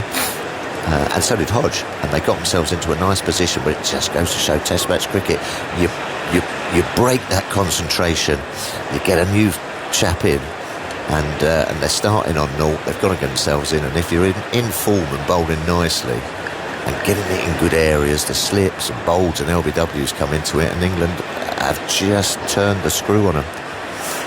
Well, the man in the crease now knows all about a fiver on his first day of Test cricket. Shamar Joseph, we all know all about his story with those couple of test matches in Australia in January. 5 wickets, first ball success getting Steve Smith, and then that dramatic finale at the Gabba, 7 for 68 to bowl the West Indies to a famous 8-run victory. Well, he's now on strike left-handed, facing up to Gus Atkinson, 106 for 8, 4 slips go down. Atkinson bowls to the left-hander, backing away, loud appeal for LBW. Might have been struck outside the line of leg stump because he took a definite step almost towards leg to heave to the offside. It remains 106 for 8. Are they thinking of a review? Doesn't seem so. So he's just going to trudge back up to the top of his mark, Gus Atkinson. Well, it looks like he's going to get a wicket with every ball, Gus Atkinson. This one, beautiful shape. Might have just done a bit too much, swinging back in and perhaps a bit high, but he's making the ball talk here, Gus Atkinson. Looks like he's going to get a wicket every single delivery after lunch. Great rhythm, great areas, and at good pace as well. Excellent figures, 6 for 36 as he bowls now to Shamar Joseph. What a shot is that! Wicket number 7 is coming now, taken at a deepish backward point. Well, you'll probably need an hour and a half to describe that shot. He was on bended knee, looking for the pull shot to a delivery outside the off stump, sliced it towards backward point. The catch taken by Ollie Pope. Shamar Joseph won't have any glory, certainly not with the bat on his first day at Lord's. The West Indies sliding away ignominiously now from 88 for 3. They're 106 for 9 with Joseph gone for a duck. 7 wickets now for Gus Atkinson. Well, I said just before the wicket, he looks like getting a wicket every ball, and you're right, that was an interesting shot. Short ball just outside the off stump, which is sort of just, I don't know, it's a bit of a tail-ender's hack, really. Nicely pouched by Ollie Pope, and 7 for Atkinson with 1 more to get. Well, 7 for 36. If he takes another wicket or doesn't concede 7 more runs, so finishes with better than 7 for 43, that will be the best figures by an England bowler on test debuts. Only the 7th England bowler to take 7 wickets on debut. Dominic Cork, 7 for 43 on this ground in the 4th innings against West Indies in a fantastic test match here in 1995, is currently the best by an England bowler on debut. The others with 7 on debut: John Lever against India in Delhi in December 1976, Alec Bedser here at Lord's against India in 1946, 7 for 49. James Langridge against West Indies in 1933. Tom Hartley over the winter, 7 for 62 in the 4th innings in Hyderabad. And Jim Laker, the famous off-spinner, 7 for 103 against West Indies in Barbados in 1948. So Atkinson, the 7th England bowler with 7 wickets in an innings on debut, and with a very good chance either to be on the first with 8 or to have the best ever debut figures for England in over 1,000 tests that England have played. Oh, we've got an ever coming up. Well, it's a day we're going to remember. It's a day Gus is going to remember.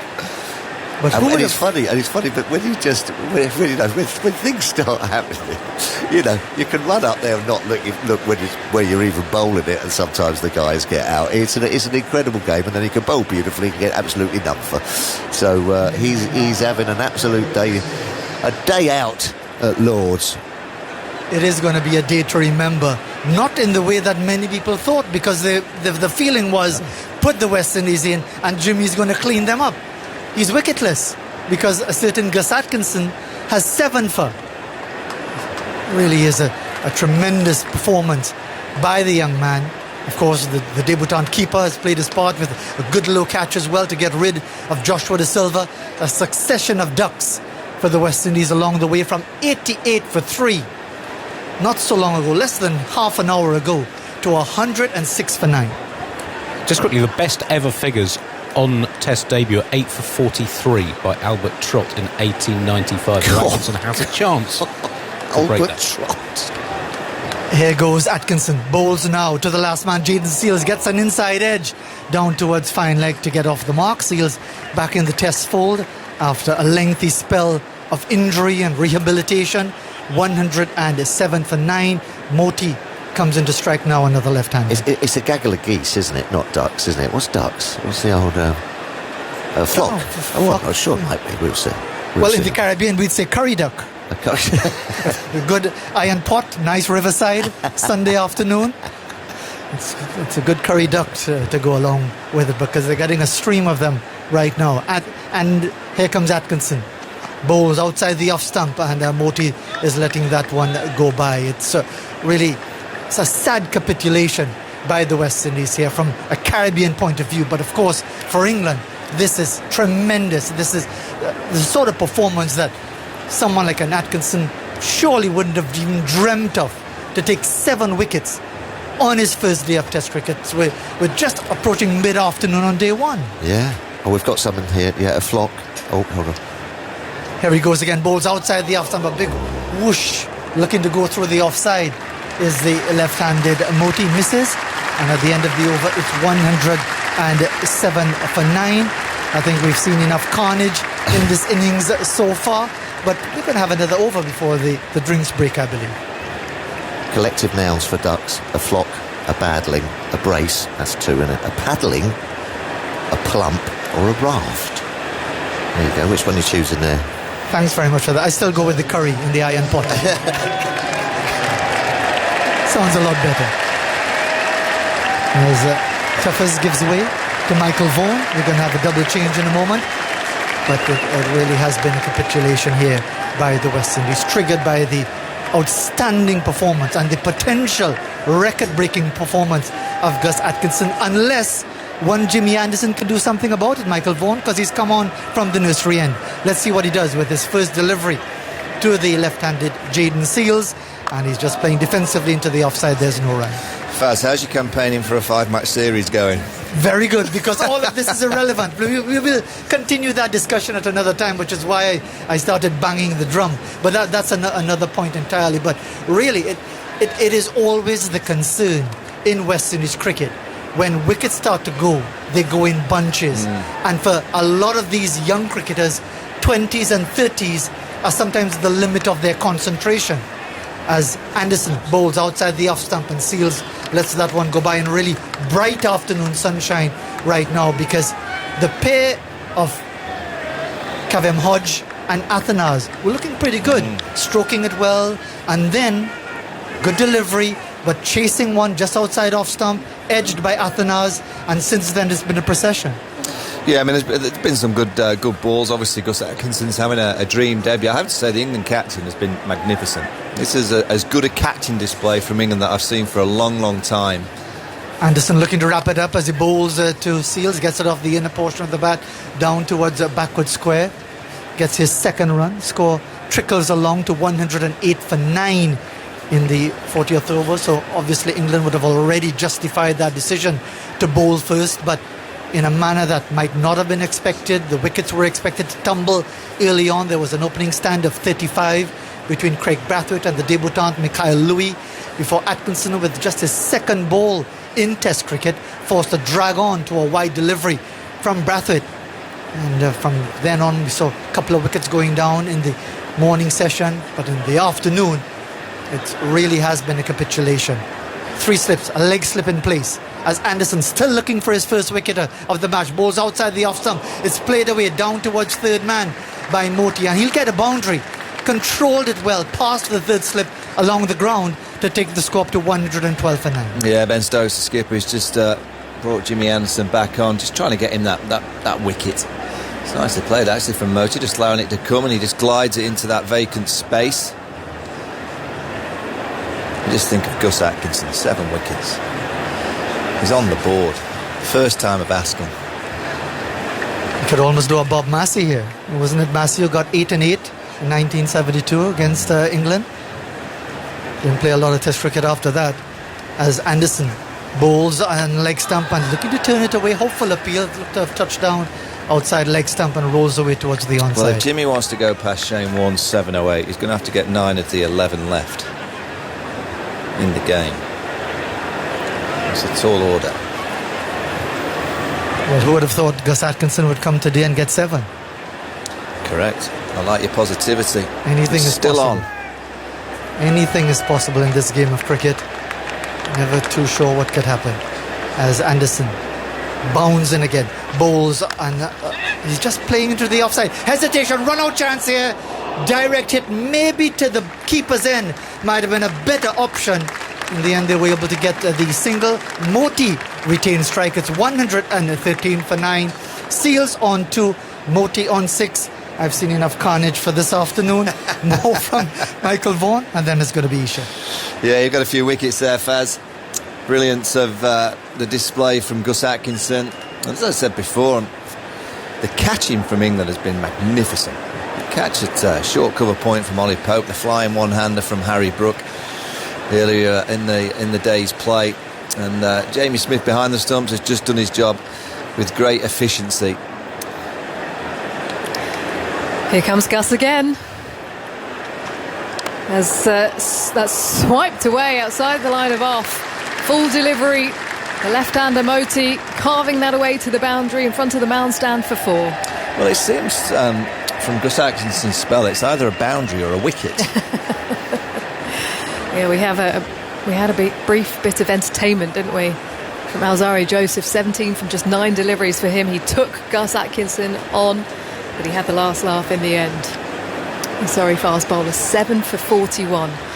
If you're just tuning in, the West Indies have lost 6 for 18. They are 117 for 9 currently. Moti ducks underneath a fairly vicious short ball from Gus Atkinson. That came down at 88 miles an hour, Michael. Yeah, I'll just think back to the 80s. I reckon all the England batters that played against that incredible West Indies attack, if you got one boundary away off a drive, you just knew the next ball was going to be a bumper. And I think Gus Atkinson's just a typical fast bowler. You drive a fast bowler, you generally always know as a batter that the bouncer's coming. He's bowling sharp. Top speed of 90 miles an hour as he comes again. Moti playing that down into the ground, up into the armpit on that occasion, as it trickles back to Atkinson. 7 for 41. He's into his 12th over. Just giving a ball a shine now. Atkinson, his shirt out of his trousers. Yeah, I like that look as well, the shirt down. Very casual. Yeah. As he turns to face his prey once more. He shuffles forwards, bounding in. Moti beats the edge through to the keeper. Yeah, the average speeds have just come up on the television screen. And Gus Atkinson's average is 86.5. And that's what England are looking for, aren't they, over the next year or so, to develop a group of fast bowlers. You've got Mark Wood, Jofra Archer, who'll hopefully play Test match cricket in 2025. Ollie Stone maybe come back into the ranks. Josh Tong, if he can get fit. So they're kind of gathering a group of quick bowlers. Moti crouching down. Beats the edge once more. Good length delivery from Atkinson. Just leaves down the slope. Yeah. Always talk about succession planning, but there is that eye on the Ashes, Michael, and you just think Ben Stokes would probably want to just put him in cotton wool after this match. Yeah, I mean, for 18 months. Yeah, we were both in Brisbane when Shamar Joseph did the damage against Australia. It was just pace. So you can completely understand why England are going down that track. Atkinson bowls. Moti carves another one through the cover. Out to the boundary. He'll pick up another 4. Just the length, really, that allowed him to get his hands through. 121 for 9 then at the end of the over. Yeah, nice shot. It was on a plate. As the sun just starts to peer its way through the clouds, it feels like it's a nice afternoon for batting. He's done a little bit. There's been a bit of swing, a bit of seam movement, but this isn't a 121 for 9 pitch. Something like 300 par. It's that kind of pitch. So the West Indies are so far short, and with the batting lineup that England have and the way that they go out and play, it won't take them too long to go past that score. Yeah, Atkinson's 2 spells, 2 for 2 off 5 overs and 4 maidens this morning. Since lunch, 5 for 43 off 7 overs. There have been 8 4s and a 6 off his bowling in that all-action spell. Here comes Jimmy from the nursery end. Defended nicely to the leg side. Good length delivery on around the leg stump. Yeah, it's got a sense that Jimmy needs to get a wicket. I think the crowd want that Jimmy Anderson wicket. The roar at the toss. when Ben Stokes said, we'll bowl first, was a roar that I've not heard from the Lord's crowd before, because England were bowling. And it was all down to Jimmy Anderson. They wanted to see Jimmy potentially for that last time. They might not be coming tomorrow, on Friday or Saturday if it goes that far, and they want to see him get a wicket. Anderson past the stumps, Seals forwards, they go up in unison, hits the pad, but I think there might have been bat involved. Jimmy turns around to have a look at what the keeper thinks. Ben Stokes has consulted with the keeper as well, and they've decided not to. Yeah, I think it was Jamie Smith actually who came into the conversation and said it's going down the leg side. Yeah, I think it is. It's a good non-review. He's actually nowhere near it with the bat. Jaden Seals. It's by about a yard. Anderson approaches the crease again. Seals beats bat and pad through the gap and through to the keeper. That got everyone excited. Well, this is late movement. It's swing through the air from Jimmy Anderson. He started out as a bowler that bowled big outswingers to the right-hander and in-swingers to the left-hander, and that's just a little bit of a throwback. And over the years he's developed all the different skills, the wobble seam and so many other different deliveries, but that's a little bit of a throwback, the big in-swinger to the lefty. Anderson again, and they go up this time, and it's given. The final wicket goes to James Anderson in his final test. It's been absolute carnage here today from England.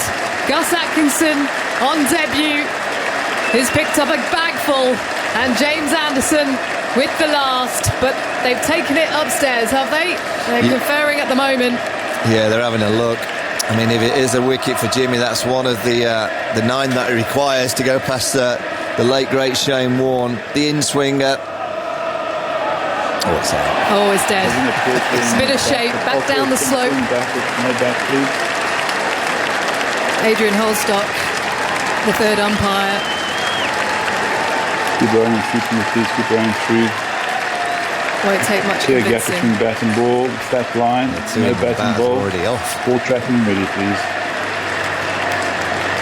Confirmation, no bat involved, so this will confirm things once and for all with the ball tracking, but you're right, England are heading off. They're certain. Original decision is out.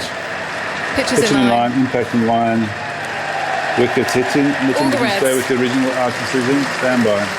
So that's it. The innings has been wrapped up. 121 for the West Indies after being sent into bat. And in James Anderson's last test, he will be applauding the newcomer.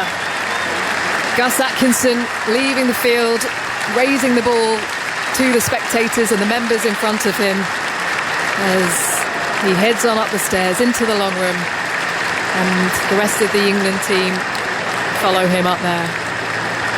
So it's been a wonderful morning for Atkinson. 7 for 45 on test debut here at Lord's.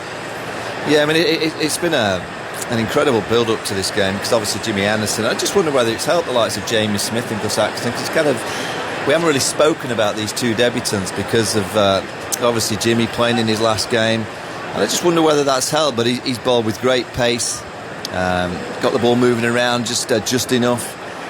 And if you look at this England kind of mechanism of what they're trying to achieve, that pace is what they're after. They really want to develop this group of bowlers, and particularly the likes of the bowlers that we've mentioned, with that extra bit of zip and pace. And Gus Atkinson, first time of asking, it doesn't get much better than that. Well, he got the ball rolling today. Gus Atkinson into the attack with just his second ball. He removed the West Indies captain, Craig Brathwaite, playing away from his body. He chopped onto the stumps, out for 6. The score was on 34 at that stage. Then Kirk Mackenzie caught Crawley, bowled Atkinson, and the score was on 36. Louis to go when Stokes introduced himself to the attack. Caught by Brook, a low diving catch to his right, one-handed. It was simply sensational. You'll be able to watch that back on the highlights this evening at 7 o'clock on the iPlayer. He was out for 27. Mikhail Louis on debut. Then the next wicket to fall, Athanase on 88, and then the possession, 6 for 18 for England. Athanase gone for 23. Then it was Jason Holder, caught Brooke, bowled Atkinson. Josh De Silva, soon after, caught Smith, bowled Atkinson. And Alzari Joseph, although he entertained, he picked up 17 from 9. Eventually, Atkinson got his man. That was his 6th wicket. Before Shamar Joseph looking to dodge a short one. Then he looked to play it. He slipped in the process. And that popped up into the air to Pope for a duck before the final wicket to fall. So, incredible day so far for England to have the West Indies out before tea on day 1 for just 121. Yeah, brilliant from England, but from the West Indies, that was poor. They're an inexperienced batting lineup, and they'll be disappointed with that. They're better players than what we've seen today. They've got more discipline and skill, and some of the shot making and the decision making just weren't quite there for the West Indies batters. And when you've got that momentum that just can happen in any part of the world playing Test match cricket, but particularly here in the UK, you do get these kind of flourishes of wickets that fall in a heap.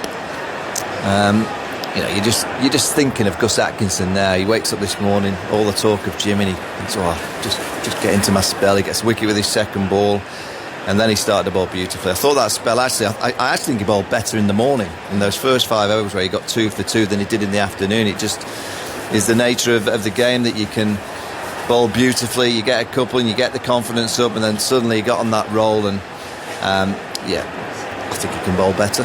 I really do. I think he's got it in him to bowl better, which is a great sign for him. But you can't get a better start, can you? He walks in that dressing room. Someone already will have the tape. They get the tape out and put it on the board, and someone will probably, Paul Collin will be up there writing his figures on the honours board at Lord's. So a tremendous start. It's very poignant, isn't it, Michael? James Anderson, full circle here, picking up a 5-foot in 2003 on debut here at Lord's, and finishing his Test career here.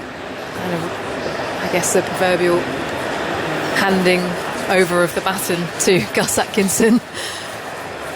Just an incredible performance on debut, and it's the sign of the future. 25 years of age, Gus Atkinson bowling at 90 miles an hour. This is what we have to come. Yeah, I was surprised in India that he didn't play a game. If you go back to, I think it was the 3rd Test where Ollie Robinson played, I was surprised that they didn't go with that extra pace in Gus Atkinson. Maybe they were just saving him for this day. They knew that Lord's was going to be a day that he could make his debut, say goodbye to Jimmy Anderson, and obviously delivering the figures that he has. You just look down to the right now, the West Indies quicks are warming up. Shamar Joseph, he's going to have to produce some magic. We've already seen him. He's only played 2 Test matches, produced magic in Brisbane. Jason Holder, Alzari Joseph, Jaden Seals. Well, it doesn't need a rocket scientist to suggest that they're going to need some early wickets to try and get something out of this day, because so far the batting, it's always going to be the case in this series where the West Indies batters are going to be put under a huge amount of pressure. But if they can somehow get a score on the odd occasion, this bowling attack can cause England a few problems. So I'm interested to see how they go over the course of the next hour or so to try and get some early wickets. Gus Atkinson's figures 7 for 45 from 12 overs and 5 maidens. The second best figures for England by a Test debutant. Only Dominic Cork 7 for 43 on this ground against West Indies in 1995 are better, and that was in the 4th inning. So Atkinson has the best debut figures in first innings of it, so first innings that a player has bowled in the history of England's Test cricket.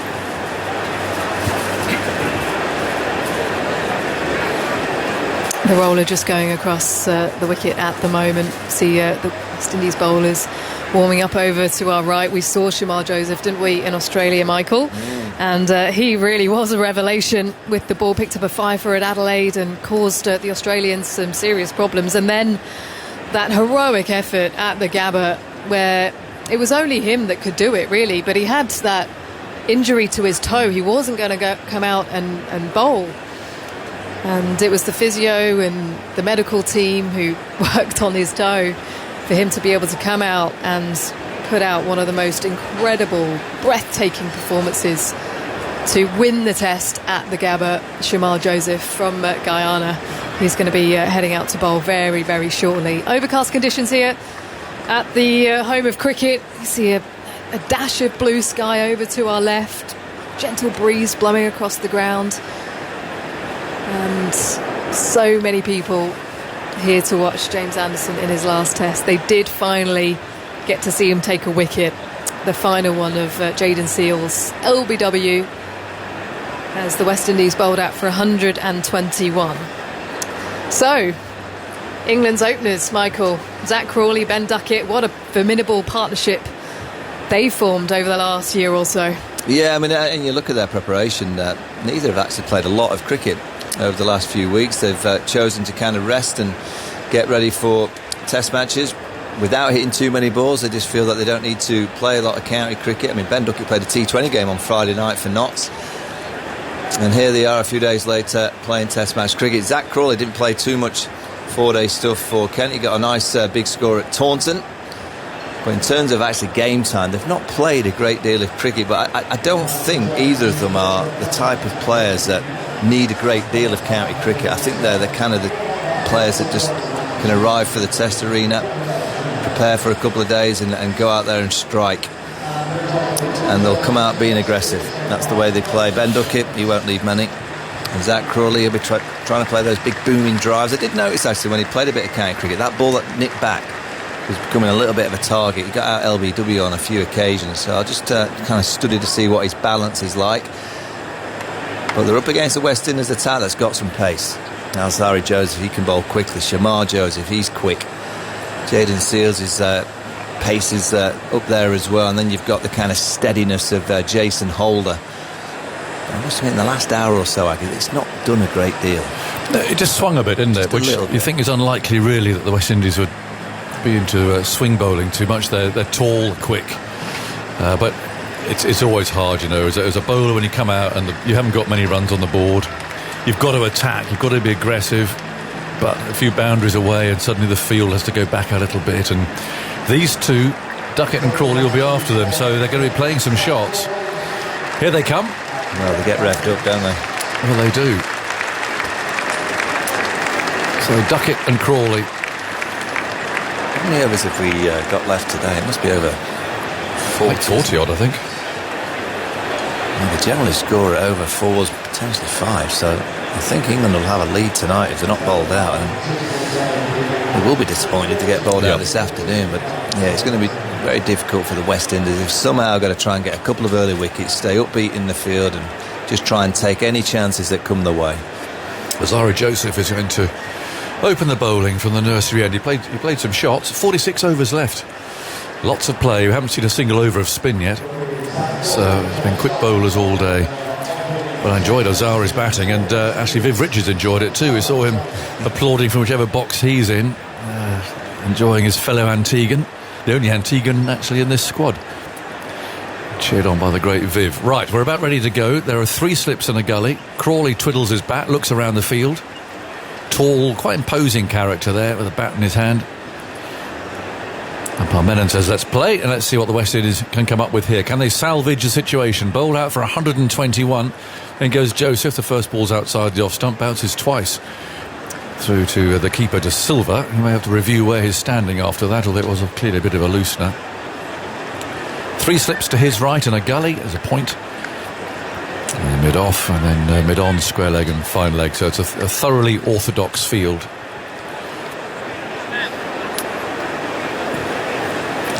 Joseph. Yeah, it's a no ball, is it? No? Or no, some pointing at something not quite something right. moving, is there, down below us here? It doesn't happen very often at Lord's. Anyway, we're ready to go again now. Quite an interesting formation of the slips there. As Joseph runs up, bowls, and Crawley, he drove there a little bit loosely outside the off stump. A little bit of swing there. And the ball, happily for him at least, going past the edge of the bat and through to the keeper. So the third slip is really quite close. And then there's a deeper, finer gully, I think we'll call that. That's for the big sliced, booming drive, I'd reckon. So give himself a little bit of extra room there to see it in case Crawley finds a thick edge. Joseph dips his head, runs in, bowls very full. It's squeezed away. Slightly misfilled. Oh, there could be a run out. Oh, the throw missed. Well, that was pretty chaotic, I must say. It was a thick edge from Crawley to that fielder I was describing, who cut it off, or he's cut most of it off there to his left. Duckett and Crawley suddenly found themselves mid-pitch. Crawley set off with a run, and a simple, direct hit would have been enough to see Crawley off. Duckett, I think, called him through. Crawley responded. He was out by yards. Duckett dived into his ground at this end just to add to the mayhem. And then nothing is done as a dot goes in the book, but he tells part of the story. No runs on the board yet. Joseph runs in, bowls, fires it down the leg side. De Silva scrambles to his left to collect it. Now Zara Joseph has got one of the brightest watches on. Yeah, throw from Moti's. He's about 4 metres out of his ground, and then Ben Duckett's diving at the other end because Zara Joseph potentially could have thrown the stumps down at the striker's end as well. Yeah, he's got a bright yellow watch on. Not seen that before. He's probably hoping that someone like you would mention it, I'd suggest, Michael. And he goes again past the umpire, and he bowls to Crawley. It's an inside edge there into the pad. The ball runs away down towards fine leg. England are off the mark. Yeah, you can see, I think they've done the research on Zach Crawley. They're going full and straight, trying to hit that pad. Certainly had a bit of a balance problem in the county game. And usually you can, when the bowling's just a little bit slower.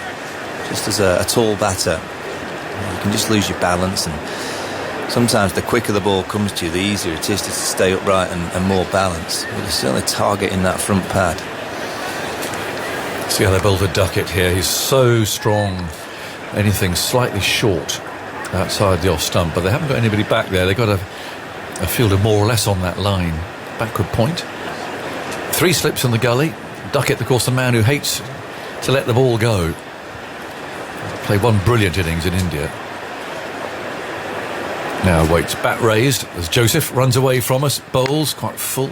Duckett drives, doesn't time it, and the ball trickles up to mid-off, where it's picked up by Brathwaite, the captain, and there's no runs. That's the end of the first over. 1 run from it. Yeah, I was mentioning about the preparation of both these players, that they haven't really played a lot of cricket. And Ben Duckett chose not to play the round of 4-day game last weekend, but he played a T20 game on Friday night.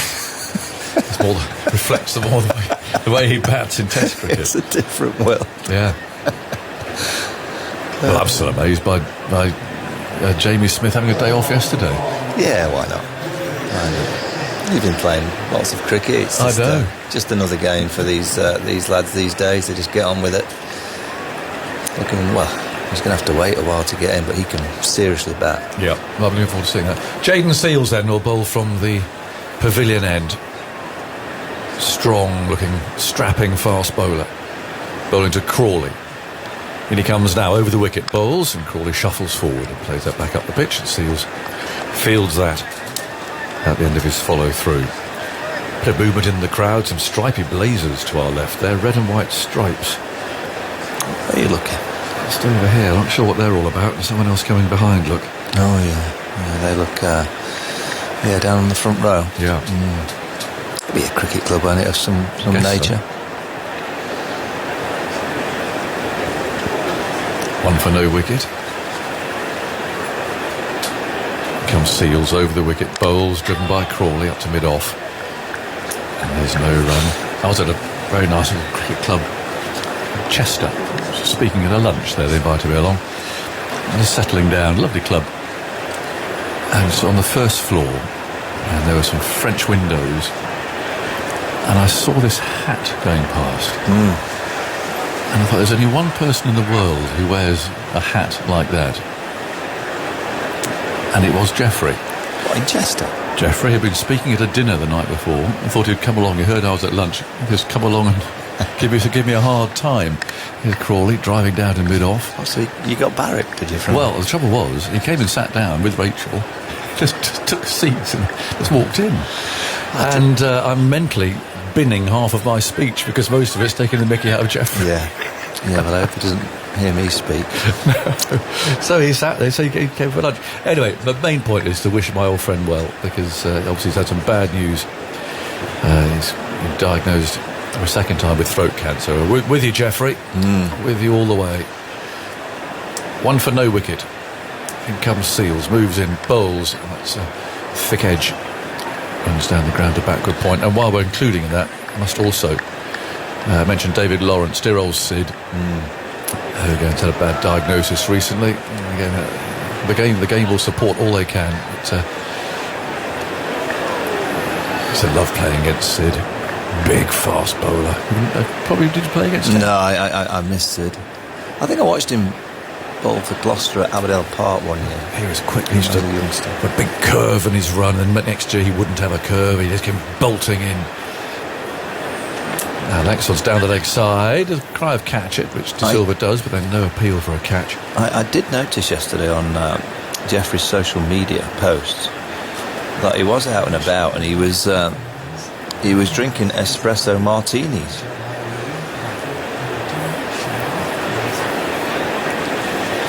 Yes, he likes that. I was up at Scarborough celebrating their 175th the other day. Lovely do, actually. And it's a great ground, that. Yeah, it's fantastic. Here comes Seals again, bowls, crawling forward, plays down to mid-on, and a tidy over, a maiden from Jayden Seals, one for no wicket. I mean, I always thought espresso martini, don't get me wrong, I always assumed it was kind of what you had towards the end of a night.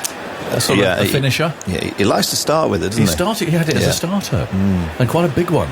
Yeah, I also noticed he had a very, very interesting dessert yesterday. It was a mushroom, but I think it was one of these fancy, kind of plates. Posh restaurant. Yeah, and there was a tennis ball as part of the dessert as well. It was, I think it was a bit posh. Well, he was on good form. Actually, it was a really nice evening, and I used to love playing at Scarborough. Great place. I was hit for a 6 at Scarborough by Lance Cairns. The ball was last seen entering orbit somewhere near Bridlington. In goes Joseph. It's turned away down towards long leg for a single. And all I'd say is that if you see a bright light at night sort of orbiting the Earth, it's not necessarily the space station. I think that ball's up there somewhere. It was a massive, massive hit from one of the game's biggest strikers of the ball. But Scarborough's a great place to play. On your list, Carlos? Scarborough? To play at? Yeah. Never played there. Oh, right. But heard a lot of good things. Wonderful, wonderful place to play. Always a good crowd. Crawley on one, waits for Joseph. And he tries to play that aggressively into the offside. Doesn't quite time it. And it's picked up in the offside. Always a great atmosphere. Brass bands playing at festival times and so on. So, well done them. 175 years they've been playing cricket on that ground. 3 for no wicket here. England's batsmen obviously just come out. It's not really the sort of pitch it's going to, I don't think, suit necessarily. They're driving on the up as they like to do. It's a slow pitch. Joseph bowls, duck it forward, defends this. Joseph fields. So 118 behind after West Indies were skittled out there quite dramatically after lunch. 6 for 18 they lost, 7 for 60 in all. With Gus Atkinson taking 7 for 45. Incredible performance. He had a bit of luck early on. Brathwaite dragging the ball into his stumps from quite wide to get him going, but some terrific wickets today. Some great catching, actually. Here's Duckett flicking that firmly out to mid-on. Goes straight to the fielder there.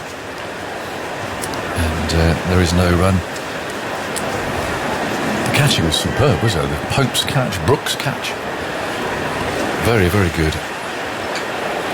Yeah, you talk about turning half chances into wickets, and that's exactly what England did. A few occasions, had it been a drop or maybe gone for 4 and a little bit of a reprieve, could have stemmed the flow of wickets, but they held on to everything. Yeah. Popes was amazing. Brook started us off with a sensational grab at third slip, and the trend continued. Joseph goes round the wicket now, and one-handed rather. Duckett plays the ball into the leg side. It rolls away to square leg. No run. Sun's with us. Hope not briefly. It's been rather a overcast day here. I was saying earlier, you actually settle for that, the summer that we're having. But there is some blue sky around now. It feels like a nice afternoon to bat, actually. And there's about half an hour to go, thereabouts, until the tea break. Joseph runs in, bowls outside the off stump with an ugly shot there from Duckett, trying to smear the ball away through the offside. Mistiming the shot. I mentioned it's just the ball's not really coming on this pitch. It's quite sluggish. And these two batsmen liking to really get the bat on ball. It might take a little while to get used to that. Craig Brathwaite might be looking at that shot and thinking, when it was a little bit early in the day, I didn't have the fortune of seeing it bounce and roll past the stump. He dragged his on to give Gus Atkinson his first of 7, first Test wicket. Second ball he delivered, and there was a procession ever since. Now, Joss Butler has given us a plug. Hello, Joss. I hope you're still listening. He says we've been listening to a brilliant interview on TMS with Jimmy Anderson during the lunch break. Recommended to any current or aspiring cricketer. Give it a listen. There we go. That's now available as a podcast on BBC Sounds. But nice to have you listening, Joss. Here's the next ball. Start of a new over from the far end. 3 for no wickets. The score here as Crawley defends and plays back up the pitch. That's what Joss is doing at the moment. It's his little time out after the T20 World Cup. Spending time with his new baby. Well reminded, Henry. Yes, of course. 3 for no wicket. Crawley on 2. Crouches over his bat. And Seals. Long straight run. Comes in now, past umpire Tucker, bowls on the off stump. Thick edge from Crawley, he's got runs though. He might be a bit disappointed the fielder couldn't cut that off there in the gully. Mackenzie went to his right. I thought he more or less had that covered, but it certainly didn't go where Crawley intended. He was aiming there more for his trademark off drive. Thick edge, he went along the ground. It's one of those where the bowler might think, maybe the fielder might have got to this. Yeah, and it's just those low 1%ers in the field. West Indies went through a period with the bat in hand where they were given absolutely nothing with ball or in the field. And the bowlers have started well. They've been stingy. And then you get a fielder diving over one and it's a boundary. Seals moves in, bowls. Oh, that's a lovely shot. That's where Crawley likes it. Pitched up just outside the off stump. And that's that shot I was telling you about. That's that cover drive. He started the Ashes off with that, of course, last year. First ball of the match. But, he just plays it so languidly. Leans into it, tall man. Beautiful stroke. Yeah, very elegant. And just see the confidence he has to continue to play that shot against the new ball.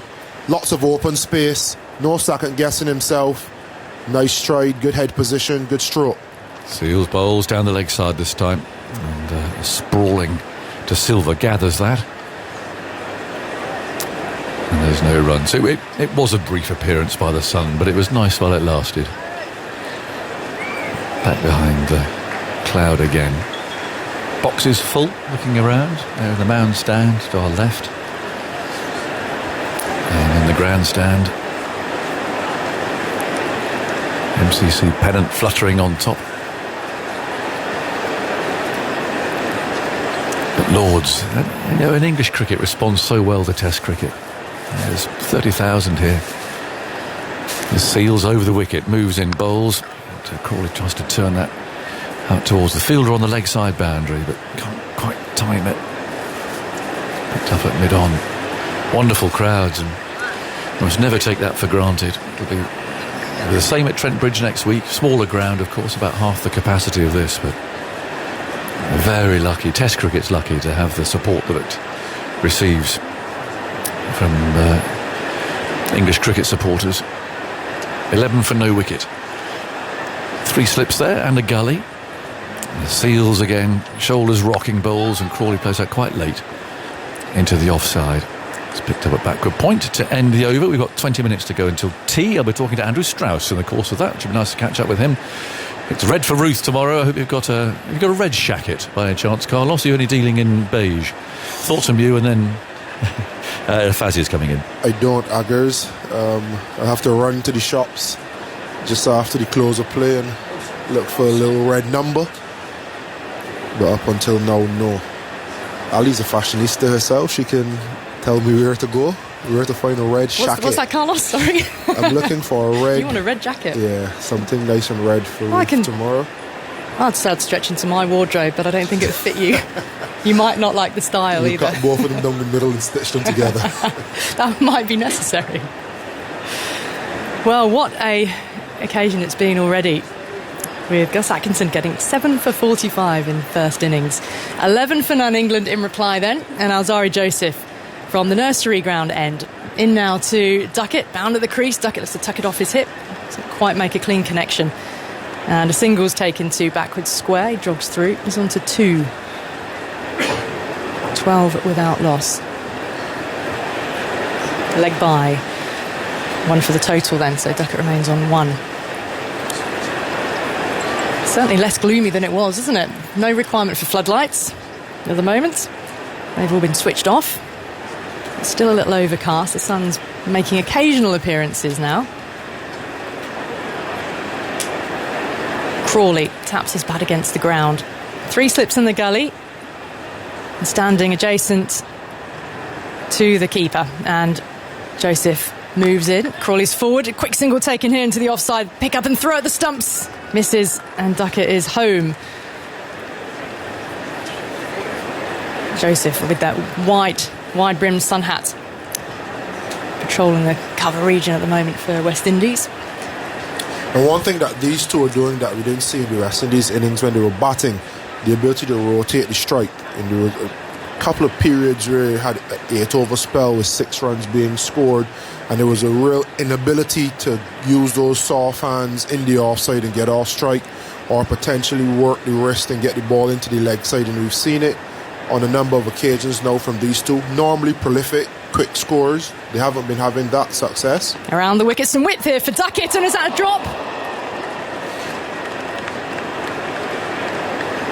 Put down, and that's the man on debut, Mikhail Louis, fielding that backward point region. It was hit hard to him, but yeah, all the disappointment, and Jason Holder has moved across to give him a little consoling low 5, but it was cracked high off the bat. Yeah, it's gone in and out, 2 hands at hip height. He was flexing the knees, Carlos. He was in position to hold on, so that could be very costly. Duckett put down on 1. Again, differences between the good teams and the ones still striving to reach that level. Alzari Joseph in again around the wicket, drops that one a little shorter, and quick single taken here by Duckett into the leg side. Sprinted through very quickly and fielded safely. England 14 without loss. This in reply to West Indies all out for 121. Remember, 41.4 overs they faced.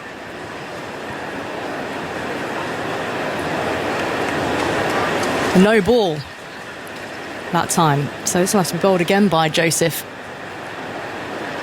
Yeah, we spoke about how well England caught when they were in the field, and they were a lot less straightforward in that one. Dropped by Mikhail Louis on debut.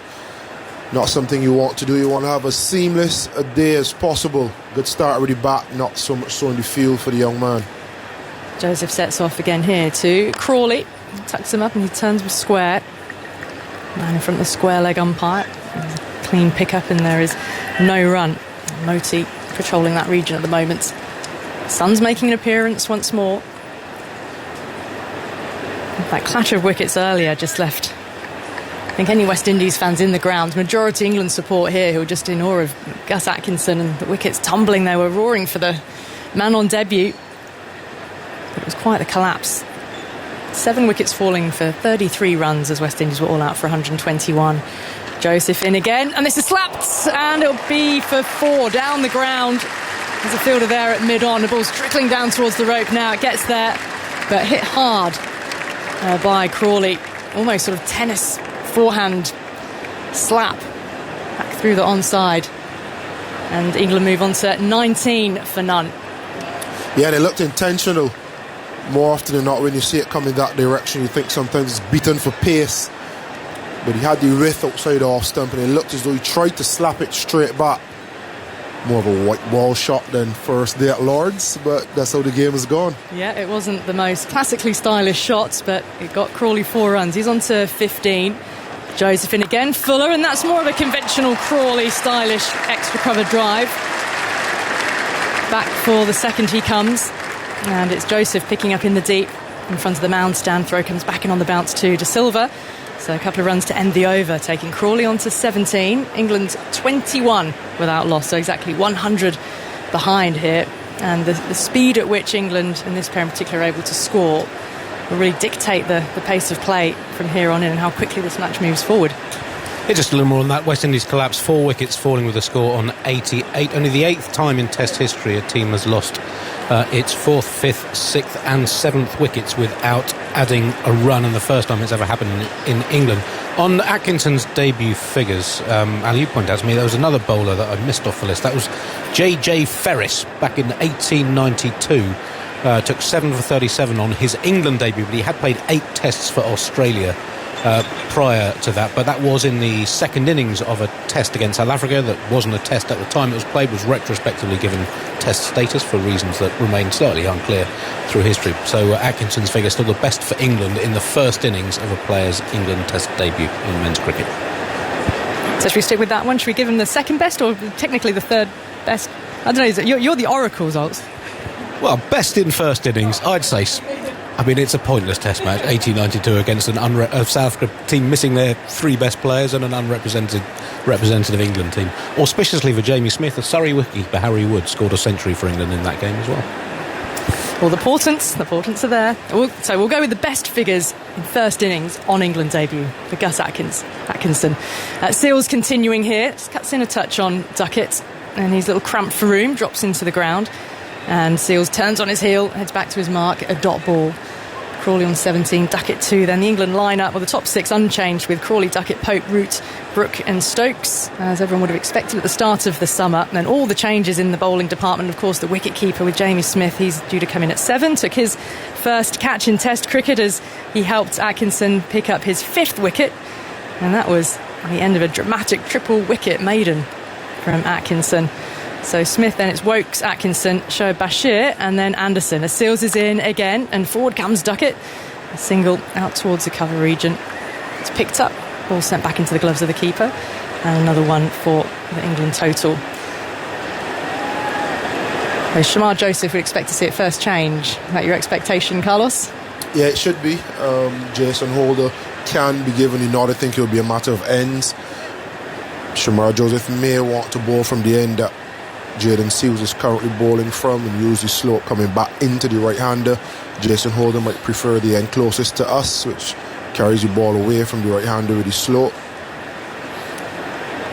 Seals in with a white sweatband on his wrist, angled out towards the point region. And there's no run. Joseph is there to pick up.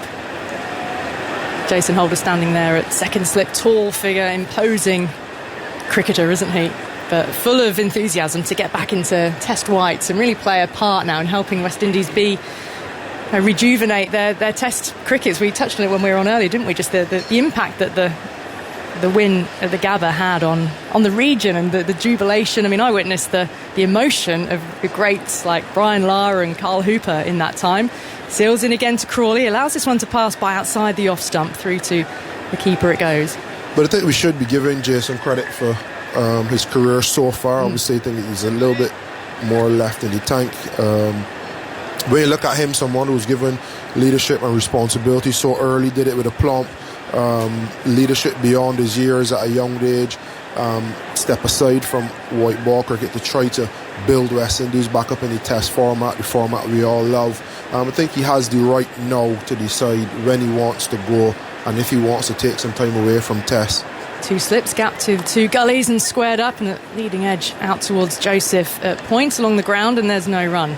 Yeah, if he wants to step away from Test, or as he did in Australia, focus on T20 cricket in the lead up to the World Cup. It was so unfortunate for him to miss the World Cup through injury.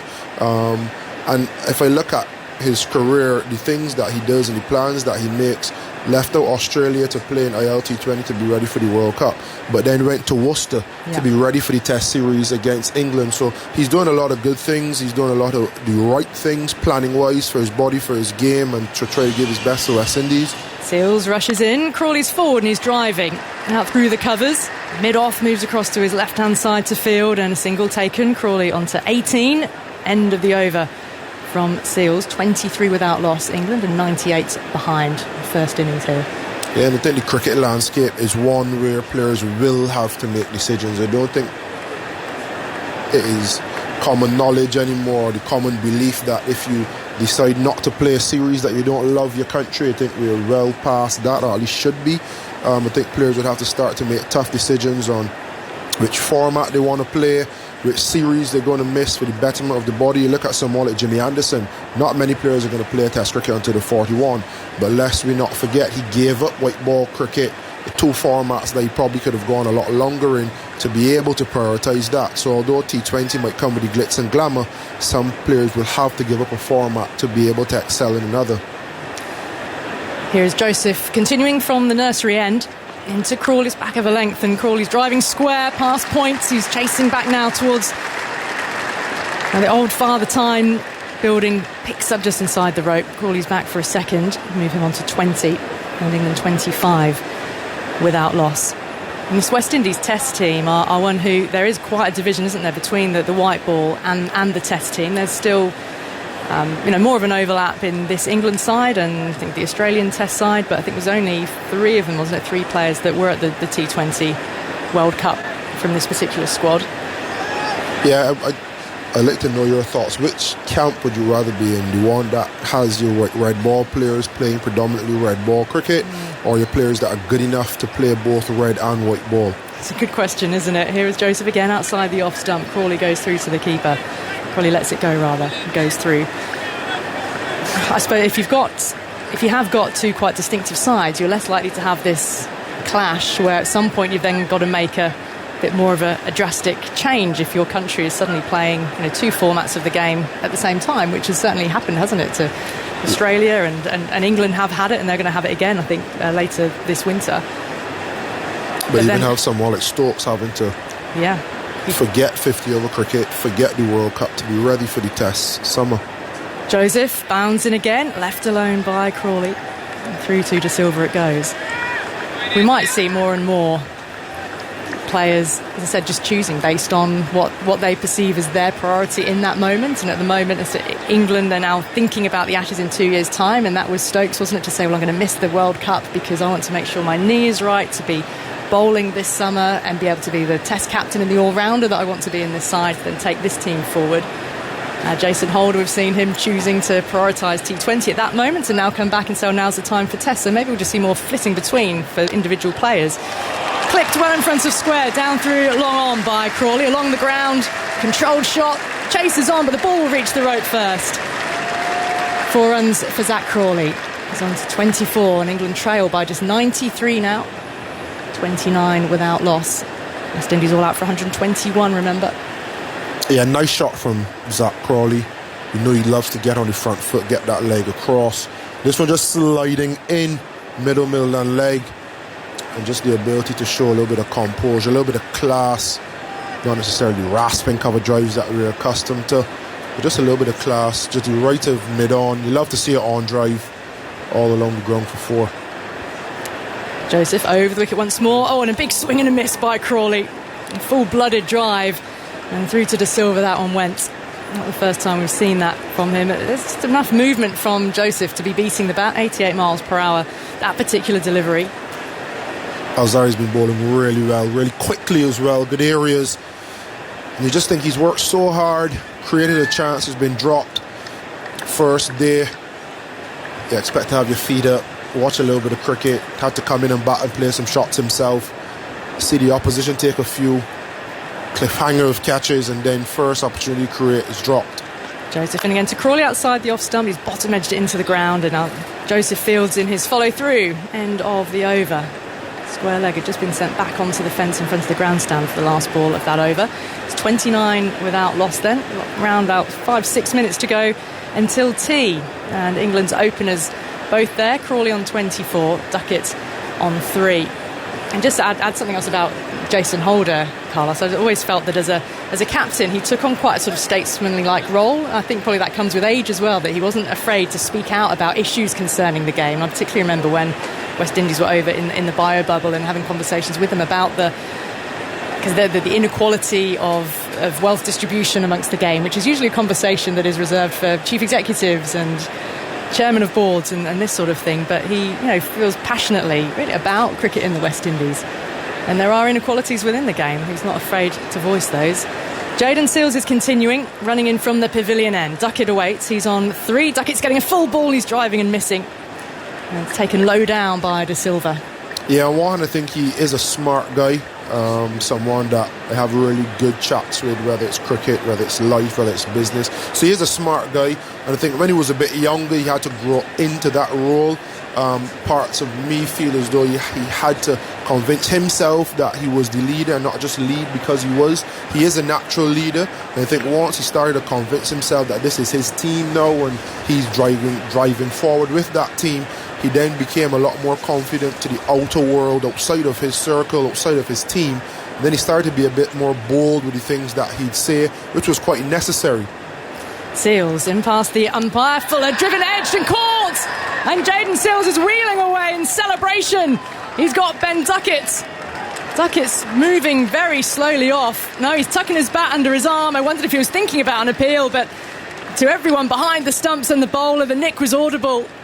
And so Duckett is out, and England have lost one early, 29 for 1. Good persistence from Jayden Seales.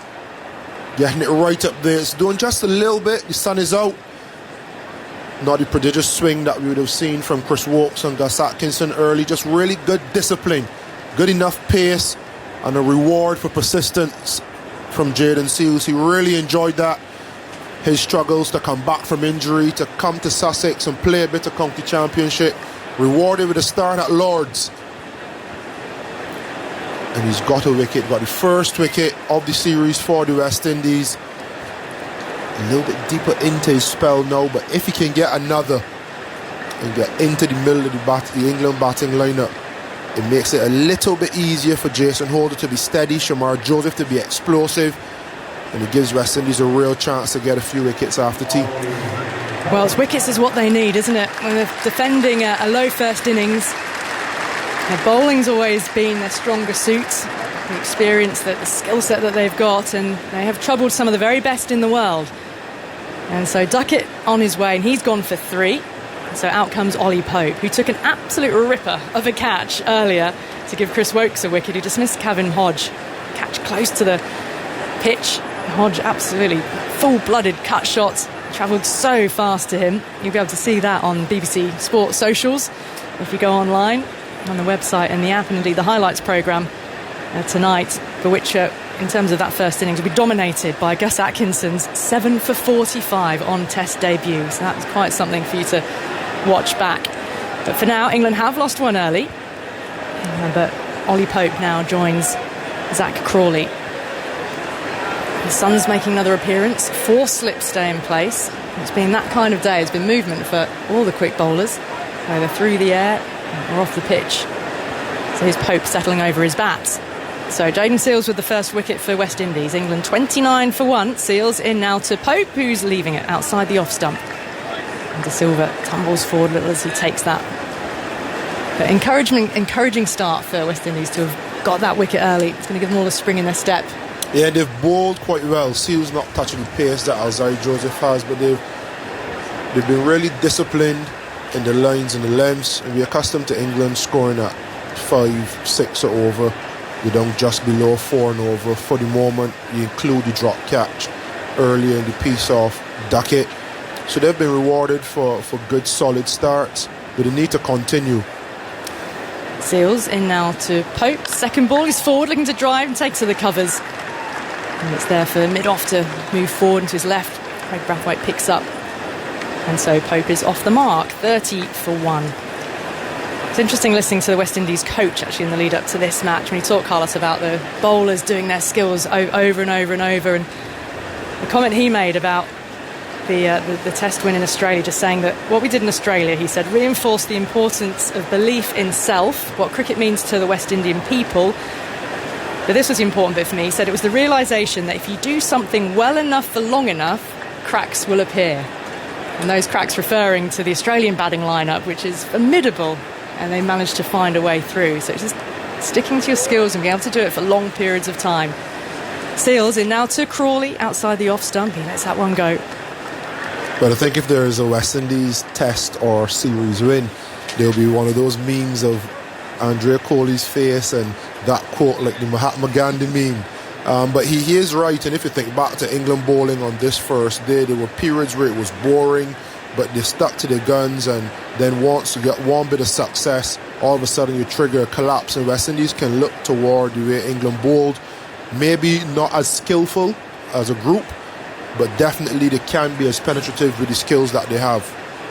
Seales runs in past the umpire. The sun dips behind cloud. That cuts into Crawley now. He's appealing, arms spread wide, but no response from the umpire. And in fact, then the bowler loses interest, and it's the end of the over from Seales, who's taken 1 for 11 from the 4 overs he has bowled.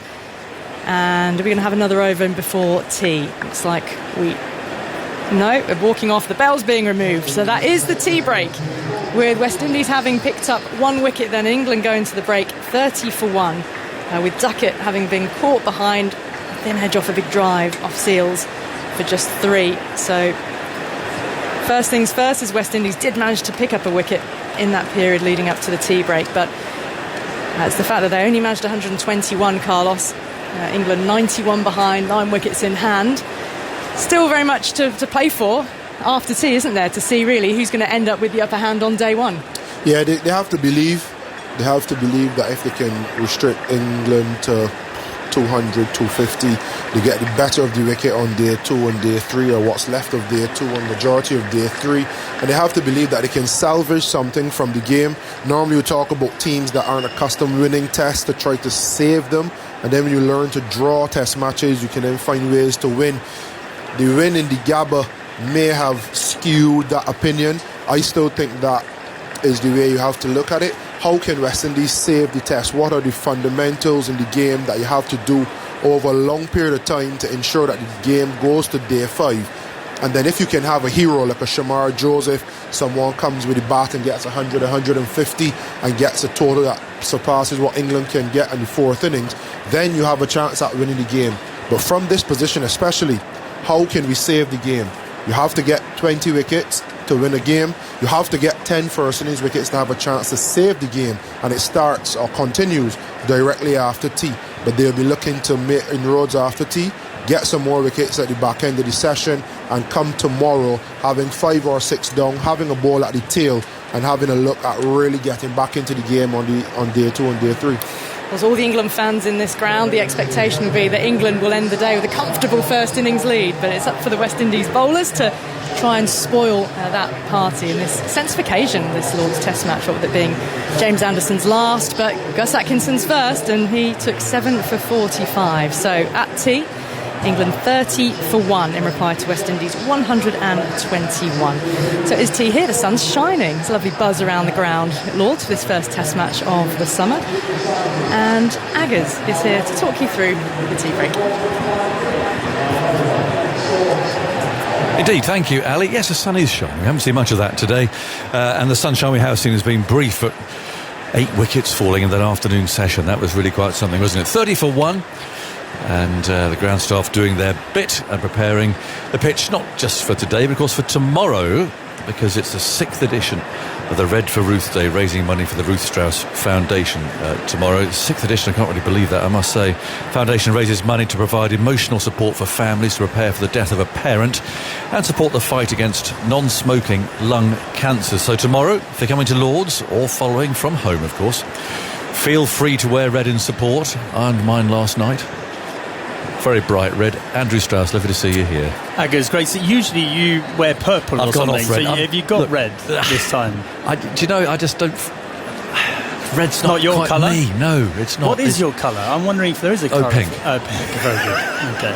But no, it's lovely. It's always a bit poignant, this. I always say how lovely it is to see you, because I don't get the chance to talk to you very often on the radio, but it's always on this sort of very emotional occasion for you. And I don't know. How does it feel? I mean, I can't believe it's 6 years that you've been going. Correct. I mean, it's been a long time, but it's been a short time, if that makes sense. I think,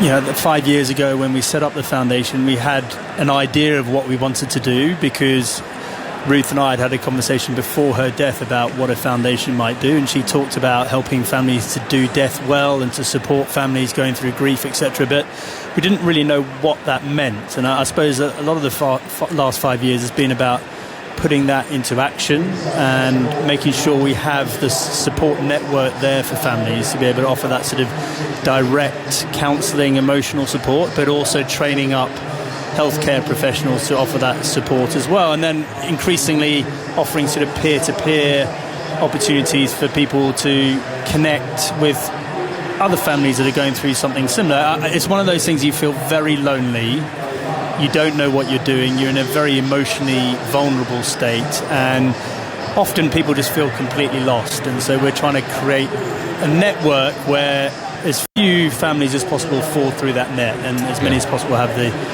support they need. And how have people responded to it? I mean, it is such a cracking, emotional time to go through for anybody. And people are clearly very fragile and very vulnerable at that time. But so how have people actually been responding? Here you are now 5 years in. Have you noticed is there a change? Are you finding an impact, or is that not really what you're after? Is it simply after just offering support that you can give? I mean, I think the truth is over 43,000 kids every year are going to lose a parent, and we're not going to be able to help them all, but if we are able to help more and more every year, that is success for us. And of course, it's not just, it's easy to have one conversation with people. Some people need a number of conversations and need support over a long period of time as well. So, and of course, kids go through their own journey. So you've got helping the families, the parents, but also making sure that the kids have an outlet to speak as well. So, we're training up teachers now to offer that support as well. So trying to just broaden that net as far and wide as possible. And of course, it's fantastic to be here at Lord's and have that awesome support from the cricket network, but we want to sort of broaden it out from that as well and make sure that we can sort of extend our reach to the width and breadth of the country as well. Well, I'm going to ask you that because I guess it is perhaps, I don't know, is it very London-centric, or did it begin very sort of London-centrically, and is it spreading around? It is definitely spreading. I think the training of the healthcare professionals, we're doing it all over the country, and often that's the best way of interacting with patients because they are dealing with cancer nurses all the time. But what cancer nurses tell us is we find it hard to have that conversation about death and preparing your family for death. We're not well trained. That's not what we're focusing on in our training. So offering them that sort of training to make sure they feel more confident about offering that advice is important at the right time, of course. And there's a delicate balance there between people focusing on overcoming the disease and living every day and thinking about savouring every moment you've got left, but at the other side of it, making sure that the family is prepared for that inevitability for people that obviously have incurable cancer. Yeah, and while that clearly is I suppose the message that most people pick up on, equally important is this question of the lung cancer that she had, for instance. So it's not created in any way by smoking. Is that making advances as well, and how's that working? Well, so a couple of things. I think really before the foundation started, there wasn't really a classification of non-smoking lung cancer. I think you either had lung cancer or you didn't, but non-smoking lung cancers are a different form of lung cancer that presents itself in different ways and often presents itself when people are younger and increasingly more females than males. Now, that is on the rise. We don't quite know why, and so we're always looking for more information, more research into obviously understanding why more people are getting it, and there may be some link there to pollution. We don't know 100%, and then obviously getting better treatment options for people. There is so much progress in cancer care, full stop, but generally lung cancer has been underfunded, certainly in comparison to breast cancer and other cancers. So, you know, it's a constant battle to try and keep people focused and keep people's attention on lung cancer, and in particular those sort of relatively rare but increasingly less rare non-smoking lung cancers. Yeah. And how are your boys doing? You know, to come through this awful trauma themselves? Are they're doing so well, I guess. Direction? I mean, Sam, my oldest one's just done his final exams, so he's having that beautiful feeling of leaving school and footloose and fancy free. I know I'm a bit scared about that. And then my younger one, Luke, has just done his GCSEs. They're both really looking forward to coming tomorrow. I mean, it's such an immense day for them, and it's a great opportunity for them to remember their mum and everything that she stood for, and then also to feel that sort of support that they feel every year from the Lord's crowd. It is a magnificent day for us as a family, but increasingly, Agus, to be honest with you, it's not about us. It is about the families we're helping, and so an opportunity for some of those families to come and save the whole thing, and also to be able to tell their harrowing but also extraordinary stories that they've been through as well. Stories, It's amazing how cricket, with the Jay McGrath, Blue for Bob, Red for Ruth, it does come together, or it really tries to come together and do good. Yeah, and we're so lucky. I mean, to have this stage and this platform to talk about what we do, and yes, to a certain degree, it is about raising funds, but more than anything, it's about creating awareness for people. And on the back of this, if some people end up calling the foundation and asking for support, that's a win for us. So thank you so much for giving us the opportunity and the stage to talk about it. Yeah, well, of course. Let's talk about Jimmy now, shall we? Yeah. I just looked up because I couldn't remember. I mean, your great triumph was winning the Ashes in 10-11. You might think of someone else, but actually, for an English cricket commentator, that's the only time in my whole career that I've seen England win the Ashes. It was very special. 24 at 26, actually, he took, having had a bit of reputation for not really bowling very well in Australia. So he did have a good series that time. He had an excellent series, and I think actually our bowling attack all complemented each other remarkably well. If you think about Stuart Broad started the series, but we had Chris Tremlett who came in. Steve Finn also played an early test match. Tim Bresnan, was the sort of unsung hero. But with the combination of hit the deck bowlers, with Jimmy who's able to bowl a bit fuller and really take advantage of reverse swing as well. So we just managed to get Australia under the cosh from ball one in that series, and they were never able to extricate themselves from that feeling of suffocation and pressure. And I suppose England have never managed to kind of replicate that. And there's a question there around, yes, the Ashes in 18 months' time, or what is the right alchemy, so to speak, with our bowling attack to work there? And I suppose that's the sort of larger question that McCullum and Stokes and Key are trying to answer now is, OK, if it's not Jimmy, who is it? And how are we able to get ourselves in a situation where we've got a settled bowling lineup going to Australia, because that's all. Right, the players are in the middle, and we're ready to continue this dramatic day. 8 wickets falling in that afternoon session. Never really saw that coming, although the West Indies batting, as we talked about, is vulnerable, and it demonstrated that today. A collapse there in the middle. But anyways, 30 for 1 now. Duckett has been dismissed, and they're ready to continue with Azari Joseph bowling from the nursery end to Ollie Pope. There's 4 slips, and Pope's not happy with something or other. What's happening down at this end? Is there somebody moving? We had this earlier on at the nursery end. Menon saying sit down to somebody or other, and now Ollie Pope's still not happy. All the frustrations of this. So you'd think that after over 100 and how many years it's been, they might have worked out a way of not having people walk behind the bowler's arm. But anyway, in goes Joseph. First ball in the afternoon, the late afternoon sessions, hit for 4. Cut down through third man. Bit of a loosener from the big fast bowler. Short and wide, and Pope says thanks very much, and now he's engaging in conversation again with the umpire, saying I want people to sit down. Toughers. Afternoon, Naggers. Afternoon, everyone. Some batsmen are much more aware of the slightest movement than others, aren't they? Oh, they can see a sparrow from 3.5 miles away. They can. and some just go out there, haven't even got a side screen, and just go out and knock it about. But a good start after tea there. Ollie Pope on that short one like a flash, didn't he? Placed it between fourth slip and gully beautifully. It's a frenetic day.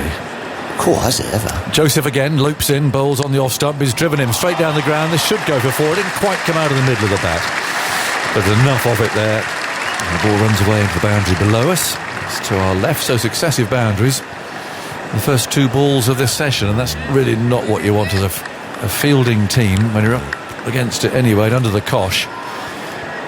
Give away a short, wide, long hop and then a half volley. Yeah, they need to be careful here, the Windies. Things can slip away, especially the way this England side bat. They won't be holding back, and if you're not right on it and try and create some sort of pressure, well, England could be rocketing along the side this evening. Joseph over the wicket, bowls a better length, beats Pope. So that nagging line outside the off stump. I mean, you've got to somehow try and stay in the game, haven't you? Yeah, you've got to have a little look at Friday, or might be a bit rainy. You've got to somehow try and fight your way back in, and that is, I'm afraid, with just disciplined bowling, line and length, against this very aggressive England side, and hopefully they make the mistake. And take the chances, and they've already dropped one catch. No one needs to drop them. No, but it was a very they should have been caught in it. 38 for 1. Joseph again moves in, bowls, and Pope's driven in. This could well be the third boundary of the over. It is. It's steered away through the covers. The ball runs down the slope to the mound stand. No, this is not the start the West Indies would have wanted at all for this session. There's still a lot of cricket left too. There's 38 overs left. I don't think we'll get those. I don't think we'll get those. We haven't had a single over of spin yet. What kind of game I fancy this? I would have loved it. Go on, lads. Keep swinging them out. Down there from fine leg. And it's awkward for the skipper in this kind of situation as well, because you want to keep those 4 slips in, don't you? But then you're getting pumped through extra cover, and you think yourself, and then tricky. Joseph bowls short. Pope's gone for it. Top edge down towards long leg. Fielder running in. Can't quite get there. It was a mistimed hook shot, totally uncontrolled. And on another day, well, it might have gone for 6, but it might well also have gone straight down fine leg's throat. These are tough days in Test match cricket, because things don't go your way. Little thigh pads go for 4 past the keeper. Next thing you know, you're behind, and you think, well, there's no way back. Got to keep positive. 43 for 1, 13 from this over, and still the ball to go. And now there's a fielder out at deep square leg for Crawley, who's played one of his really sumptuous cover drives today. He's waiting as Joseph completes the over, bowls short, ugly shot.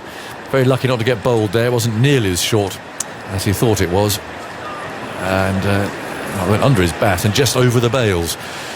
So that's quite a lively over for the first one after tea. 3 fours, a miss hook, and then a rather nasty shot from Crawley at the end. 43 for 1, so England are 78 runs behind. I mean, bowled West Indies out for 121. You've got your red shirt organised tomorrow, I hope? I've got red things to wear. The Andrew Strauss Day, red for Ruth Day, of course. Fantastic cause. Not a red shirt, though, by the sounds of it. No, not a red shirt, no. But I've got socks and underpants and things. What's the point of wearing red underpants? I don't really know, actually. No one's going to look at them. No, hopefully not. Spare us that, please. I'm not going to ask for any evidence tomorrow of you wearing red, Tuffers. And my tie. I've got to wear a tie and, nice. And a badge and everything. Yes. Yeah, no red shirt. 43 for 1. And the second over is bowled by Seals up at the far end. Second over this session. I'll tell you what I was going to ask you. How did your... you might have talked about it. How did your second euphonium go? Did you do all right? Did you play well? Look, it's been an eventful winter. In the course of which, having heard a beautiful concert by the Melton Brass Band, which is, I think, the oldest brass band in the country. I stand to be corrected, but I think they claim that in our village church at Christmas. The old tingle came back. It's been a while. Here's Seals has turned away out towards square leg, and there's no run. I just felt that little tingly. What, in the fingers? Yeah. 45 years. since I last blew a brass instrument. Right. And that was the tuba. And I sat there and listened to this sound and thought, this is just beautiful. Lovely. Beautiful. I didn't want to play a tuba again. That's the big one. Oh, is it? A very important instrument, but it's the big one. I played that all the way up to 18. And well, a bit deeper than that. Down there. So I thought, I don't want to play that. I want to play the euphonium. So I got hold of a fellow from the band who actually lives in my village. The next day he dropped a band euphonium outside the front door. The Seals again, bowling, thick edge down to gully. Band? A band owned by the band. Sorry, I thought you got a band one. Not illegal. I think you can get an illegal euphonium. A band-owned euphonium. Yes. Which do you know what? After 45 years, yes, it just shows that these days I forget everything. Oh, okay. But after 45 years, the fingering was absolutely as it's always been. Oh, it came. I remembered every note. Oh, lovely. There are 4 valves on a euphonium. Yeah. And the fingering was extraordinary. Here's Pope. Hits the pad and runs away down to fine leg. And I'll take a leg by. So the tube is sort of. What's the euphonium? Smaller. Well, the tenor sound. Oh. But a very big range. Yeah. Very busy. So your fingers are going like the clappers. They are going like the clappers. And the fingering rate, different mouth size. So you've got a smaller mouthpiece for euphonium. So second euphonium at Melton Band. We've had a few concerts. Well, I think we call them gigs these days. Jamming. Yeah. A very moving solo. Just one cornetto song played by euphonium. It's a beautiful solo. 44 for 1. In comes Seals again, bowls, thumps into the pad, another leg by taken. Problem is that first euphonium, the lovely Kerry, nurse from Uppingham. You can't do first euphonium. No, she's left. Oh, so you might be transferred. She's transferred. She took Jeff, her husband, first trombone with her. We have a crisis. Not least because second euphonium, despite his fingering going very deftly and lightly and increasingly more so, I'm not ready for first. No. Not ready for first. So if anybody out there wants to be first euphonium, Melton Brass Band, there's an empty seat. Yeah. I'll be there blowing alongside you. In comes Seals, bowls short, pulled away down towards deep backward square leg for 4 runs. Runs flowing after tea. Wow, Ollie But part of a team again, Tuff. It's a part of a team. Yes. It's a lovely feeling. Every Tuesday night, there we are blowing away in Melton. It's sort of a scout hut arrangement. Yeah. Into a certain branded pub for a couple afterwards. Well, of course. And have you got a uniform? We do. We have a jacket that I wouldn't describe as being made to measure. And I think the previous second euphonium was probably about 5 sizes larger than me. So, but you're sitting down most of the time. Although actually, there is a day coming up in September where we are actually marching through town. Got to march. Got to march and puff. With march and puff. Oh, that's going to be tricky. Actually, the march we're playing is pretty tricky. It's a lot. So, but it's been a lot of fun. I've loved doing it. I've actually thrown myself. Your face is lit up. Oh yeah, absolutely. Joseph starts a new over, played out towards mid-off. Crawley on 24, and there's no run. But people out there, brass band music. You know, you listen to that sound. Glenn Miller. No, that's not brass band. He wasn't brass band? Well, he was a big band, wasn't he? Yeah. No, we're talking brass band. We're talking Yorkshire Colliery. We're talking. We're talking that lovely. We're talking Hovis bread. Oh yes. All that sort of stuff. Yeah, my dad used to play the trumpet. Did he? In the army, yeah. Good trumpet player. Well, there you go. Yeah. What strikes me is actually how versatile some of these players are. I mean, they move from trumpet to trombone to tuba or whatever, flugelhorn. There's Joseph, bowls again.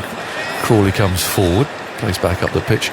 So yeah, how many instruments are up there? The Melton Brass Band's a lot. Is there? How many have you got in there? Well, I don't know. Huffing and chuffing away. 10 different types, maybe 8 different types of brass instruments. Oh right, and they've all got a first and a second. Most of them, yeah. Might have a third. Oh. So it's good fun, and they've been very friendly. They've been very patient with me, which has been really nice. I just rocked up one day and started puffing away. 49 for 1. Crawley's on 24. In goes Joseph, bowls. Oh, it's a beautiful ball. Beating him outside the off stump.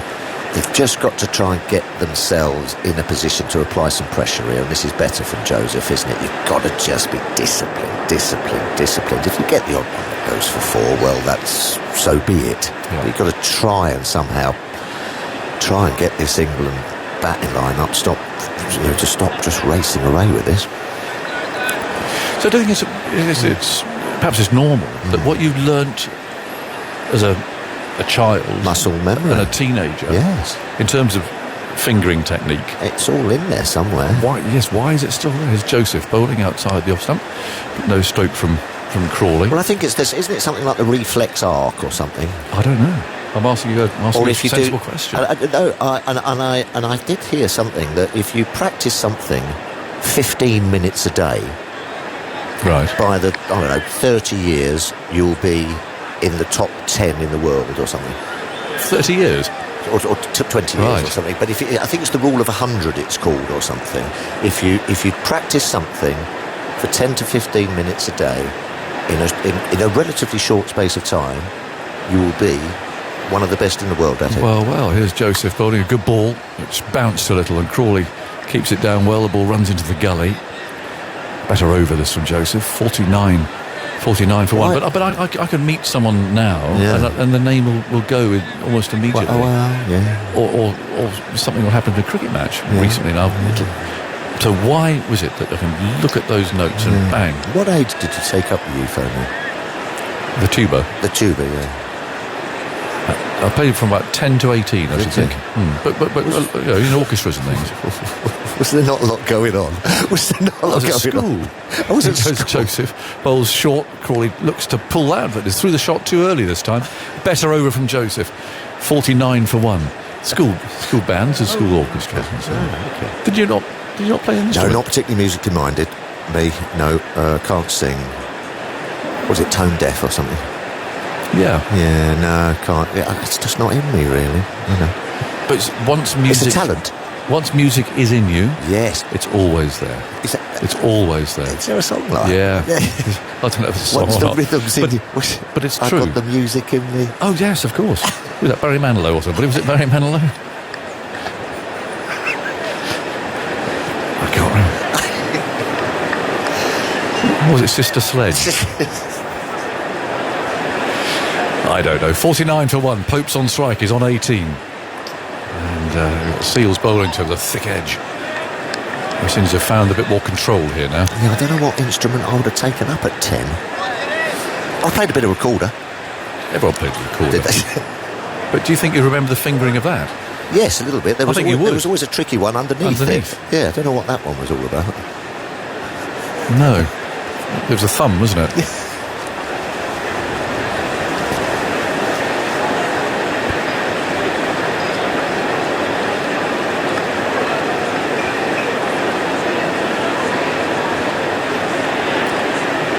Here's Seals. Runs in, bowls, and Pope clips him way into the leg side. He'll take a single there. He'll run down the pitch there, Ollie Pope. Yeah, he did. He's just trying to knock them off their line again. They're just settled in. 50 for 1 now. Yeah, he's come out frisky, hasn't he? Yeah. Ollie Pope. Yeah. After tea, a couple of glorious extra cover drives, lovely cut there, and now he's on his bike. He's always been that sort of fidgety. I think you interviewed him and asked him about that sort of frenetic start. That he, and he actually did say that he's trying not to quite to be quite so anxious. Yes, but I mean, it is. Some batsmen are, aren't they? There you go. So desperate to get that start. Busy, we always call it. Seals comes in, bowls to Crawley. Stands up. The tall man is on top of the bounce. It's a lovely stroke. He won't get 4 for it because it's just run up the slope there towards the grandstand, but picks up 2. But as an example of the advantage of a tall batsman. Up high, on top of that bounce. Absolutely. Even though a lot of the top batsmen have been short. Tendulkar, Lara. Yes. Yeah. How tall was Don Bradman? Was he 6 foot? No. Not nearly. No. About 5'6". Yeah, but I think 5'7". Yeah. Seals again. Bowls. Oh, it's that ugly shot from Crawley we saw earlier. Misses the inside. Well, yeah, about 5'7". Well, That is the height that came to mind, and I hadn't checked it yet. But I'm going to say 5'7", 5'8" max. He was not a tall man. Ricky Ponting. Justin Langer. Oh, Matthew Hayden, though, he was a big one. He was. Yeah. But tall, imagine Graham Pollock. Yep. Clive Lloyd. Yes. So perhaps it doesn't really matter. I'm not sure it does. 52 for 1. Seals comes in, bowls hit hard back at him by Crawley. He's very well stopped though. Yeah. In the follow through. That's what they need, the West Indies. What's difficult is bowling to a tall one and a short one at the same time. Well, you've got to change your length. Chris Dingle. Hello, Chris. Yes. While 15 minutes a day may get you good on an instrument, Tuffers is very wide of the mark that you'd be one of the best in the world in 20, 30 or even 50 years. Top pianists tend to do at least 4 hours a day, the same for violinists. With 15 minutes a day, Aggers might make it to first euphonium in a decade or two. A professor of music. Thank you. He knows what he's talking about at the Royal Birmingham Conservatoire. I heard something somewhere. It's called the Rule of 100 or something. Well, I'm not sure where he got that from. In comes Seals, bowls short. That's a good bouncer. And Crawley sways out of the way. And it's taken by the keeper. So there we go. A slightly bonkers 20 minutes comes to an end. I mentioned that if anyone is in our area, a euphonium player, Melton Brass Band at the moment, we need a first euphonium to hold my hand. 52 for 1. Tuffers, some thoughts from you. And Fazier's coming in. Yeah, well, England really looking to put the pressure on this West Indies side after tea. Ollie Pope's come out and played with a flourish. Oh, there you go, I've got something here. The Rule of 100 states that if you spend 100 hours a year, which is 18 minutes a day, in any discipline, you'll be better than 95% of the world in that discipline.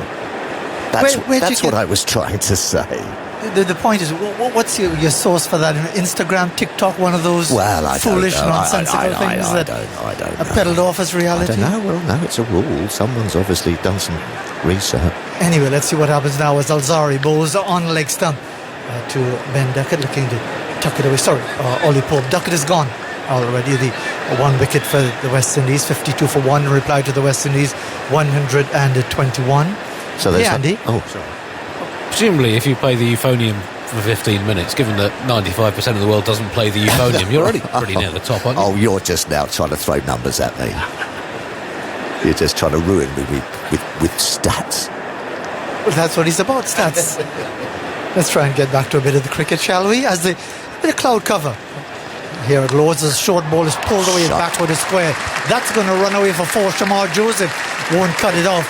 And the West Indies, even as occasionally they produce the good delivery, there are too many 4 balls being bowled. 53 for 1. And England 56 for 1. England trailed by just 65. Yeah, and Ollie Pope's rocketed on to 23 off for 16. And to back up your point there, Fazir, beautiful cover drives, pulls, cuts, both sides of the wicket. You've got to keep him at least one side of the wicket, and that's what the West Indies haven't done. All over the place, really. And it's about that consistency. Yeah.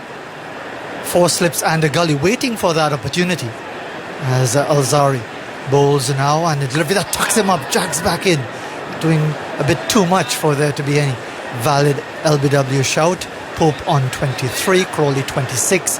The wicket for that of Ben Duckett, caught behind of Jaden Seals, and the West Indies going well at 88 for 3 at one point, then losing 4 wickets for no run. I know. And 7 for 45 on debut. Cool. Well, what a tremendous performance. He'll be sitting up in that dressing room now, boots off, socks off, feet in a nice bit, perhaps a little massage of the feet. Looking forward to seeing the batters really do the job for England. As Alzari bowls the delivery on leg stump, that's tucked away on the onside to a vacant square leg for a single, 58 for 1. Well, it's everyone's dream, isn't it? Every dream at Lord's, you know.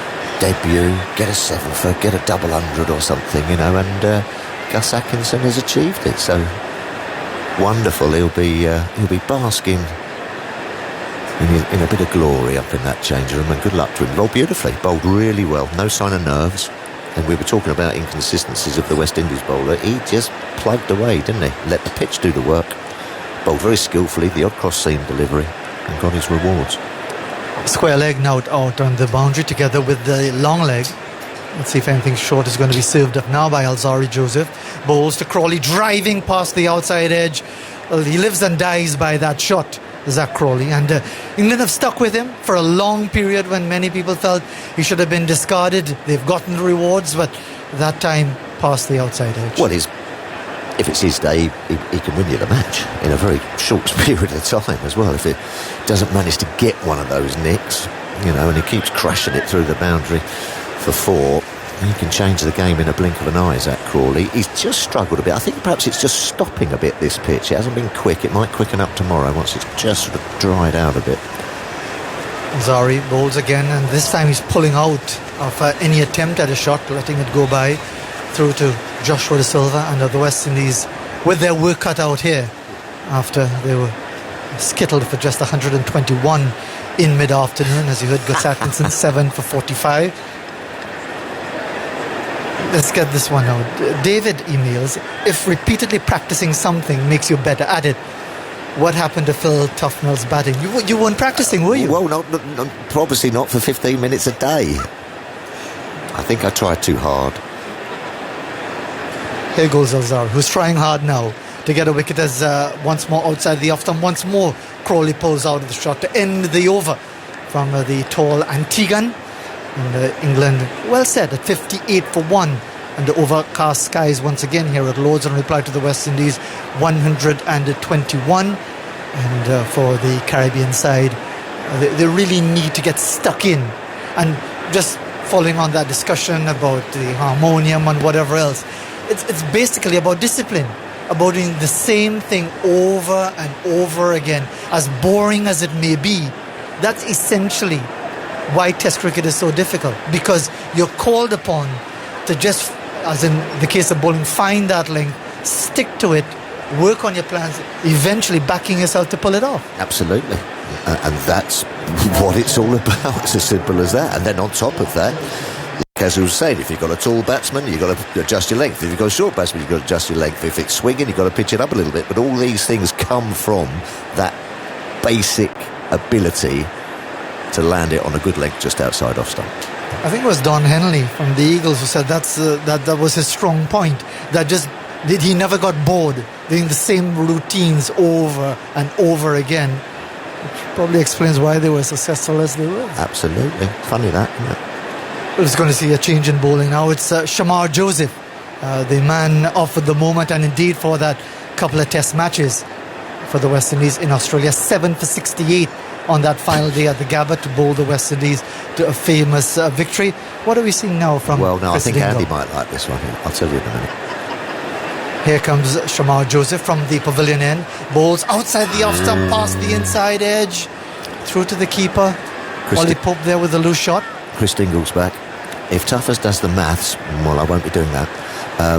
Being better than 95% of people leaves about 400 million people in the world who are still better than you. I'm getting destroyed here. I'm getting destroyed. But Chris, that assumes that the 400 million are really interested in doing whatever it is you're doing. Well, thank God we're all different. Variety, spice of life. Shamar. Floodlights on again here at Lord's. A delivery on leg stump is turned away towards square leg, where it's picked up by Gudakesh Moti, who might be looking forward to have a bowl before the evening is out. Here at Lord's, no effort at all for Shoaib Bashir, because the seamers did the job, especially, of course, Gus Atkinson with those 7 wickets on debut. Gudakesh Moti, left arm orthodox spinner. We'll be looking forward to have an opportunity here. Yeah, love seeing a member of the Brotherhood. 4 slips go down under overcast skies. Backward point, mid-off, mid-on, forward square leg and a long leg. Shamar Joseph bowls outside the off-stump, looking for that consistent channel, and that was his strong point in Australia, where he basically bowled at pace consistently. I tell you what can happen to you, Fazir, is that when you get bowled out for a cheap score, the bowlers sometimes just go looking too hard, don't they? They go looking for that magic ball instead of letting it come to them a bit, because you feel you've got to get yourself into the game. Sometimes it's just best to just hang it outside the off stump a little bit and let the batters come to you. As you say, when he bowled out for a low score, you think, oh, we've got no chance. Sometimes you can get back into it just by being outside the off stump, and was that put down? Another catch. In fact, didn't get hands to it, but it was in the air for a long time.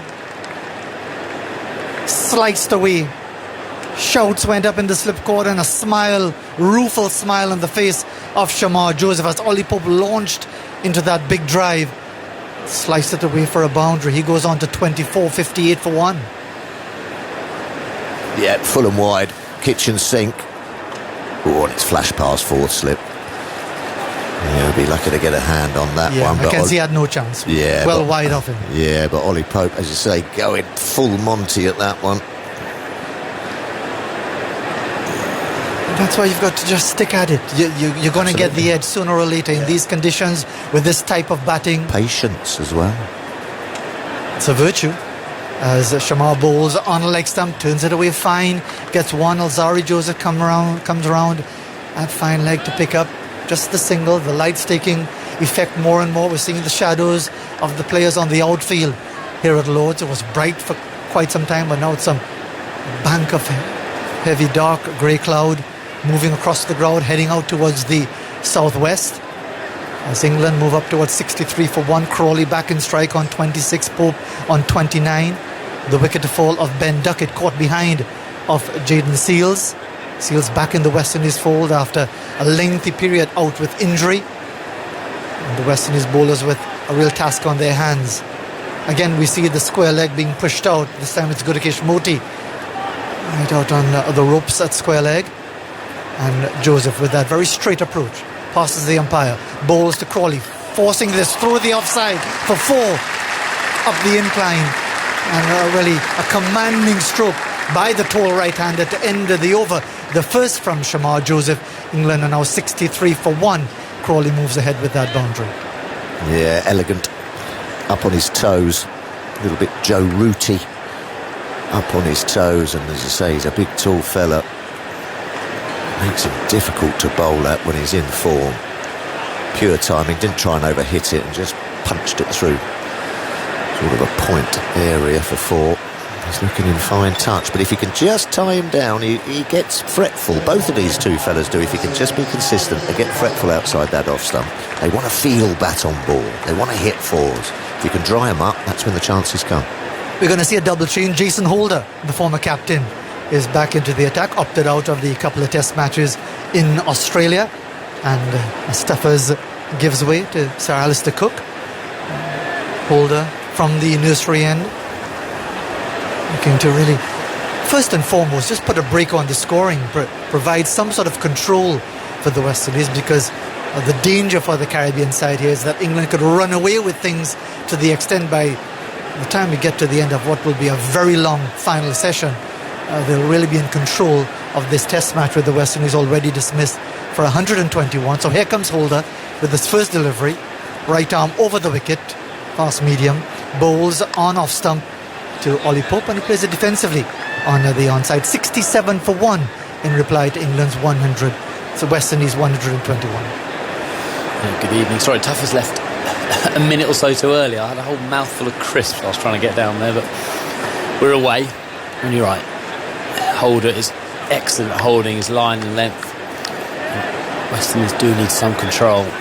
Ollie Pope, especially after tea, has flown on to 29 without having to work too hard for his runs. Holder in again, bowls to Pope, and this time has him playing defensively into the offside to the West Indies captain Craig Brathwaite, who was the first wicket to fall today, going to Gus Atkinson, just his second delivery in Test match cricket after an opening stand of 35 with the debutant Mikhail Louis.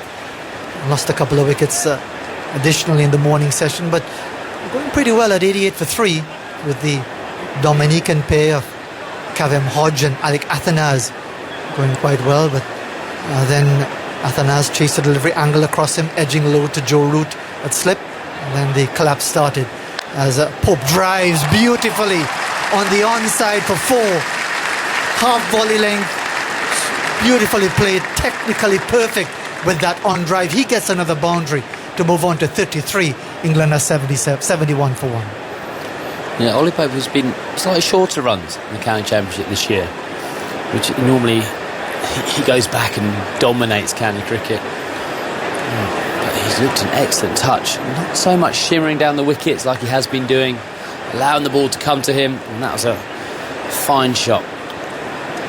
England going at almost 5 runs per over as Holder bowls again to Pope. Better delivery that he's pushing defensively at, out towards mid-off. And it's not just about keeping it tight, bowling one side of the wicket, bowling to your field, but also taking the opportunities that come your way, because Crawley could have been run out with a direct hit from Kavam Hodge at first slip in the very first over. The chance put down, offered by Ben Duckett, didn't prove too costly. But again, if you really want to try to return some pressure on England, you've got to take those opportunities. Holder bowls to Pope, and he's driving, a loud appeal for LBW. He's given him.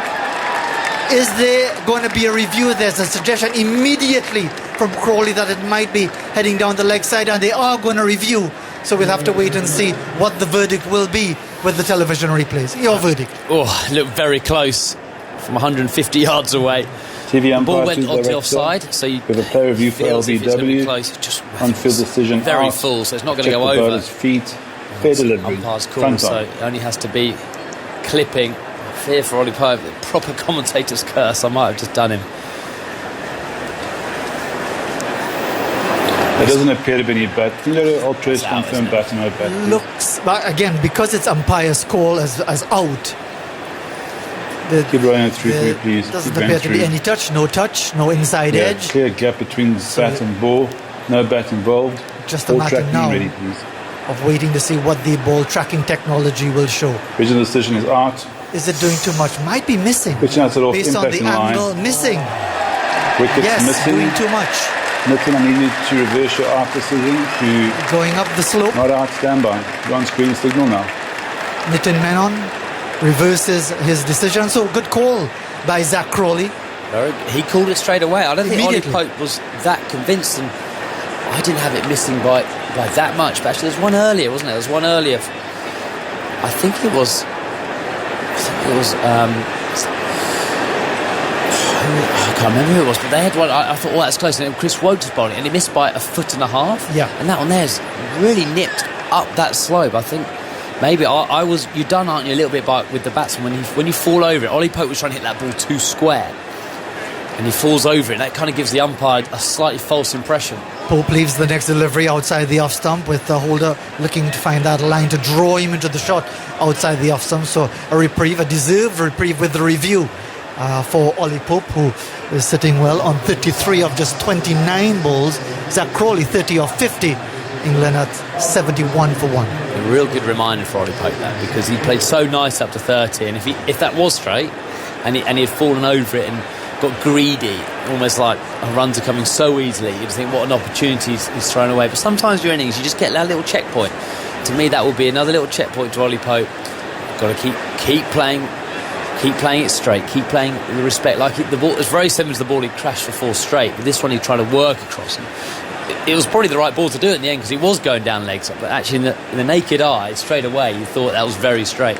Shamar Joseph with his second over from the pavilion end, bowls to Crawley wide outside the off stump, and the tall right-hander lets it go by through to the keeper.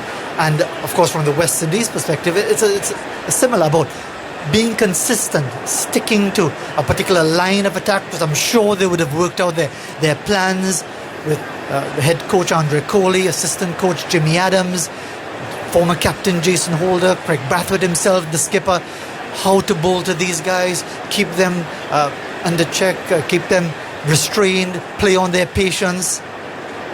Joseph bowls again to Crawley, and he's driving, but straight out towards the mid-on, where it's picked up by Jaden Seals. It remains at 71 for 1. Well, it's a good old-fashioned. You get a low score and you come out and chase it a little bit with the ball, because you feel like you have to take wickets. You feel like the only way we can get back in this game as a side is to take early wickets, get England or the opposition 50 for 5, and then you look for the magic ball, and suddenly you go for 2, 3, 4s, and you're over looking for the magic ball, rather than just settling in. If West Indies scored 350, I think they'd have been a lot more patient with the ball. Joseph bowls, and a delivery that's overpitched and forced through the offside by Crawley. will be pulled in by Brathwaite. They should be able to come back for 3 quite comfortably, as it's pulled back in just short of the boundary at the Warner stand-in. 74 for 1 England, with a Crawley on 33, Pope also on 33. It's strange because the bowlers get punished for, like, the batsmen, for not their fault, but their side are in trouble, so then you end up almost going away from what they do best, and it's very hard, certainly with this bowling attack as well. Huge potential, but not that much experience. There's certainly very limited experience in Test cricket in England, and certainly playing in a full House of Lords. So West Indies are strong. They just need someone now to say, right, we've gone for our initial burst, now we need to settle. Joseph bowls now to Pope, lets it go by outside the off stump, and really that's where the senior players need to come in. Yeah, settle. So we're not going to get bowled out for 120. We need to bowl them out for anything under, to stay in the game, 250, 280. I know it seems a long way away, and then bat the best we've ever batted to win, to give England a tricky 4th inning chase and hope the pressure goes. That's the only way back for West Indies. But we need now the experienced heads, the coaches, everyone say, right, settle down, we're going to try and bowl our best 6 balls this over, try and, as you say, start to assert some pressure in a different way. Shamar Joseph passes the umpire, bowls to Pope, and is looking to play the forcing shot, bounces over the stumps, could have easily dragged it on, and the fortune favouring him there, and that's why the West Indies have got to trust their routines, trust their plans, stick to the basics, keep it tight, and again, given the new attitude of England batting, we've seen it over the last couple of years after the huge disappointment in the Caribbean of 2022, losing that series 1-0, losing by 10 wickets in Grenada, and changing the leadership structure of the team. They're playing it differently as Shamar bowls on the line of leg stump, and that's turned away, backward a square for the single out to Gudakesh Moti on the deep backward square leg boundary to end the over. Again, a mixed bag from Shamar Joseph, different sides of the wicket to end the over. 75 for 1, Crawley on 33, Pope 34. That's after the West Indies were skittled for 121. Yeah, Shamar Joseph's first time I've seen him, he seems one of those bowlers where when you're facing him you think, yeah, I can, he will bowl me a bad ball, and you feel like you cannot get him, but you think, I can score runs freely, I don't have to worry about my next running for it. And then that lulls you into a bit of a false sense of security, and then suddenly he bowls you that absolute jaffa, or that ball, which is just that perfect length, because he's not tall for a fast bowler, he's that skiddy length, so he'd be bringing all the dismissals into play, and I assume that's why he's had such a good start to his Test career. Jason Holder from the nursery end bowls now to Pope, looking to play the forcing shot square on the offside, missed time, bounces away to Mikhail Louis, who actually top scored for the West Indies on debut with 27. He was looking good for his time in the middle, but then fell in that early clatter of wickets after the dismissal of Craig Brathwaite, and missed an opportunity to get rid of Ben Duckett. Slashed straight to him at cover point of the bowling of Alzari Joseph was dropped, and Duckett eventually fell to Jaden Seals, caught behind. Holder bowls outside the off stump, and he's driving a half volley square for 4. Short square boundary on the offside, and Holder committing the sin that so many of the other bowlers are doing, offering these loose deliveries, and certainly Ollie Pope ideally equipped to put it away at 79 for 1. A very, very strong square of the wicket, Ollie Pope. The one place you try and avoid bowling is with width, slightly short. He's a great cutter of the ball, and that was a front foot drive. It brings up the 50 partnership. 50 partnership, only a 54-5. Oh, sorry, yeah, I just nicked your line. Exactly 9 overs. Pope's got 38 of them. Here goes Holder again. Will he tighten it up as he bowls outside the off stump? Just a bit of extra pace, good bounce, good carry through to Joshua De Silva. As he lets it go by. Joshua De Silva from Trinidad and Tobago. When last the West Indies were here in that COVID series of 2020, he was the reserve keeper. Actually got some duty behind the stumps for the final Test match of that series, and took a catch just as England were about to declare. It was an opportunity that he literally took with both hands. He made his debut in New Zealand later that year and has been ever present as Holder bowls full length delivery drive, loud appeal for a catch behind, this time given not out. Doubt that the West Indies will review because the appeal seemed to be more in excitement than anticipation at 79 for 1. Yeah, one of those real full balls which Ollie Pope definitely hit the ground, just whether he nicked it at exactly the same time. almost more excitement from behind the wicket.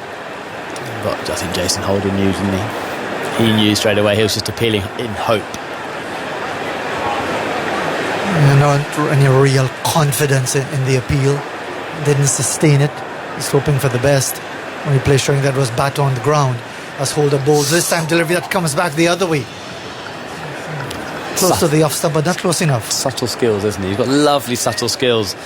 Big tall man, very easy bowling actually. Not quick, but very subtle. That one's just going back up the hill with not much change of action. No big in-swing change of action. Just great wrist position, just be allowed to do it. And they're the tougher, can be the tougher bowlers. Not massive swing, but just enough swing. So keeps you really honest, Jason Holder, as a batter. When you face him, you know you've got to really earn your runs. Coming up to the last ball of his over now. His second as he bowls to Pope, who's pushing defensively into the offside. It's none for 8 after those 2 overs for Jason Holder, the former West Indies captain. England, though, sitting pretty at 79 for 1. Crawley on 33, Pope on 38. The wicket to fall that of Ben Duckett, caught by De Silva off the bowling of Jayden Seales. More from Sir Alistair Cook, and then it's going to be Isha. Yeah, it's never a good sign when the umpire brings out the 4th umpire for the light meeting. I think we've just got this big kind of grey cloud for about 10 minutes and then a bit brighter on the distance. Yeah. Hey, brighter now you come into commentary box. You're so very kind, Sir Alistair. Yes, it's hanging over Lords at the moment. Very ominous. But I don't think it will rain. It's, as you mentioned, bright over in the distance towards Maida Vale. See a few spots of blue. As Shamar Joseph is in, bowling from the pavilion end with 3 slips and a gully in position. Crawley turning the ball to mid-wicket, where there is no one positioned. Mid-on running around to his right to collect it as they come through for a single. Crawley to 34, 80 for 1 then England, trailing by 41. Now Shamar Joseph, what a story he is. Picking up 5 for on Test debut in Adelaide against Australia, and then helping them to victory in the most unlikely of circumstances at the Gabba, where Australia were cruising it. And if you remember, the day before he got knocked on his toe by Mitch Starc. It was a searing Yorker coming in at 90 miles an hour as Shamar Joseph is in, guided through the gap between point and gully by Pope, down to 3rd. He just lent on that as he moves to 42 from just 39 deliveries, 84 for 1 England. Yeah, he loves it there, absolutely loves it. It's so strong through the offside, between just in front of point and behind point. This one, he let the ball come. It's not, he doesn't try to hit the ball hard at all, does he? He plays a cut really on the front foot, his weight going forward. You normally expect the cut to play with the back foot, but here he leans almost into it. He uses his hands and the pace and just guides it, totally in control. And you've got to bowl a bit straighter to Ollie Pope. You've got to keep bringing in all, the stumps to him. Any width, he'll punish you. Joseph shuffles forwards past the stumps. Pope leaves in the channel, goes over the top of off. That nip back down the slope, well judged by Pope. But yeah, just going back to that spell of bowling, it really was like the universe was with him.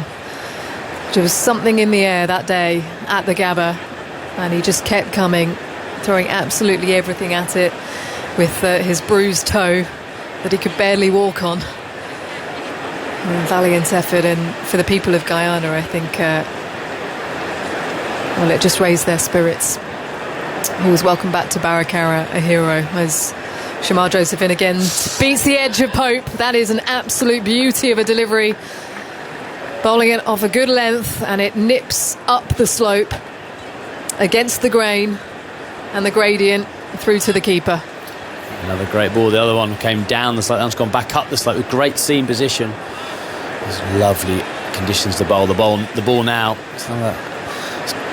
all the lacquers off. It's in England's innings. And the ball didn't swing for the first 10 overs or so properly, and then it swung more. We're in that situation now for the West Indies. Floodlights on dark.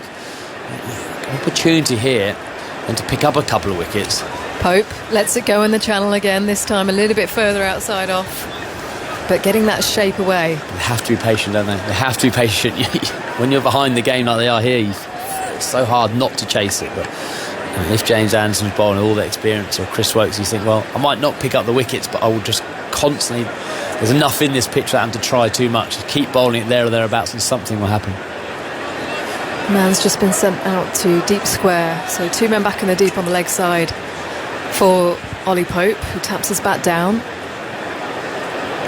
Joseph in, Pope again just lets it go for good length, and he's looking down the pitch as if to say, yeah, that was a decent delivery at the end of the over. 84 for 1, 18 overs have been bowled. England trail by 37.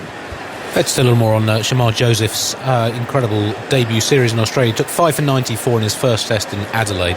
Then in that Brisbane game, 1 for 56, then 7 for 58 in just 11.5 overs. So altogether in his test career, it's just his third match, 13 wickets, average 18, economy 5.2. So he has gone for quite a lot of runs, but taken a lot of wickets with a superb strike rate. In terms of best starts to a West Indian test bowler's career, only 4 West Indians have taken more wickets in their first 2 tests than Joseph's 13. Got to go back to the 50s for 2 of them, Sonny Ramadhin and Alf Valentine, who bowled West Indies to a famous victory here in 1950, then Colin Croft, 1970s fast bowler, and Wes Hall, great fast bowler for the late 1960s predominantly, so one of the finest starts by any West Indian. Holder from the nursery end, bowling to Crawley, who lets one go in the channel. 2 slips in a gully for the tall figure of Jason Holder. Yeah, it really was just one of the most incredible moments in Test cricket for the whole world, really, who want to see a West Indian team do well after they dominated for such a long period of time. Or was it just Australia getting beaten? Well, how many times have we seen opposition teams go to Australia, and the Gabba in particular, and struggle? Crawley lets it go. He just leans forwards, but that angle down the slope from Jason Holder off a length. It is dark, isn't it? And the umps actually came in between the over, and Andy's reading all those stats out. They came together and just, I thought, they're talking about I think the right decision is to stay on, because it's not, you do feel once this cloud has passed that it'll be bright enough. So I think now you should stay on, but it's just that tough half an hour for a batter. When you're out there, you think, oh, get me off. But I think the right thing to do is stay on, even though it's probably in the bowler's favour. Holder bowls full, Crawley drives, through point, it crashes away to the boundary. He really lent into that one down the hill. It races away towards the tavern stand. Yeah, and as I was saying, it's in their favours. And again, it's very unlike Jason Holder. When you face him, he is that guy who he bowls the same ball over and over again. But in this spell so far, in his 3 overs, he has bowled a 4 ball every over, and that's just that extra, just chasing it slightly, thinking, that smidgen fuller, encourage the drive. The margin of error actually on this wicket is actually very small, because I think the wicket is a belter. It's quite slow, but there's hardly any movement. It's only these overhead conditions. If the sun was out here at Lord's, it would be very flat.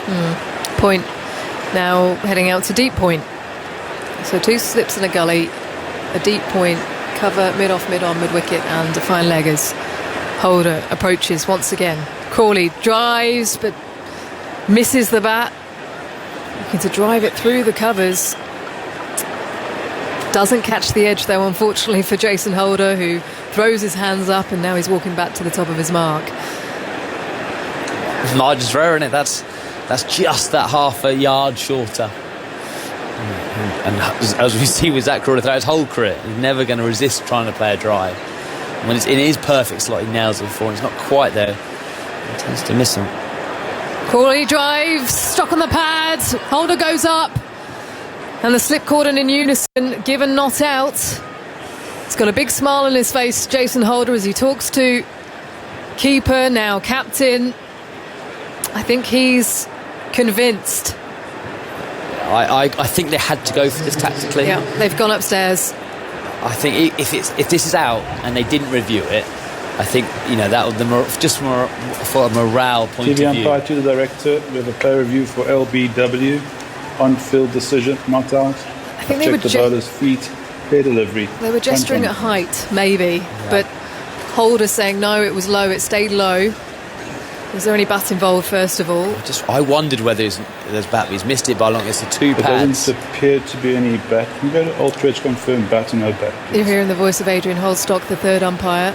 This will confirm if there was any bat. Keep rolling it forward for me, No. please. Keep going forward. Keep going forward. There's a clear gap between bat and ball. No bat involved.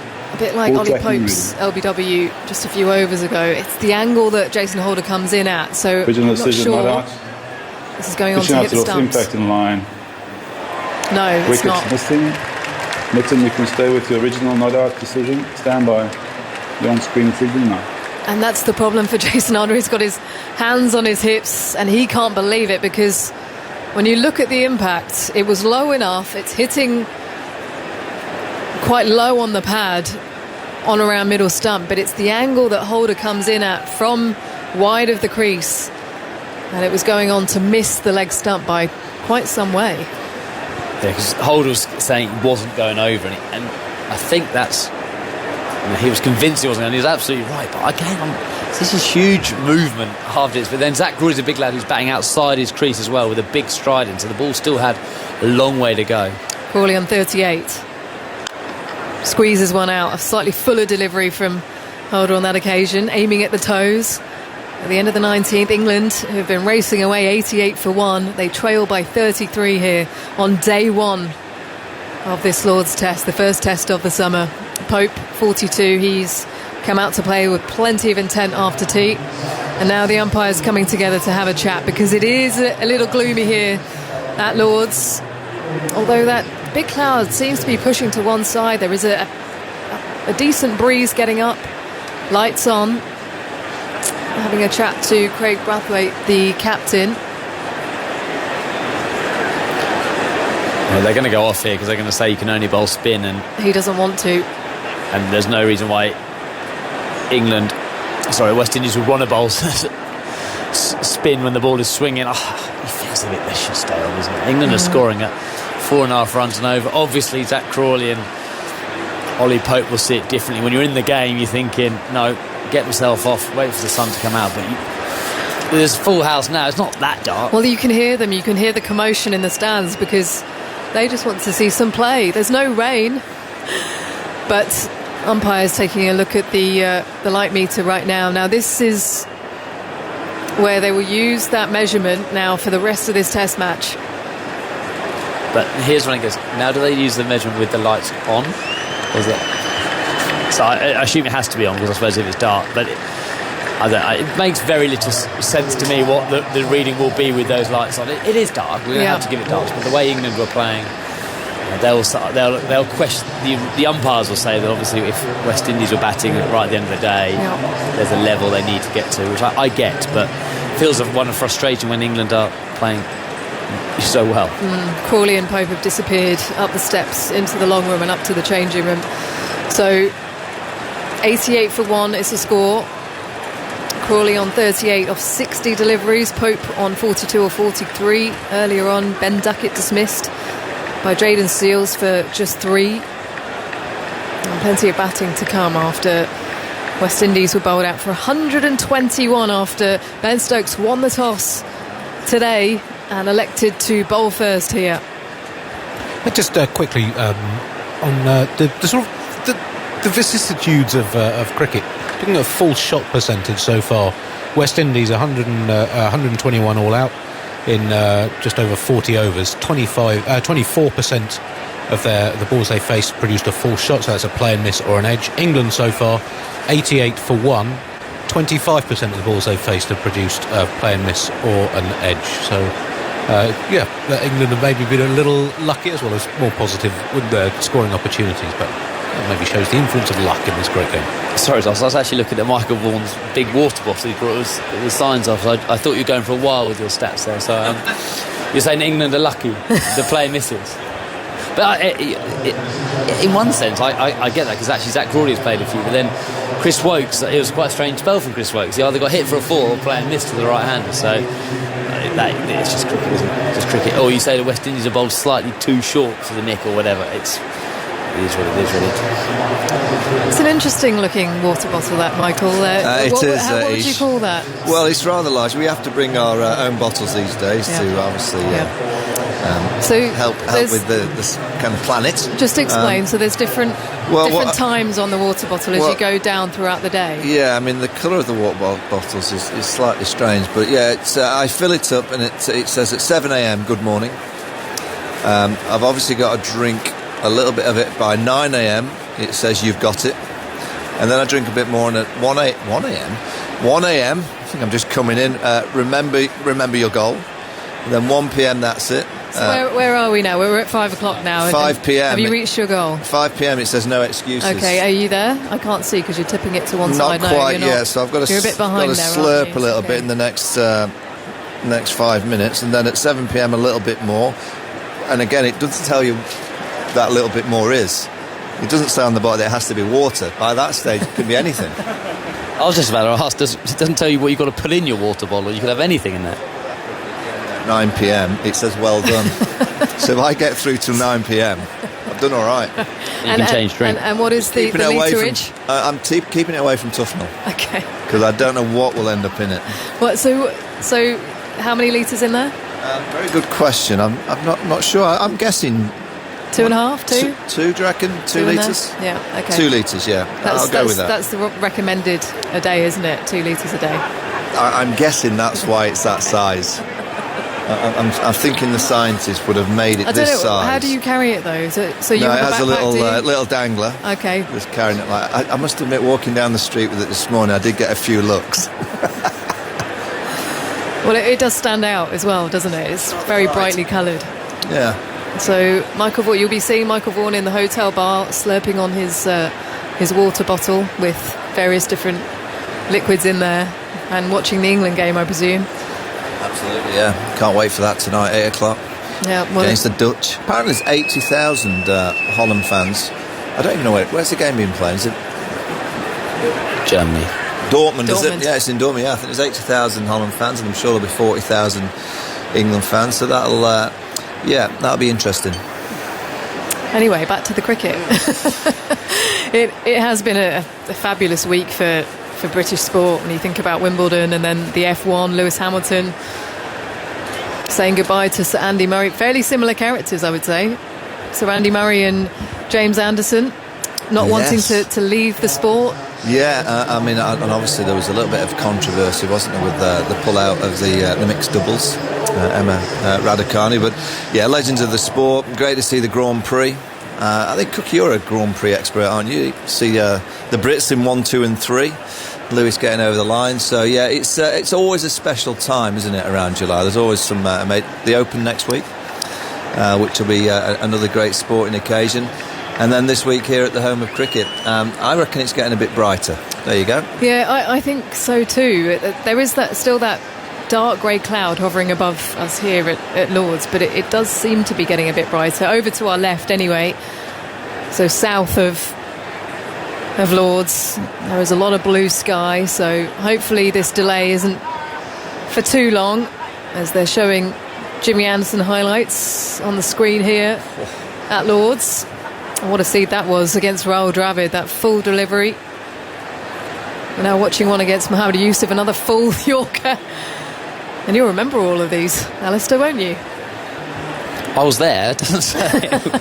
So I remember, that's a dodgy haircut. From me, that not one of James's dodgy haircuts. That was one had a mullet. It's Graham Smith now getting LBW. I mean, should we just commentate on the greatest James Anderson wickets? Before we go back to Jimmy Anderson, as we watch one here to Ricky Ponting, 2009, another full delivery on the pads. A reminder that England v the Netherlands live on 5 Live from 6:30 this evening. Wimbledon coverage on BBC TV and 5 Live now. And of course we have the Olympics around the corner as well in just a couple of weeks. Just on the football, John Murray's brilliant on the radio, and he did I listen to the Euros daily every morning. They do a podcast at the end, very similar to the TMS podcast, and I think John got quite emotional in the quarterfinal. I think he's quite a fan of Gareth Southgate, and he summarised and he said, put that in your pipe and smoke it. The great John Murray. Where's that come from? There you go. Well, they showed a tremendous amount of composure when it came to the penalties the other day. As James Anderson, let's talk about him, shall we? Sir Alistair, someone you know very, very well. You started at the same time, one of your best mates. Well, he started about 4 years before me. Gone on 5 years afterwards. So kind of similar start. In the academy.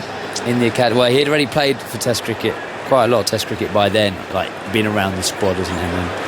I think that was his kind of reboot back to his older action, and he missed a bit of cricket for a year. And the stress factor, I can't remember exactly the dates here, but I think he missed quite a lot of 2004. He was around the squad 2005, wasn't he? He didn't play. He was definitely in the squad at the Oval for the last game. But yeah, it's just extraordinary, isn't it? You're watching some of these kind of wickets that he's got. I mean, these guys have been retired 15 years and he's still going there. And he didn't want to go, did he? Like, let's be honest, like, he still feels like he can do a job out there for this England team. But all things have to come to the end at some stage. I think this is the time just to, just as the completeness of a seam bowler with James Anderson. The only thing you can say is that express pace, that kind of 95, 96 miles an hour. It's the only thing he hasn't got. He's got control of every condition. He's successful in every condition. He can swing the ball, he can seam the ball, he can hold an end, he can attack, he can defend as a captain. That reliability I had with him. Well, you got him at a different stage of his career, but the reliability as a captain, throw the new ball in any conditions, and you know that at worst he's going to be 8 out of 10. At worst he's going to miss a little bit, but that skill, the control of his length for me is absolutely thing. That as a batsman for me, if you can control your length, you're always thereabouts to put some kind of pressure on the runner. For me, like when I faced him, there's no escape. I think the best players who played him best, the guys who attacked him, to put a bit of pressure. But if you used to do like sit in, like I would sit in and try and get through spells, like because his fitness is brilliant, he's always going to eventually get you the Jeff. At what point do you think he became a great? I think he's been a great for a few years. When you start getting to 300, 400, 500 Test match wickets, to think he's at 700 and he's nearly 42 and he's still got that appetite to carry on, and to think he's had to have the knock on the shoulder, and I look at that as great respect. The fact that he's still got that joy, the energy, the enthusiasm. Let's be honest, batting is the easiest part of the game, in terms of the physical side. Mentally it's very challenging, but physically batting is a lot easier. And I think staying fit's been a key. Alistair mentions that stress fracture when he was a young bowler that he had, but pretty much for the last he's had a couple of hamstring problems and a calf kind of tears, but he's been able to stay fit. And I think that's been the key to keeping that enthusiasm and that joy. I actually saw all his family on the little balcony over there. Ray, his two daughters ringing the bell. I thought back to 21 years ago when he played here, and I thought his family looked more nervous today than they did 21 years ago, which again just tells you a great deal about the whole family. They have been very much a part of the successes of Jimmy Anderson. He's clearly got a great upbringing. He's got a real strong set of friends around him. I'll be very interested to see how he is over the next few weeks. Having said goodbye to the game this week, and that kind of mechanism in his mind of wanting to carry on playing, yet he's not allowed to play. I'll be very interested to see how he deals with that. Alistair, we'll come to you in just a second. Just for those tuning in, there is a break in play at the moment because of bad light.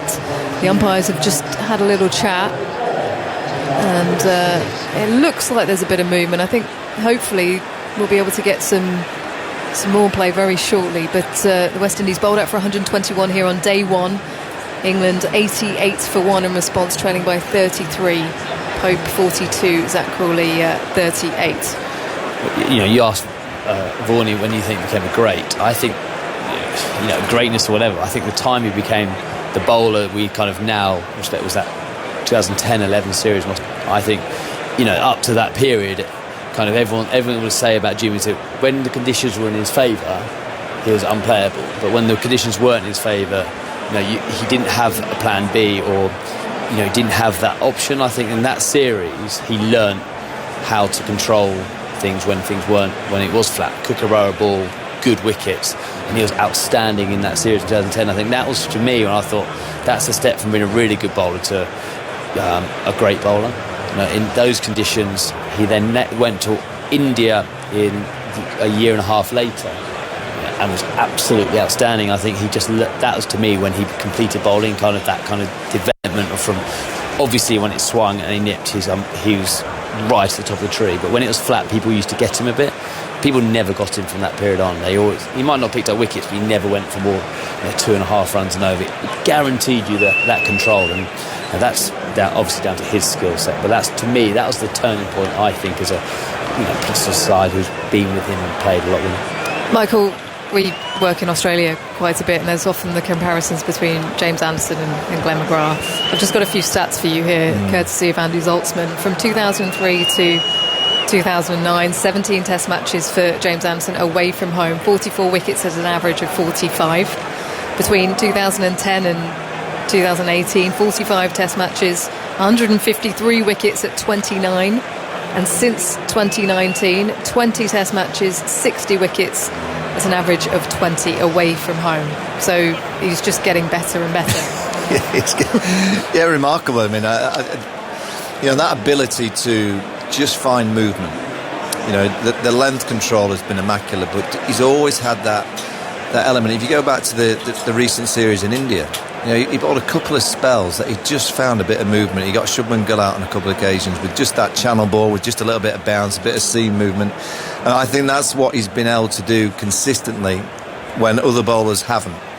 He's always been bringing the batter forward, but he's always had a little bit of just wobble seam or reverse swing. I think he's been a real great component of reverse swing wherever he's played. Clearly is one of the greatest with conventional swing. We've seen that for pretty much 21 years, but that ability to bowl with an old ball when the conditions aren't in his favour, and to think that, I'm sure most teams would have known that to get at Jimmy Anderson is probably the way to go. Try and get him on the back foot, get him grumpy, get him not smiling. Doesn't smile all the time anyway, but if you can get him really grumpy, I think you're winning as a batting unit. So I think most batting teams around the world would have had that kind of mechanism to say, all right, give him his first spell, but if he gets into his second and third, we're going to try and take him. So I think the mindset's been there for many of these teams, but I just don't think they've been able to, because he's been so good, so consistent, clever in his field settings. I think Alistair will be the first to admit, and I captained him for a little bit, he set his fields, really. Now and again you might say, Jimmy, we'll just have one more there, or we might just take that field a bit deeper, let's have another catcher. But he's set his own fields, really. He's known exactly what he's tried to achieve. I think his research in terms of the batters that he's bowling to, I think he does a huge amount of work behind the scenes. He probably won't admit to it with the analysts, just looking at techniques, looking at kind of mechanisms of getting different players out. And I don't think there's ever been anyone better. If there was a plan, he's as good as any at sticking to that plan. He just keeps going and going and going to real great players, and eventually he'll just find that little bit of something out of the pitch or out of the ball that will get the wicket. So patience is, again, a great word. You had an amazing amount of patience with the batting hand, and I think Alistair and Jimmy Anderson are probably the two most patient players that English cricket have ever had in terms of two different disciplines. Alistair, you know him the best of all of us here in the commentary box. Was he that meticulous? Did he look at a lot of footage of other players in preparation and in terms of the skill that he possessed as well? How much did he put in to be able to deliver on a daily basis? Yeah, he wouldn't sit there for hours on the screen publicly, but I'll tell you what he was very good at was assessing the conditions of what was required on that wicket at that time.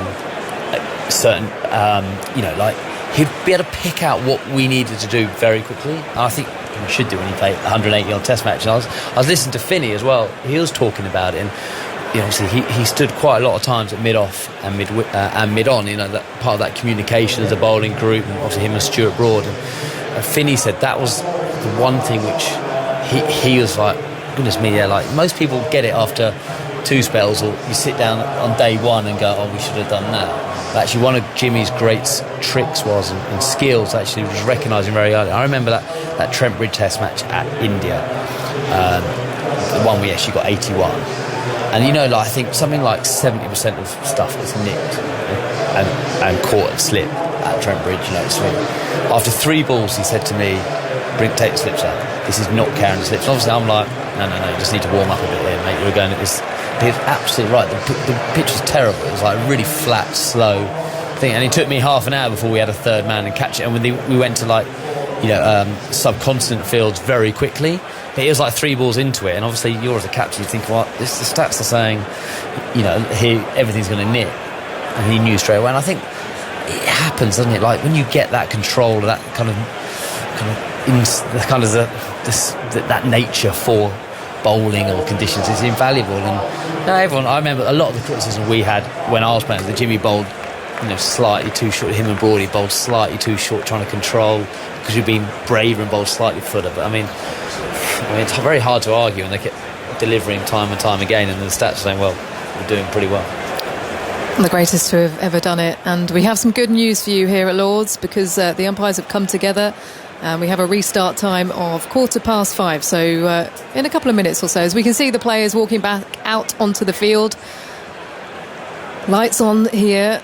And that cloud hasn't really moved too much, has it? I mean, it's pretty similar conditions to what it was about 15 minutes or so ago. But the umpires feel that it is a little bit better light-wise. So there we go. We're going to have a restart time. So England trailing by 33. Ollie Pope will resume on 42. Zach Crawley 38. Just to finish up on Jimmy Anderson, I think one of the most fascinating things for me was just recently when he offered us a little masterclass into swing bowling, and it's available on socials now. They put it out a little bit earlier today, but he actually said that when you're swinging the ball, generally what a lot of young people growing up in the game would think to do with the ball is put more weight on that allows you to swing the ball in that direction. So if you're swinging the ball away, then you're putting more weight on the middle finger, and if you're swinging the ball in, then you're putting more weight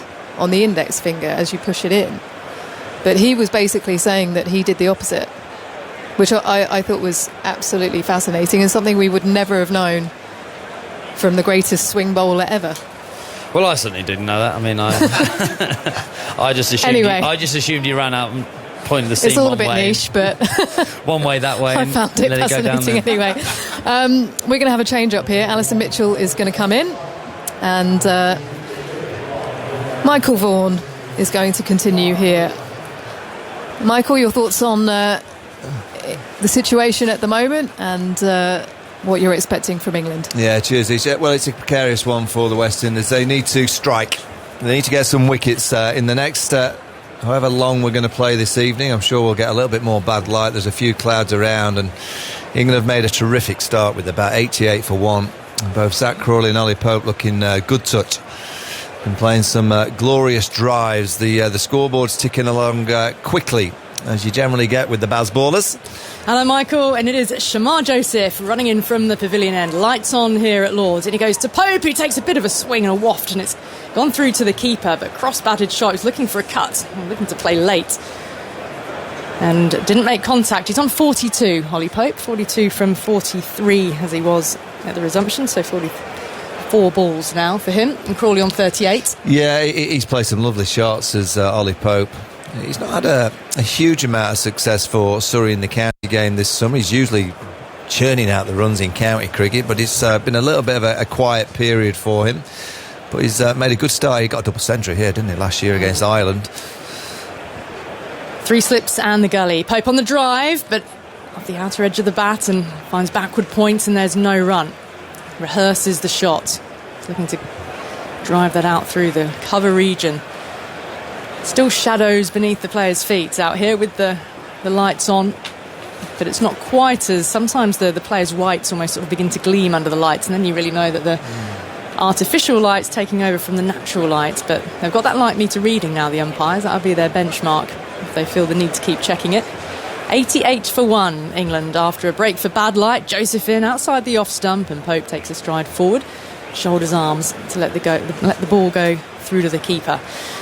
This England innings in reply to West Indies, all out for 121. And if you are tuning in after a day's work and you haven't caught any of the action so far, well, then do go onto the BBC Sport website and app and have a look at some of the wickets that tumbled as Gus Atkinson, on his Test debut, walked off the field with 7 for 45 against his name. 7 wickets on debut. There was only room for 1 wicket for James Anderson. He mopped up the tail, but Newcomb on the block. Joseph in full, clipped off the toes of Pope, but finds mid-wicket. Bit of a misfield. Pope thought about going for a run, but thinks better of it. The ball is quickly gathered, and then the throw is sent back in. Gudakesh Moti in the field. But yeah, it was a rapid innings as West Indies all out for 121 in 41.4 overs. Highest score going to their debutant opener. Mikhail Louis made 27. And so Anderson 1 for 26. Ben Stokes bowled a full spell for the first time in Test cricket. He's obviously been bowling for Durham and in the wickets in the county championship there, testing it out to good effect. Joseph in over the wicket, and that's cut back in on Pope. Ricochets away towards the slip cordon, but a nasty looking delivery from Joseph. 86 miles per hour, jagged back in. Yeah, just came down the slow with decent length. And Shamar Joseph, he's got the ability to just from nowhere, you see that was a wobble seam delivery, and he came down that slope at a decent rate, and he's certainly got the kind of capabilities of getting 2 or 3 quick wickets. We saw that in Australia. He can certainly produce magic. He's got a huge heart. We saw that in Australia. He bustles in now, bundles up past the umpire, bowls outside the off-stump note, too wide to tempt Pope into a shot. And through to the keeper it goes to end the over. So a maiden after the resumption. 88 for 1 England remain. They've had 20 overs of their innings, and that 1 wicket to fall before the delay for bad light was Ben Duckett, who had been dropped when he was on 1. He was then dismissed on 3. A catch behind, a wicket for Jayden Seales. England were 29 for 1 at that moment. But Isha touched on the Shamar Joseph sort of story a little early, didn't she, about where he was from. In Barakara is an amazing place by all accounts. Up the Kanya River, some 225 kilometres, a 2-day trip to get there. It's accessible only by boat in an area that is well known for cabbage growing in Guyana, and indeed that was what he grew up with his family. Holder in full, driven only as far as mid-on by Crawley. Ollie Pope had to lift a foot out of the way. He was driven to the onside. I like a bit of cabbage. Oh, there was some dished up at lunchtime today, wasn't there? There was a lovely... I like a red cabbage. Green, do you?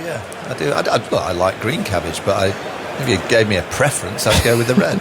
Why is that? I just think it's a bit sweeter. Right. Yeah, I like a nice little bit of sweet cabbage, red cabbage, with a roast dinner on a Sunday afternoon. Holder over the wicket, and now to Crawley. Clipped behind square, down towards fine leg. Racing in as they won't come back for 2. Just the 1. 89 for 1. But Joseph did a lovely social media video that was on YouTube that a lot of us were watching, weren't we, in Australia, about his backstory, and I think it was his mum and possibly his sisters also spoke on the film about how, as a young kid they would be hassling him to come in and help with the cabbages, but he just always wanted to be playing cricket. But famously, of course, had that job as a night watchman at a security firm, as full from Holder. Clipped to mid-wicket along the ground, and there's no run. And he quit that job in 2022 to pursue cricket, and managed to get selected by the Guyana team, the Harpy Eagles. And actually, even before he put in that incredible Test performance, he had a gig at the IL T20 off the back of the Test performance. Justin Langer had been in the commentary box with us on 7, commentating that Test match. He, of course, was the coach of Lucknow in the IPL. Holder in again, outside the off-stump this time. Pope lets it go through to De Silva. Then there's an injury to Mark Wood, the IPL.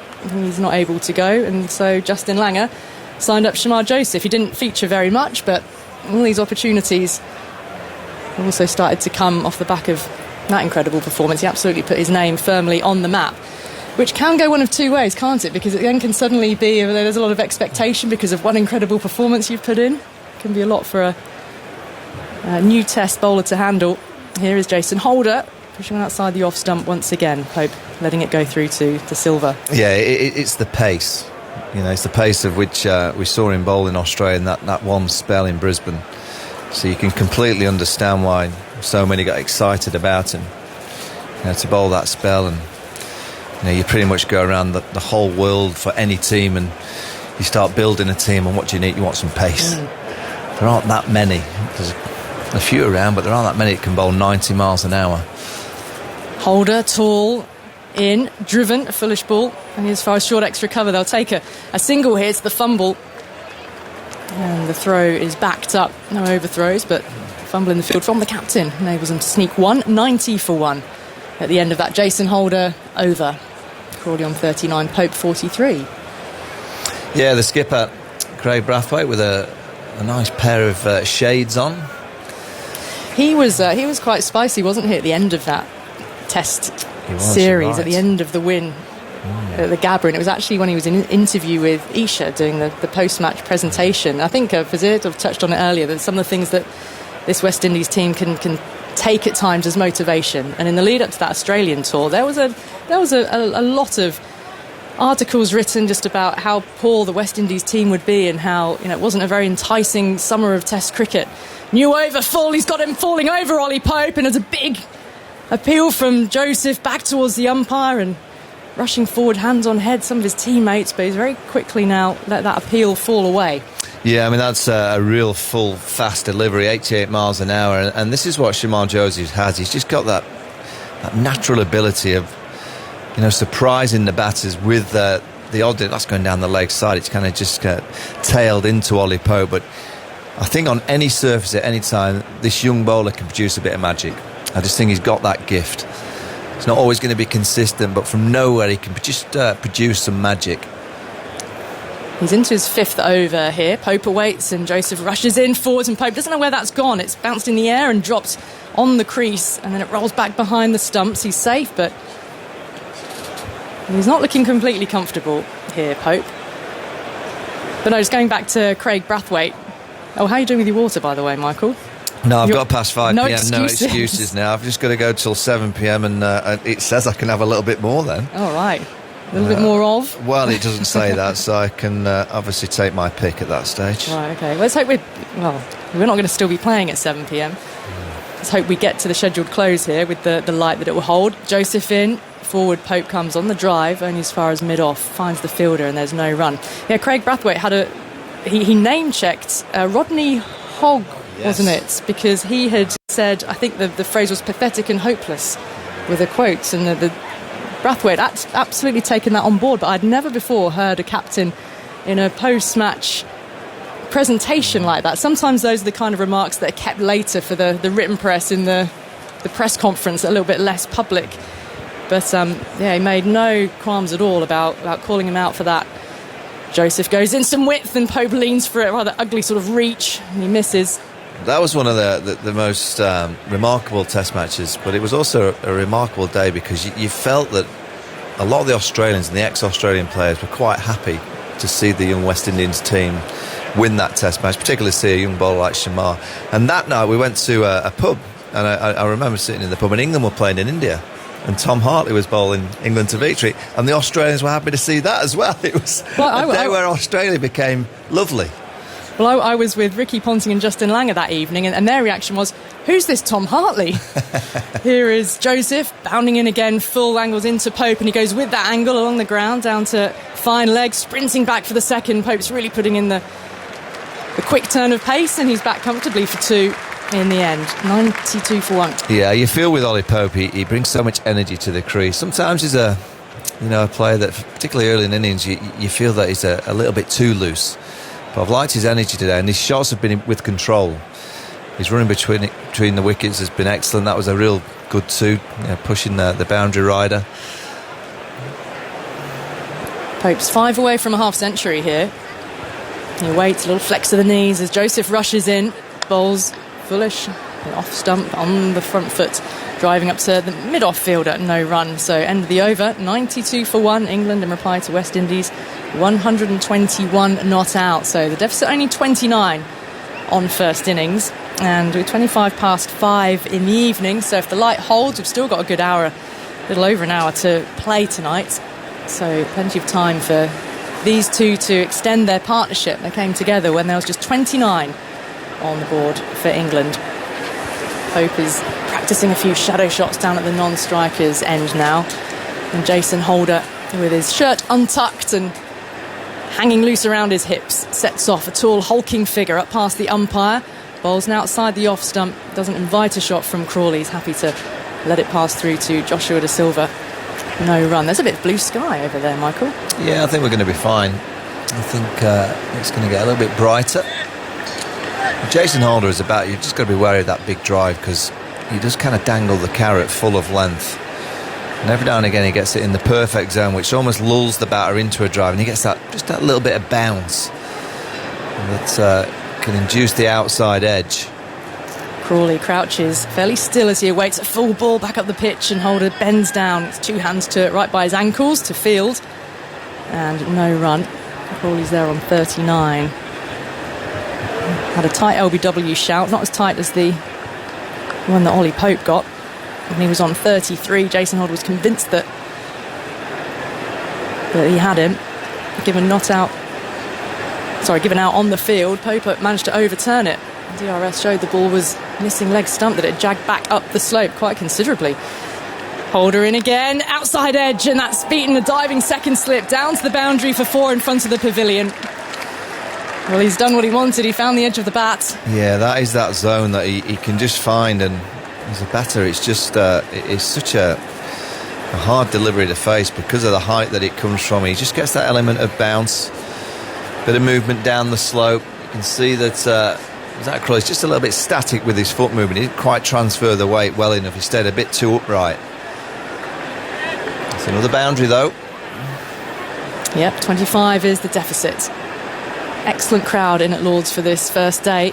Holder in, right arm over, shouldering of arms by Crawley. Stepped forward and allowed that to go through. And the crowd were pretty unhappy with the players going off for bad light. But they stayed. They had confidence that the light would improve. As you never know, do you? Often once you go off, you think, it's not really going to get any better. But it's not been that sort of day. Like, there has been pockets of sunshine coming in and out. So there's always a chance that some lighter clouds would move over. And I think there's actually there's a pretty grey cloud overhead right now, but lighter stuff in the direction of where the weather's coming from. Holder in and looking to drive. Crawley punches it along the ground up to Joseph at mid-off. The cameras have just been on the West Indies balcony, and the West Indies bowling coach Sean Tate. Remember a one-day game here, Sean Tate bowling for Australia against England, and he bowled one of the quickest spells. I think it was Michael Yardy actually. May have snuck in at number 3. I think his leg stump flew out the ground. I think Strauss's off stump flew out the ground. And Collingwood, he got peppered. It's a fearsome fast bowler, wasn't he, Sean Tate? Through to the keeper, a little lower. That one goes through to Da Silva to end the over. 96 for 1. England are 25 behind. Pope on 45. Crawley on 43. Now Duckett the man out for 3. Gus Atkinson earlier with 7 wickets on debut. Best figures in a first innings for an England debutant bowler ever. So he gets himself on the honours board. James Anderson in his final test match, there's only 1 wicket left for him to get. At the end he was bowling to mop up the tail. He did manage to get it to the delight of the crowd, so he currently has 701 test wickets to his name. Yeah, well, we've worked it out, He just needs 8 in the second innings to go past the late great Shane Warne. So a nice 8 for in the second innings for Jimmy. Better just ask Gus Atkinson to sit back a bit. He's going to ruin the party. But no, there's quite a symmetry there, isn't there, when he got his 5th wicket, because you just thought back to Jimmy Anderson getting a 5 on his debut. Josephine down the leg side, it's gone, it beats a tumbling keeper, and Da Silva couldn't get a glove on it to save it, and 4 runs signalled by the umpire off the thigh pad. 4-leg byes. Yeah, and brings up the 100 for England. 100 for 1, just 21 behind now. Pope's on to 49. Yeah, and it's just coming 23.1 overs. England score so quickly, and this has got trouble written all over it for the West Indies. Just this session here now, when we've got 20 odd overs left in the day's play, the way that England score, they could quite easily get another 80 or 100. West Indies have to find a way of getting wickets. Yet it hasn't felt like a sort of Bazball-y smash and grab kind of day, has it, in terms of the batting? There's some width. He's reached for it into the ground and fielded by third slip. That's Athanase got down to that one, but a couple of times, there's been width, and Pope, it's not quite been within his range. He's really reached to try and get that cut shot away.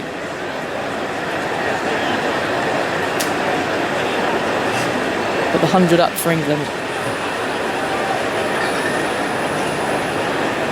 At the end of his mark then, here is Shamar Joseph again, taking pause as Pope settles over his bat and around the ground. His first day of the Lord's Test match. Joseph in, outside the off stump and through to the keeper it goes. I know there's a little bit of movement, but there's one tactic that the West Indies could go to. And if you go back to the Ashes here last summer where Australia went for the bouncers, it might be worth them trying a little bit of a bouncer war for 5 or 7 overs just to see, because England will take it on. Just a different tactic, just to try and think out of the box. At the minute, it doesn't look like they're going to get too many wickets. See Alzari Joseph doing a few warm-ups at mid-on. Just stretching, keeping himself warm. Joseph rushing in again, full to Pope. With bat and pad. Into backwards square. Pope goes through for one leg by. 101 on the board for England. And chip away at this deficit. Flags are lying really limp against the flagpoles at the far end of the ground now, which isn't going to help much in terms of moving these darker clouds across the ground and bringing the blue sky that looks to be coming behind. Slip cordon has been packed all day for both teams. 3 slips in the gully remain, and Joseph, short crop of hair, runs in some width, and Crawley's quickly onto it in a flash, and the ball's running up the slope towards the grandstand, and he'll get to the rope for 4. A little flash of the blade from Crawley, and England now 105 for 1. Crawley moves on to 47. Yeah, that's glorious, because he just leans on this Zach Crawley. Everything's perfect with his movement, and because of the pace of Shamar Joseph, he doesn't have to do a great deal. Just uses that top hand, he just kind of glides it up the slope. Lovely timing. Yeah, the West Indies have to try something different here. It's just all a little bit too easy for this England pair. There hasn't been much jeopardy or danger, certainly for Crawley, as Joseph is in again. Crawley with a flick of the wrist turns this through the vacant mid-wicket region. He'll come back for 2. Takes him on to 49. 105 becomes 107 for 1. Joseph takes his hat from the umpire, end of that over, with Crawley 1 away from his 50. Yeah, just to highlight what you're saying about England's innings so far, not feeling like a particularly Bazball type innings. It took them 23.1 overs to reach 100. It's the 44th time they've reached 100 since Stokes and McCullum took over, the 27th fastest of those 44. If you over the previous 2 years before Stokes and McCullum took over, from the start of the 2020 summer to the end of the 2021-22 winter, they reached 146 times, and 23.1 overs would have been the second fastest 100 in that period. Says a lot, doesn't it? Holder in, new over. Into bowl full to Pope. He's forward up to mid-off, no run. Andy, has anyone mentioned your shirt today? It's mighty fine. It's floral, isn't it? Yeah, it's a lovely shirt. Explain it, Andy, or describe it? Well, no, it is very, very floral. Lots of colours. Is it a new one, Andy, or is it a bit of a vintage number? No, I picked it up in Spain on holiday a few months ago. Right? Nice. Under supervision from my wife, who has better taste than I do. Holders in past the umpire, right arm over, bowls, looking to angle it into Pope, who defends back up the pitch, and there's no run. Well, it's like sort of, this is proper Test cricket. It's broken out at Lord's. Yeah, I mean, it is in a way, but this England side are just, they're dominating this game so much, and we're only just near the end of day 1. This West Indies side are going to have to sleep tonight and somehow find some kind of mentality to come back tomorrow and fight. Pope awaits, Holders in, is full. It's come off the inside half of the bat up towards mid-on. It's a single taking Pope on to 46. Well, England know that this series and the Sri Lanka series is really important to them for the World Test Championship table and the points, because they're rock bottom of that at the moment. And despite the enjoyment and the entertainment that the style of play has given, England's last Test series win was 2022. Yeah, I mean, I think when England in the 90s got to rock bottom, it felt rock bottom. I don't feel that this team are at rock bottom. Not quite in the same way. Holder moves in, Crawley blocks defensively, he's on 49 up to mid-off. It's a team who are now in a state of evolution, aren't they? Which is really interesting with the Ashes 18 months away and the change of personnel that we've seen now. Some real markers put down as to what Brendan McCullum and Ben Stokes want in their armoury ready to face Australia. Yeah, I mean, they've got some quality series coming up. I think Sri Lanka here, and obviously this series are two series that England would expect to win. And then they go to Pakistan, then they've got New Zealand away, which is a great test. Holder moves into Crawley into drive again, but he can't time it. Up to mid-off it goes. And there's no run. Next summer against India will be a fantastic test of this team, because India will arrive with a quality bowling attack. They'll also arrive with a high-class batting lineup against an England attack without Broad and Anderson. There'll be a New England kind of system in terms of bowlers. And then obviously Australia just a short while after that with the Kookaburra ball in those conditions. So this next 18 months for the Test team is very exciting. Crawley on 49 in the sunshine allows that one to pass by the off stump, and it's taken in the gloves of Joshua Da Silva. Dot ball to end the over. 108 for 1. England are just 13 behind on first innings. Well, Gus Atkinson has very much put down a marker today, hasn't he? Chris Woakes.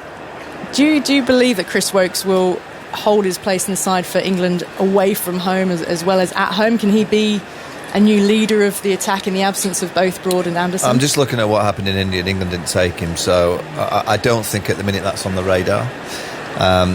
Let's be honest, Chris Woakes has hardly played any cricket since the Ashes last year, where he was player of the series. He's played one 4-day game for Warwickshire, and there's been circumstances obviously with what's happened with his family, but you kind of looked at him this morning, and he'll get better. The next test and the test after that, I think Chris Woakes, as the summer progresses, will get better and better with the ball in hand. He just needs he's a bit short of a gallop at the minute. Change of bowling. Alzari Joseph in the sunshine now from the pavilion end, and that one comes back in, strikes Pope on the body down the slope. He's walking away and just giving his hip area a little bit of a rub. Pope's on 46. But if England by next summer has got selection issues with the bowling department, that's going to be a real good sign. So if Mark Wood's fit, Jofra Archer's fit, Ollie Stone's fit, Josh Tong's fit, Atkinson keeps going like he is, Potts, Woakes is still in and around the group. If England have got selectorial decisions to make next summer in terms of the seam bowling department, I think they're in a decent position. There's going to be a lot of bowlers who get disappointed. Yeah, hopefully. Aren't there? Joseph moves in. Pope glides this way towards the gully region. Finds the fielder though, no run. Well, that's the aim, and I think in a 5-match series against quality now, whether it's India here or Australia in Australia, that rotation of quick bowlers is going to be absolutely crucial. And it might be where England can get Australia, because Australia goes Stark, Hazelwood, Cummins, Nathan Lyon, bit of Cam Green, Mitchell Marsh. Now, if they lost one of those 3 or 4, particularly if Nathan Lyon wouldn't be fit. When has he ever not fit, though, apart from when he blasted his calf here at Lords? Look what happened. Extraordinary career. Pope hanging his back down on a ball that comes back in on him a touch out towards point once more. But for Australia, I don't see many waiting in. There's Jai Richardson, but I don't see many others waiting in the kind of in the wings for Australia. They've got so much experience, so much quality if they're all fit. And what they're hoping on as well is that Cam Green really comes into his own as a genuine all-rounder, and then that is another sort of tall, strapping, fast bowler all-rounder to augment the attack whenever that quartet starts to break up, which, as we know with James Anderson, it happens eventually with him and Broad. Pope skews this one away in the gap between points and gully. It'll go for 4, and it will take Pope to 50 in the first test of the summer. 50 from 70 balls. He clasps gloves with Zach Crawley, raises his bats around Lords, and it's the first half century of this test match summer for Ollie Pope. Yeah, I think he needed that just for his own little boost in confidence.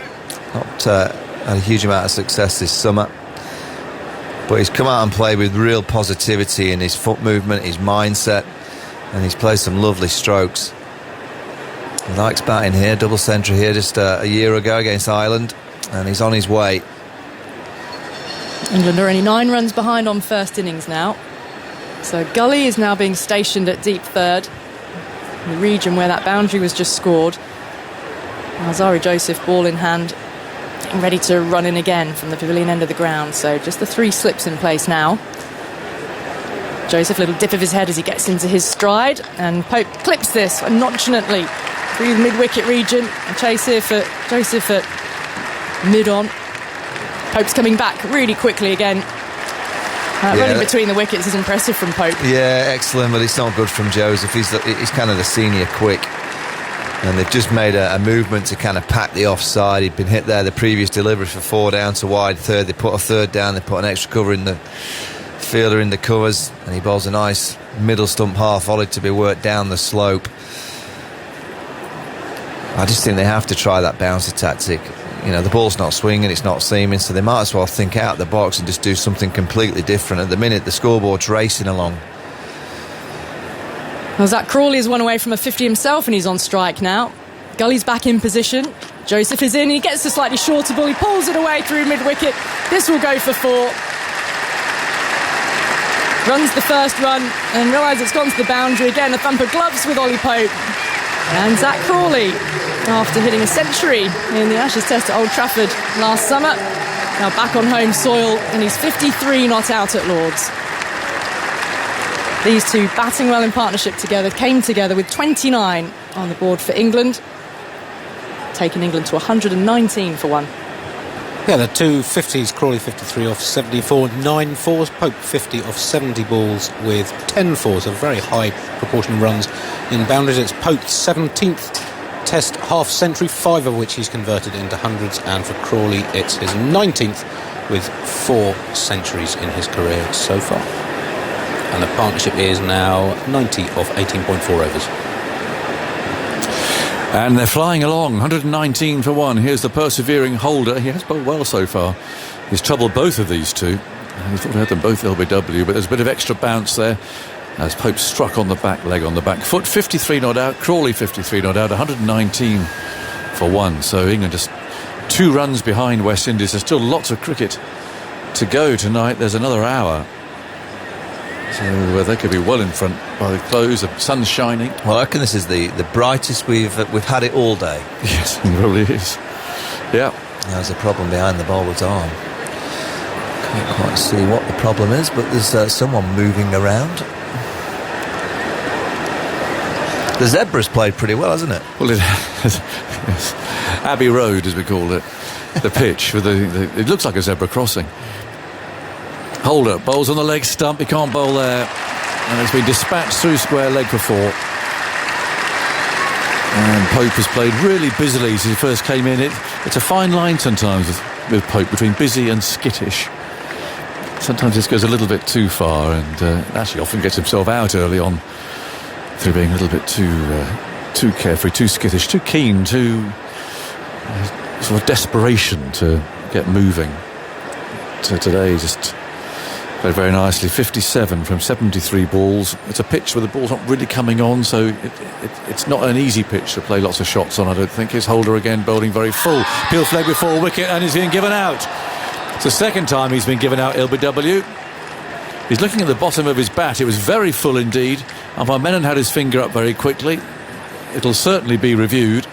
Well, he's looking at the toe end of his bat, whether he thinks he's got a little bit of a feather on it as it goes past him. We'll have to wait and see. I think it's pretty straight, this one. We have a player review for LBW. It's almost like a Yorker that hits him low down on the pad. Also, I think Holder deserves a wicket. Yeah, he's bowled quite well, hasn't he? Well. Let's have a look at it and see if did actually strike the bottom of the bat or not. It doesn't appear to be any bat. Can you get an Ultra-Edge confirmed bat or no bat? Well, I'm giving that out. It's still leg side-ish. It might be an umpire's call, do you think? Just building Ultra-Edge. He bowls from so wide. Well, he keeps looking at the bottom of his bat, does Ollie Pope, so he's indicating that he thinks he might have got a little feather on it. Yeah. I'm not convinced he has. West Indies desperately need this. Let's have a look. Keep going through for me, please. Just keep going through. Keep going through. No, nothing there. Just roll it back a couple of frames and roll it through to the front. Roll it forward for me, please. Nothing on Ultra-Edge. There's a clear gap between bat and ball. Flat line, bat then hits the ground. No bat involved. Then you got a ball tracking ready. It hits his front foot and then skids onto his back. Original decision is out. Pitching line, impact in line. Out. Wickets hitting. Hitting middle of the leg. You can stay with your original out decision. Stand by. You're on screen signal now. Yeah, that's the end of that partnership. 123 for 2. It's taken England into the lead by 2 runs. But that's just reward for Holder. He's plugged away. And he's had 2 very close LBW calls. But this time, Ollie Pope's on his way for 57 from 74 balls. Yeah, he played nicely. We're disappointed because he's got to a 50 at a venue that he likes to go big at. Jason Holder from the high bowls like Yorker, and it's a beauty. And he just goes past the inside edge. The breakthrough that the West Indies desperately required. Here comes the Joe Root. Wait for it. He sprints out. I've got something for you, Agus. What's that? Do you think we might have a new night watchman this evening in the name of Jay Anderson? I think he might want to do it for one last time. I would think that might be on the cards. Yeah. Well, he's been a very brave night watchman. I mean, Andrew Strauss made the point, actually, during tea, that it's easiest to concentrate on his bowling, but actually he's been out there against some of the quickest. He's had some pretty torrid times too with the pads on, so I think he'll probably give it one more go. Well, I would think if they start looking at a night watching, you've got Shoaib Bashir, but I'm sure they'll be saying to Jimmy, come on Jimmy, you got to get out there. I think he was saying it himself. Yeah. So Joe Root it is, and that I think was a Root boo, not a Djokovic boo. That's a genuine Root, I think.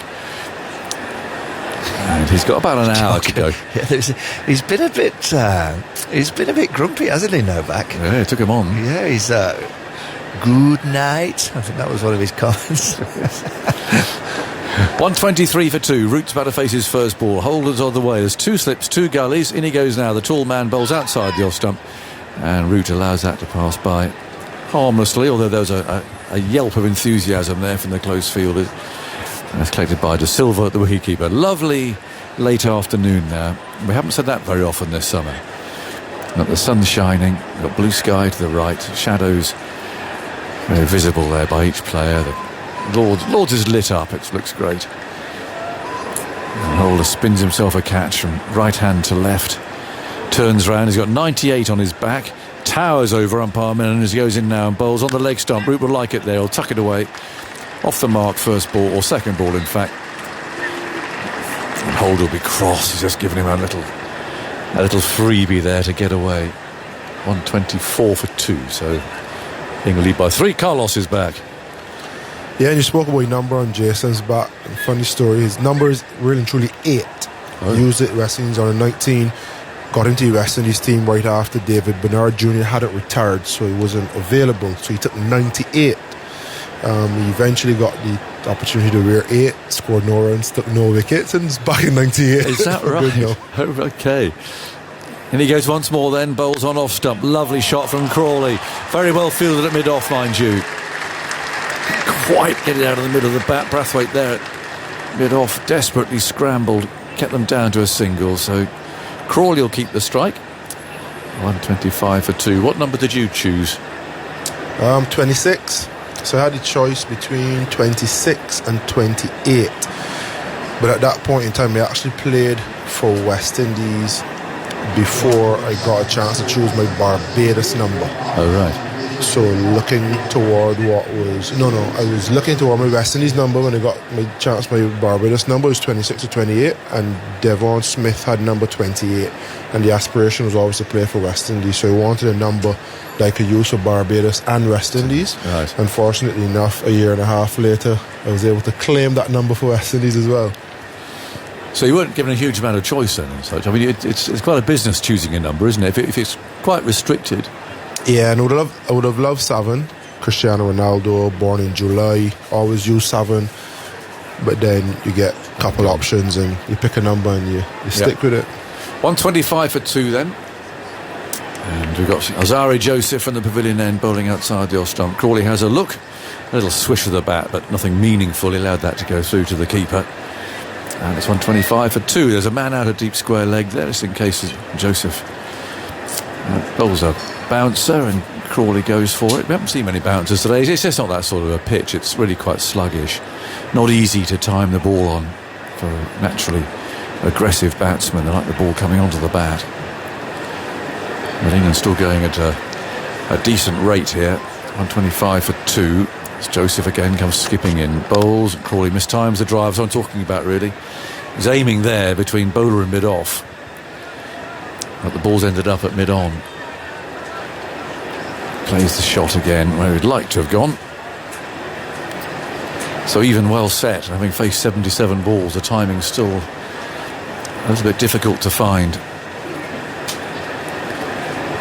Crawley over his bat again. Holder at second slip crouches as Joseph moves in. Bowls outside the off stump. Well, that's 4. That's absolutely in Crawley's arc. Full little bit of width outside the off stump. Makes his weight going forward. Bat comes through, hit it hard and takes the lead to 8. 129 for 2. Yeah, way too wide from Alzarri Joseph. And I think you look back at Gus Atkinson, one thing he did really well is keep the ball just in the wrong off stump, full stump, a little bit of nip either side, whether it was away swinging or that wobble seam back in. And West Indies just starting to give them a little bit too much room. Need to be a bit more disciplined and consistent, much like Jason Holder. Joseph Bowles tucked away. Mid-on should get there. He does. Tumbling over to his right. But one more run taken. 130 for 2. I haven't seen any overs of spin yet. It's often on the first day of a test match where the pitches can start that little bit damp and a bit tacky. But worth seeing if a spinner can find something. Well, if someone can find something, it will be Gudakesh Moti. Really skillful. Gets the ball to go up, gets it to dip, spin. Really has a lot of balls in his arm and can drop it on the 10-pence piece. So you see if he gets a go. I'm surprised we haven't seen him.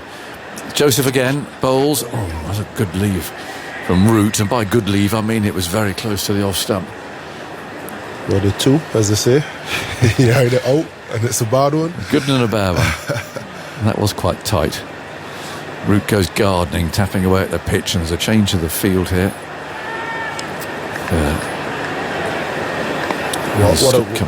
What I've loved is Alzarri Joseph continually at 90 miles an hour. Shamara Joseph, the same thing. You're just wondering. 3 slips then, and a gully now. Joseph again, Bowles down the leg side this time. There's an appeal from mid-off, but nothing particularly meaningful. Nothing from the bowler. The end of the over, 130 for 2. And Joseph's one of those who doesn't necessarily look from here to be 90 miles an hour, does he? He just, a bit like Atkinson actually, he skids on. But he gets it down, and you see it when players attempt to play. You saw him rush Ali Pope early in his innings, top edge over the keeper. But you just think, had they bowled first or the batters give them a bit more to work with, they can keep catchers in a bit longer. He had a chance dropped off, Ben Duckett early in the piece. And just think when you're looking back to the history of West Indies cricket and what West Indies are known for, it's always been fast, electrifying bowlers that get you off your seat. We've got 3 of them here, 3 young ones, with the elder statesman being Jason Holder. So there's a lot of good things to look forward to. It may not seem so now, doom and gloom, not only around the park, but around the batting performance. But there's a lot to look forward to with positivity when it comes to West Indies cricket and this pace attack. Change of ends for Jaden Seal. Another quick bowler, runs in and bowls. Ball just drifts slightly into Crawley. He's on the front foot, picking up a single as he plays it out to cover. Picked up by Louis, who played promisingly in his first test innings today. So Seal's coming with the breeze more or less blowing into his face now, and quite vigorously too.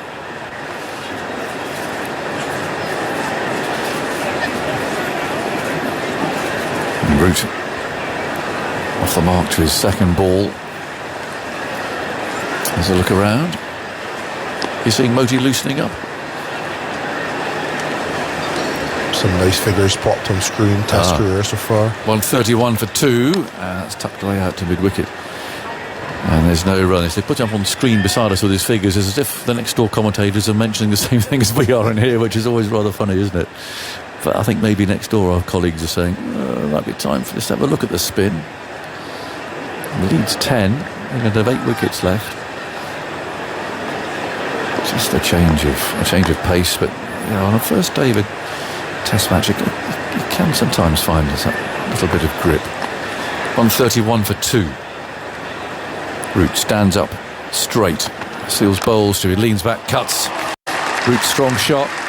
That should go all the way. It's a long boundary down there to third man, but he's found it. First boundary to England's former captain, moves on to 5. Yeah, trademark Joe Root cut shot. Most people will think it's a bit close, but he somehow manages to manufacture a little bit of space on that cut shot, and the ability to roll the wrist and get it down and away from the field. Something English fans would have seen for many a year. Oh yes. Seals over the wicket, bowls, Root drives firmly. Seals can stick out a right hand there as he follows through. Ball obligingly finds the middle of the hand, and there's no run. Lord's thinning out a bit. Sit down there in the mound stand. Number of upturned white plastic seats now. Grandstand as well. It's just that time of day, I think. People starting to drift off. Trains booked, that sort of thing. The play will go on till about 7:15. Might even be 10-2 actually from memory. In goes Seals again, bowls outside the off stump. This time doesn't quite get hold of it. This time's that forcing shot. And we talk a lot about Baz ball and strike rates of the batters now. The one thing I always thought watching Joe Root over the years is he has this knack of just getting to 30.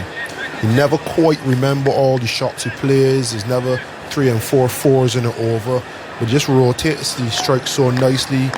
Single to fine leg, the odd cut for 4, a drive, a straight drive. All of a sudden he's 35 and he's in. Seals bowls to Root. Oh, it's a good ball. We've seen a number of these today. That one just nipped away a little and beat the outside edge of the bat, and collected by the keeper to end Seals' over. 135 for 2. But we have seen a lot of play missing today. We've seen some beautiful balls bowled, some excellent catches. 22 boundaries as well in this England innings so far in just 29 overs, highlighting how the West Indies have been unable to build up pressure. Just on Zach Crawley, 60 off 80 balls so far since the start of last summer's test matches with the Ireland Test here. 12 tests, just over 1,000 runs, average just over 50, with 9 50-plus scores, including that one spectacular century at Old Trafford. 3 other 40-plus scores. So he's achieved that consistency that had eluded him previously over his previous 25 tests from the start of the 2020 to 21 Test winter. He'd averaged just 22 with 6 50-plus scores in 49 innings. So vast improvement for Crawley in the last year and a bit. You could tell too, can't you? He looks much more confident. Now putting a man back on the offside boundary now. Square third man, deep backward point, call it what you like. 135 for 2. Crawley on 60 from 80 balls. And Azari Joseph from the pavilion end now bowls to Crawley, slightly hurried there. He's on the front foot playing out to extra cover. And there's no run, but although the ground's thinned out a bit, you can still hear that very distinctive, unique murmur. You could play that through the headphones with their eyes shut. You say Lords straight away. Not much shouting, not much barracking goes on here at Lords. It's just that constant hum. 135 for 2. Joseph bowls, and that's up. Lovely shot. Beautiful stroke from Crawley. He's got him away through straight mid-wicket, just past mid-on's right hand. Hit it hard as well, just slightly drifting towards that middle stump. It just shows how accurate you have to be. Someone who's set, tall opening batsman like this. Slight plant of the foot. What was that? That's middle stump, isn't it? Yeah, and I think it's a feature of his play today that I've been really impressed with. I could think back to previous series where he was hitting the ball a bit squarer. Today he's found that gap to the right of mid-on quite well, and obviously the hallmark of a player when he's in form is how well he plays the on drive. And I think he's executed that nicely today, consistently. Joseph moves in, bowls to him, offside this time, but doesn't time it. That previous shot was one where as a bowler you just have to say, there's nothing wrong with that ball, really. It's a good length. I mean, it's slightly too straight at at middle stump, but it was a wonderful shot. Yeah, and Alzheimer Joseph just pointed where he went, turn around, walk back to your mark. Well played, mate. Yeah, but you can't beat yourself up for that. The margins for error are so small at this level. Really classy stroke. 64, 139 for 2. So England lead by 18 runs now as Joseph again dips his head, skips in, bowls, and Crawley's going to get 4 more, but this time off an edge. Drive through extra cover that he really, his eyes light up and he sees the opportunity to play it. And often he gets it right, sometimes, and certainly before those figures that Andy was just talking about, he often got it wrong and was caught behind, and that one flew away past second slip's right hand and down to third man. Frustrating for Alzheimer Joseph. Not a chance created, not enough runs on the board, and not enough fielders in catching positions. As a result, you think back to England having 5 and 6 slips on occasion. Bowlers are bowling well, and they want the opportunity to be rewarded if they create a chance. With only 121 on the board, they can't afford to let it slip away, and as a result of that, third slip is out and it's gone through. A vacant third slip, probably been waist height. Jason Holder probably been knee height. Yes. It's catchable height. Joseph again bowls very wide. Crawley flings the bat at it and looks up at the umpire as if to say that should be a wide, and with a white ball it would have been, but not in a test match with a red ball. 143 for 2, 92.5 miles an hour comes up there on the board. Again, it didn't look like it from here. A little bit more vengeance in that one, just being flicked forward and edged through third slip. But I think it's testament to the skill level of Pope before him, now Zach Crawley, being able to take those good balls or half decent deliveries and still be able to score, not be bogged down. Joseph bowls and Crawley's got it in the air again, this time past Gully. Any width now, and he's just throwing the bat. That just went way very quickly past Gully's left hand. Again, third man vacant. And so 4 more, 148 for 2 with a ball to go in the 30th over.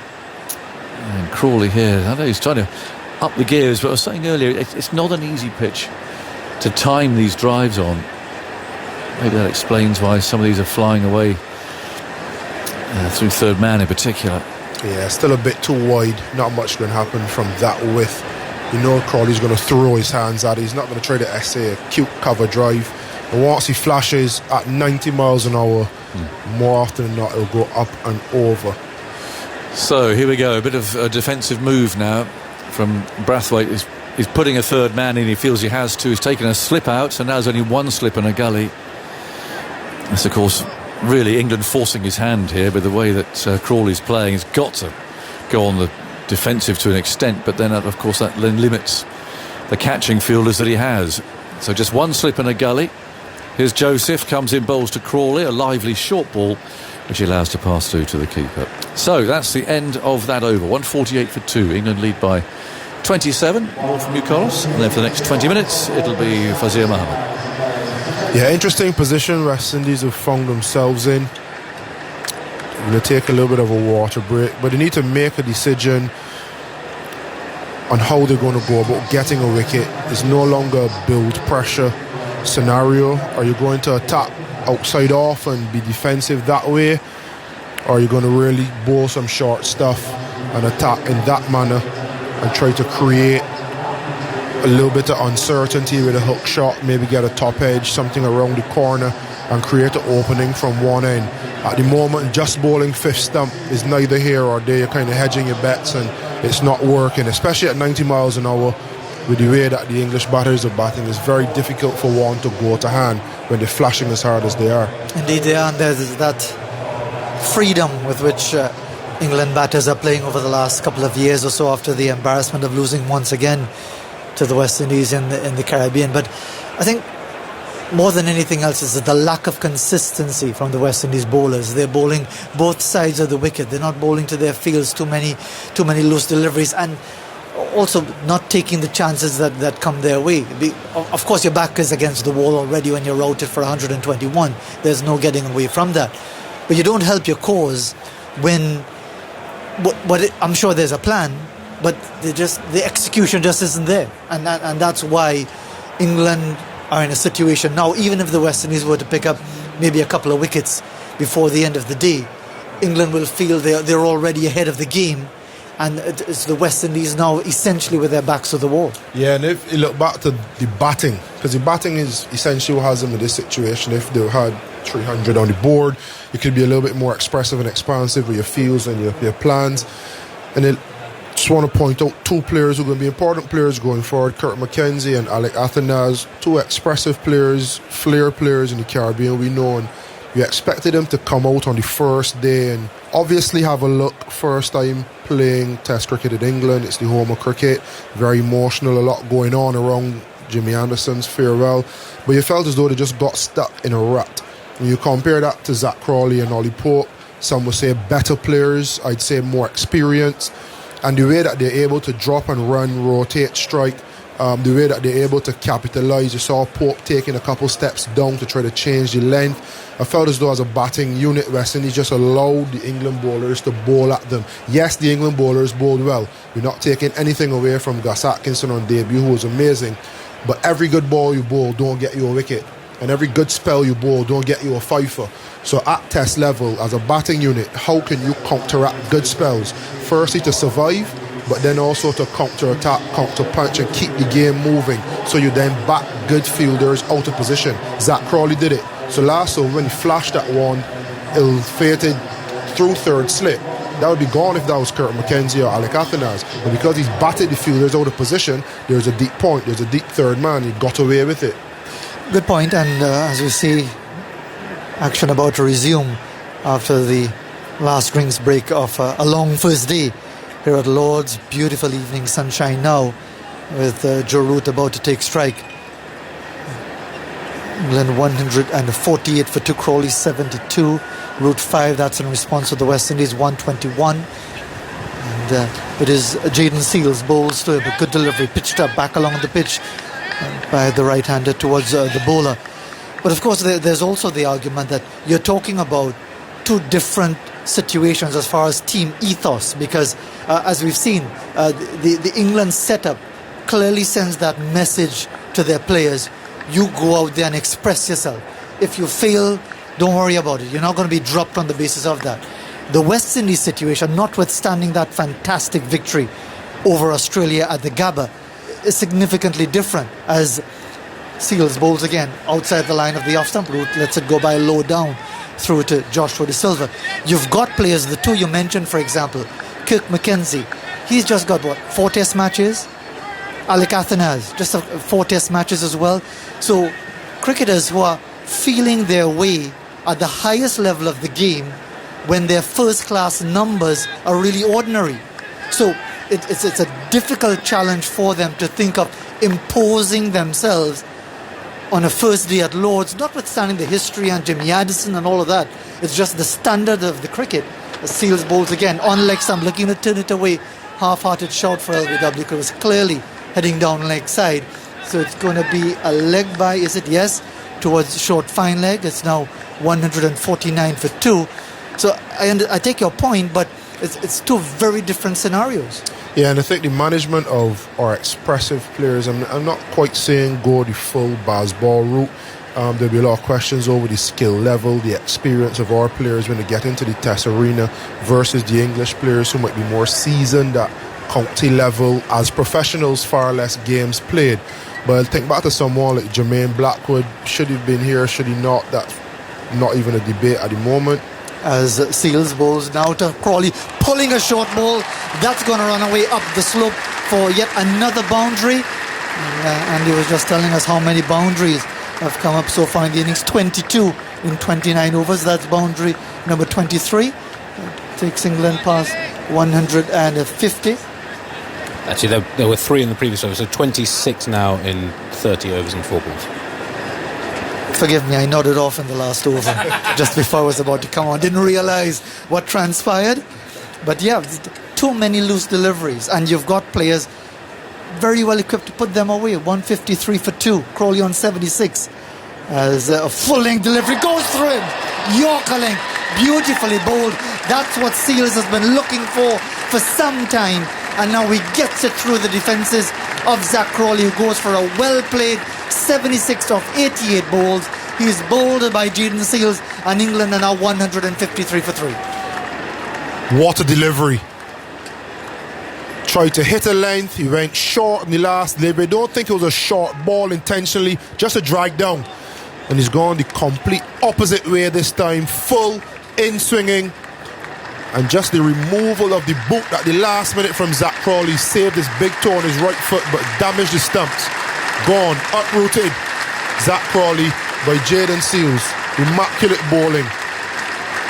And really from the West Indies point of view, that's what they need to do at a lot more consistent level. And that's where the struggle is, and why I think we're agreed why Test cricket is such a tough challenge, because it is about that consistency. It is about sometimes being very boring as far as trying to defend your situation when you got your backs to the wall, like in this situation. Yeah, and I think there's an awareness as well, and not to take away from Jaden, but to go back to Jermaine Blackwood. I think roles are so important. You look at Jamie Smith being chosen above Ben Fowkes, and the bigger heads in the ECB saying they want someone who can be proactive at that position.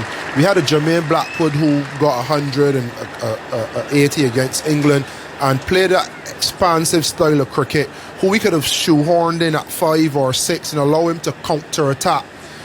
We didn't manage him. We wanted him to go into a shell and play a certain way, the traditional Test way. I think we have to find certain roles for certain players or positions, and then allow those players to grow into those roles. Unfortunately for West Indies, they have to learn on the job, but we have to identify those roles with the batting hand and then allow players to grow into them. Harry Brook is the man coming out of the middle. We're going to hear from Andy very shortly, but I want to develop that point on Jermaine Blackwood with you, because many might recall he was part of the West Indies team in 2017 and 2020 here in England, played a vital innings when the West Indies won the first Test in Southampton some 4 years ago. Here comes Jaden Seals now to the new batsman. Brook, lifting delivery down the leg side, lets it go by through to the keeper. 153 for 3. Yes, Andy? On Zach Crawley's final figure, 76 from 89 balls with 14 fours. The curious thing about Crawley, I mentioned his much improved consistency, but he's got a real problem with the 70s. Since he made 189 against Australia at Old Trafford, his 50-plus scores have been 73 against Australia at the Oval, then in India, 76 and 73 in Visakhapatnam, 60 in Ranchi, 79 in Dharamsala, and now 76 today. So, 5 of his last 6 50-plus scores, he's been out in the 70s. So, I don't know, I guess that's not the worst problem to have, is it? But it's a little curiosity.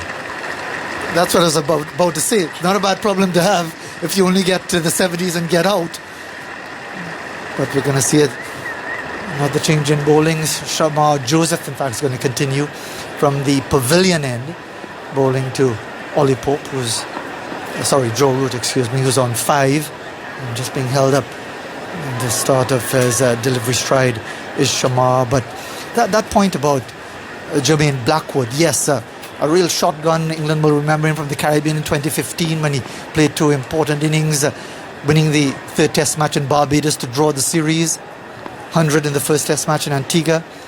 Joseph now bowls to Root, former England captain, playing defensively into the offside, out towards short extra cover. But the question is, Carlos, can the West Indies, in this protracted period of struggle, entertain someone who's at best averaging 30 in Test match cricket? Well, we have one person that averages, the highest average I should say is 34. That's Craig Brathwaite. Everyone else averages 24, 21. And we were talking about this off air. The pitches in the Caribbean aren't as bad as averaging 21 and 22, but they aren't conducive to averaging 45 and 50 consistently. And we heard all the screams and the shouts during the World Cup. All the best batters in the world struggled on the same pitches.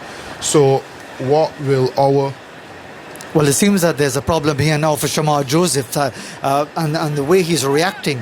Is there some sort of strains, maybe a pulled groin muscle? Because he's feeling somewhere high up towards the left leg, or the inside of the left leg, and you would know better than me, certainly, Carlos, if it's something like that. that is not something that heals quickly. And if there's a strain, a pull of some sort, that is, of course, a major setback for the West Indies. If it's cramp, it's a different situation. The way he's being treated right now suggests that it might be something along that line, but you could read it better than we can. Well, he's smiling. That's a good sign. You'd hope it's just cramp, a little bit of a stretch, a little bit of a rollout and a jog to get the blood pumping again. But it is worrying times. He is someone that can trigger a collapse a la Gus Atkinson. We've seen him do it in the past with his pace, with his accuracy, with his dynamism. So he'd be key to this fast bowling unit. Alzarri Joseph just finished his spell from that end. Jason Holder just coming off an extended spell from the other end. So he'd force Captain Craig Brathwaite to bring Gudakesh Motie into the attack, probably when he wouldn't want. He'd want to give his emerging seamer the best chance to have a run. Two new batters. This is the best chance, if there is one, to get further inroads into the England batting lineup and maybe salvage a chance to draw the game. Well, it looks as if it's more than just cramp, because it might have been a bit of a cramping in the right leg where he was being treated in the usual way by just trying to stretch the calf muscle. But then he's continuing to be treated for the upper inner part of the left thigh, which looks to be something along the lines of a groin muscle or pull of some sort. He might be indicating that as well before he's laid out prostrate on the outfield, just towards the point of his bowling mark. So yeah, he always has a smile on his face anyway, so it doesn't really tell you a lot, because I think he's just enjoying being in the West Indies setup. But this is not a good sign for the West Indies right now, and while we continue to speculate and wait to see if he can continue bowling, he's in the midst of in fact just at the start of his 7th over, none for 26, and looks as if he's going to be able to continue, because I'm sure he's going to give it everything for the cause of the West Indies. But let's develop that point a bit about Jermaine Blackwood, which we're discussing. Yes, he averages more than those who are selected now, with the exception of Carlos Brathwaite, but how long do you go with a player? Yes, his average is not quite mine. Mine is 45. I was waiting for that. But how long do you go with a situation like that, which is, quite frankly, if you're talking about test match level batting, is mediocre? No, I'm not saying that he should be here, but I'm using him as an example of someone who is expressive, full of flair, plays his shots, Caribbean flair and flavour and style, and West Indies cricket has tried to suppress that and make him more technical and more traditional. Okay, he's back in action, is Shamar Joseph, as he bowls to root, short of a length delivery, played away out towards the fourth slip region along the ground. Yeah, so I'm saying, when you try to suppress that, as I feel England were trying to do to Zach Crawley, leave the ball outside the off stump, see off the new ball, it was the natural tendency of him wanting to drive, getting nicked off at 9 and 10 and 12. When you've given him the freedom now to play those shots, first ball, the Ashes, everything around it, bang, 4. Because now it's... Shamar Joseph continues, bowls to root, is driving fluently but straight out towards mid-on. It remains 153 for 3. Because now it's a clear mind. It's a free rite of passage to play the way that you know to play. Get bowlers on the back foot. And you think let's say we had a Jermaine Blackwood, and don't think that I'm saying Jermaine Blackwood is the more deserving of anyone here. I think everyone that's here deserves to be here, but I'm just saying, profile-wise, style-wise, you always need to have that person in your team that can put pressure back on the opposition bowling. Joseph bowls and Root gets a delivery on leg stump, tucks it away down to fine leg to Jaden Seals, who's just gotten the wicket of Zach Crawley, falling once again in the 70s, as we heard from Andy. 154 for 3, a lead now of 33. And the only way to harness that is to give it the freedom to be able to feel whilst being expressive, whilst being positive, sometimes even in a counteracting sense, and understand that sometimes it'll be ugly, but those are your match winners. And you think of all the good knocks that Jermaine Blackwood has played for West Indies, they've either ended in a match-saving result or a match-winning result. So you're not expecting him to average 50. If he averages 30, 31, but strikes at 110, you're happy. It's Craig Brathwaite and the other guys that you want to average 40 and 45. Joseph bowls down the leg side, and this time an attempt by Harry Brook to play it away fine. He missed the shot, taken low down by Joshua De Silva, and was still feeling that groin area is Shamar Joseph. I'm not too sure he'll be able to continue, but he's having a word with his captain, Craig Brathwaite. It is the end of the over, 154 for 3. In fact, there's one delivery left in the over. Is there? Yes, there is. It looks as if they thought it was the end of the over. But again, contextual. West Indies have spent the last almost 30 years losing more than winning in Test match cricket. And therefore, will the West Indies environment, the fans, the administrators, the media be understanding and tolerant of a freewheeling style of play as Joseph completes the over now, bowls to Brook, driving it away out towards mid-on. There is no run. The end of the over, it remains 154 for 3. And at the end of that over, the question is, England have gone the way of this joyful, freewheeling style of play, and it's worked in many respects. Now there's maybe a bit of second guessing based on what went on in India with Ashes to come and all of that. The West Indies fans and the West Indies cricket audience have had to endure a very difficult period for a long, long time. Do you think they are of the mindset that they'll be willing to accommodate getting out recklessly on occasion, but on other occasions winning Test matches spectacularly? We're going to continue that in a moment as Jayden Seales is preparing now to bowl to Joe Root, who's driving fluently through the offside. Won't get a boundary here, it will be cut off. Just about 15 metres short of the boundary at a cover. And the score moves on to 156 for 3. One thing I've loved about the baseball era is the communication. So if we had someone that comes out and communicates to fans, this is the way we want to play, and I'm not saying be reckless. We have slumps like today anyway, trying to be defensive and trying to be that traditional test, playing that traditional test way. If you have someone that comes and say, this is the way that we want to play, 4 fast bowlers, maybe 1 spinner, no spinner. Seales bowls again to Root, delivery outside the off stump. Just for a moment he felt like going after it, but in the end just pulled out of the effort, let it go through low down to Joshua De Silva. Yeah, with bat in hand, we're going to be expressive. We're going to try to score at 4 and over, and we do appreciate that we will lose some games and it will look ugly, but this is the way we want to commit to playing. Then we've lost for 30 years already. If we do the same thing we've done for the last 30 years, we could bank another 30 years of losing consistently as well. So at some point in time, we have to commit to something. We can either go the way of being traditional Test cricket and try to get better at that. Seales with the shows lengthening here at Lord's, bowls outside the off stump, and this time Ruth has no intention of playing, and lets it go through at 157 for 3. Or we can go a bit more modern with the intent that even if we lose for the next 2-3 years and we cultivate a style of playing more proactively, more aggressively, which is in line with West Indian style of playing cricket, whether it's with ball in hand or bat in hand, that we will be able to buck that legacy of just losing and eventually find a way. There is a happy medium between being ultra modern and being yesteryear and traditional to win games of cricket consistently.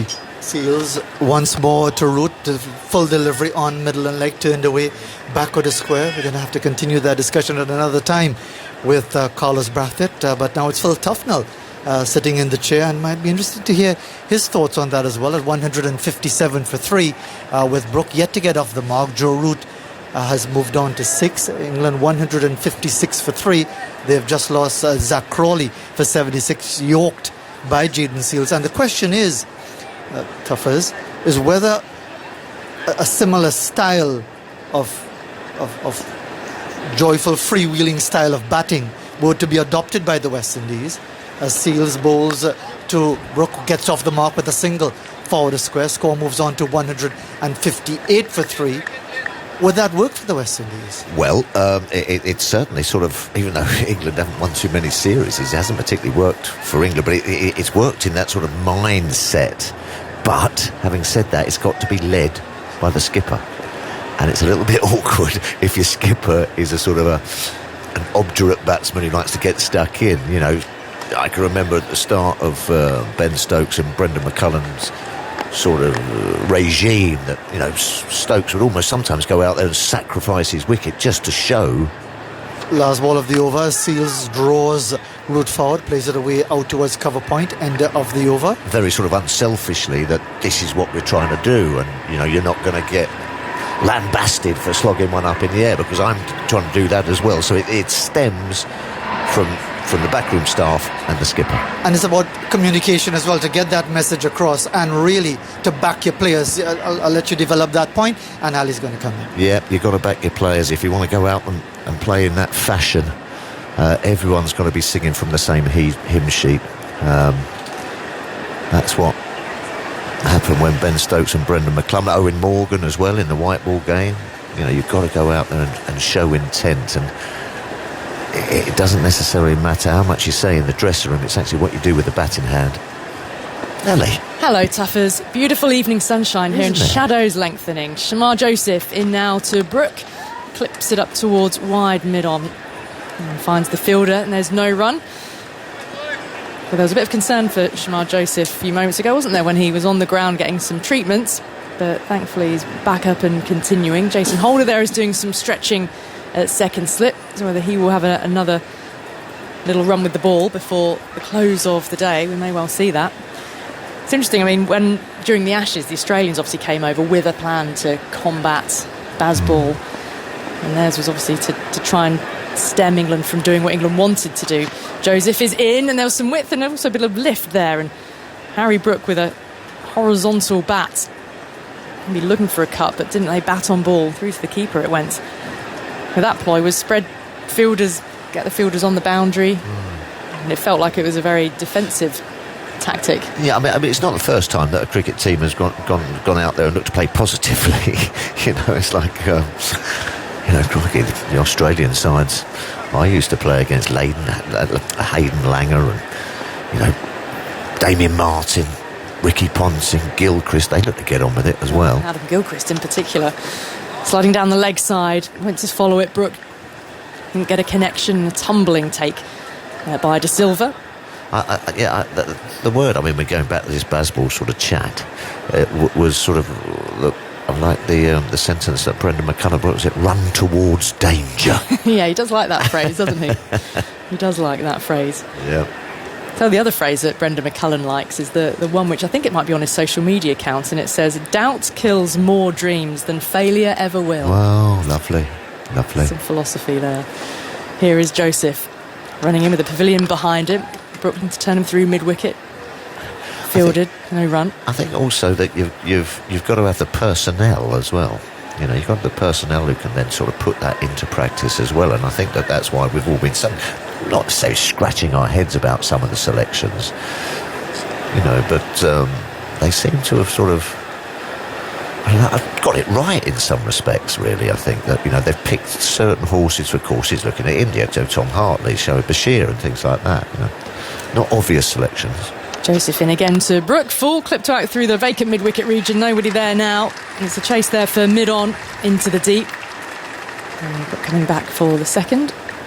160 for 3. England's lead is 39 after West Indies were bowled out for 121, bundled out, with Gus Atkinson taking 7 for 45 on Test debut. BBC iPlayer tonight from 7 o'clock for Today at the Test, and the full highlights of this opening day's play. It has rattled along at some pace, with West Indies' first innings lasting only 41.4 overs. And you'll be able to see the welcome that Jimmy Anderson got when England took the field at the start of the day as well. Joseph rushing in, and there's a glorious drive up the slope towards the grandstand. Just really a punch from Brooke, leaning into it, and the ball has raced away up into the shadows for 4. Just makes it look effortless, doesn't he? Harry Brook just leaned on that. Absolutely scooted up the hill for 4. Andy? To put in context the West Indies' struggles today, it's 121 all out and 41.4 overs. Lords has been a really difficult ground in recent years for teams batting first. So since the West Indies test here in September 2017, this is the 12th test at Lords, including that one. 8 times the team batting first has been bowled out for under 200, and all of those in under 60 overs. So in terms of runs per wicket in the first innings of test over the last 7 years, since July 2017, since after the South Africa test of that. The South Africa test of that summer, Lords has been the lowest averaging ground in first innings out of the 38 test grounds that have hosted 3 or more tests. So we do need, West Indies didn't do great today. As we said, they're a very inexperienced team, but a lot of sides have really struggled here, including England themselves on various occasions when they've batted first. And it's interesting, I guess you could ponder whether that is that due to overhead conditions often favouring bowlers here? Is it a pitch which doesn't always have a great amount of pace in it?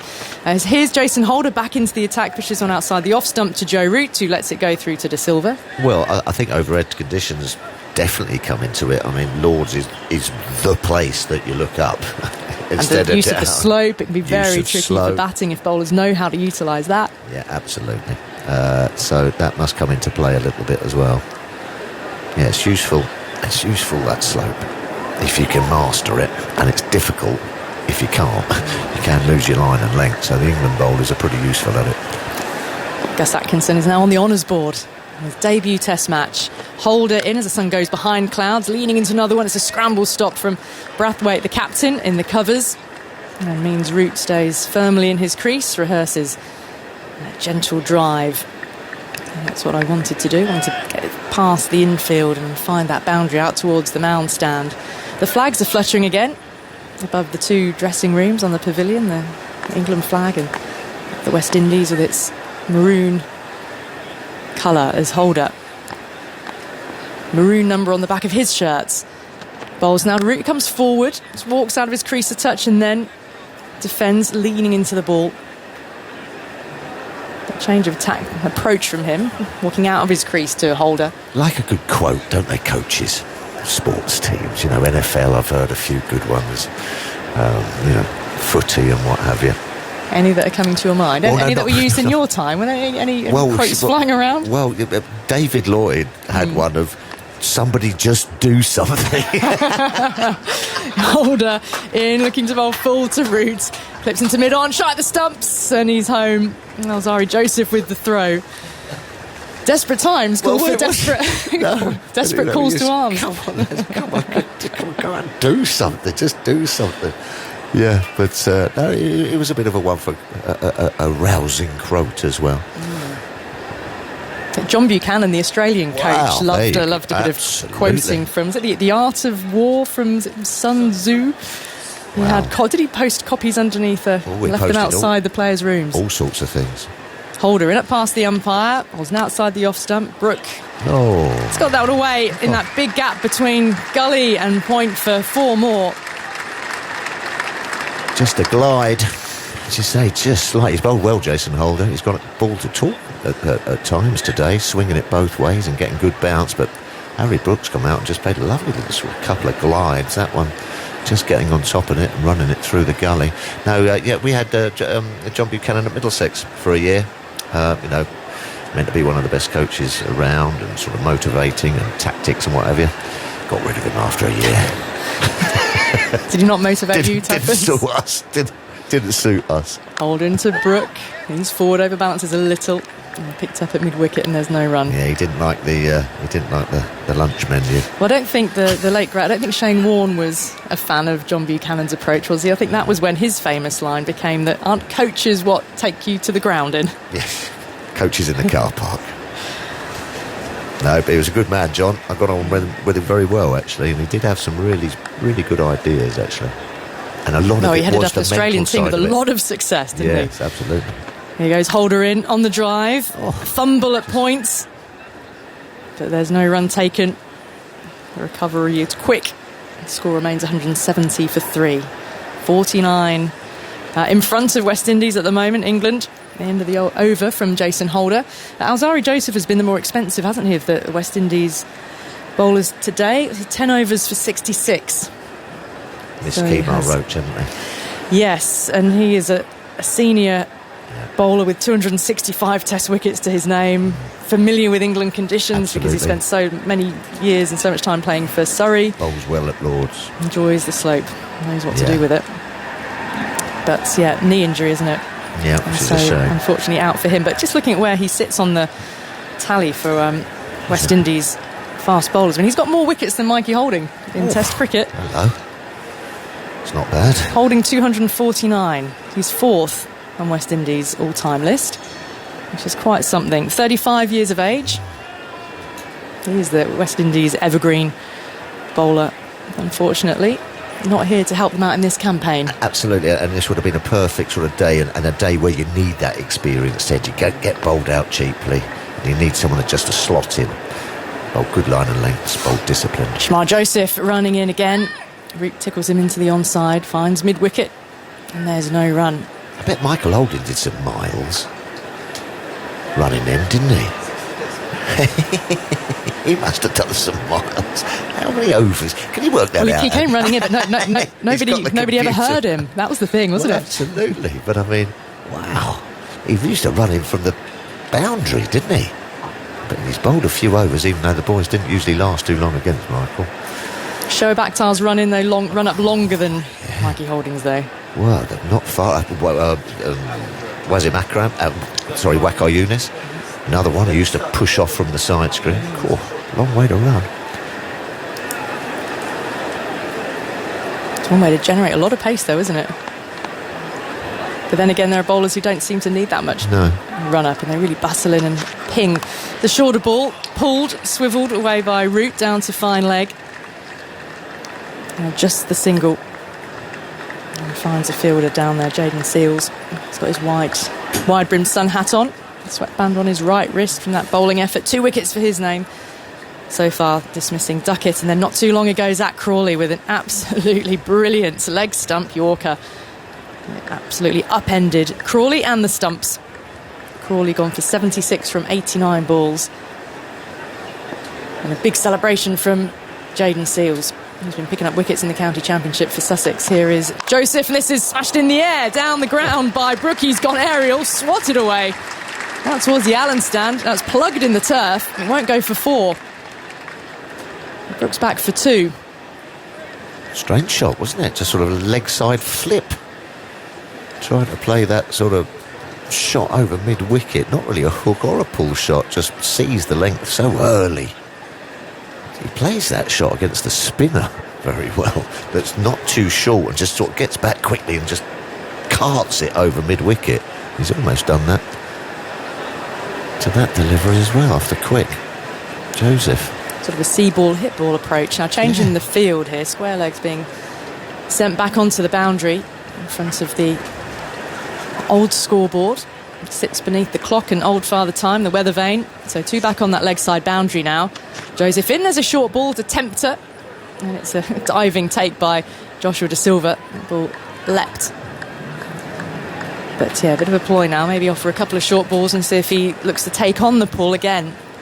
And can they induce at a top edge? Michael Vaughan, a little while ago, was advocating for a change of approach and perhaps send down a few bouncers and ask a different question of the England batters. Floodlights are coming on again here. Another dark cloud is looming over the ground here in St John's Wood.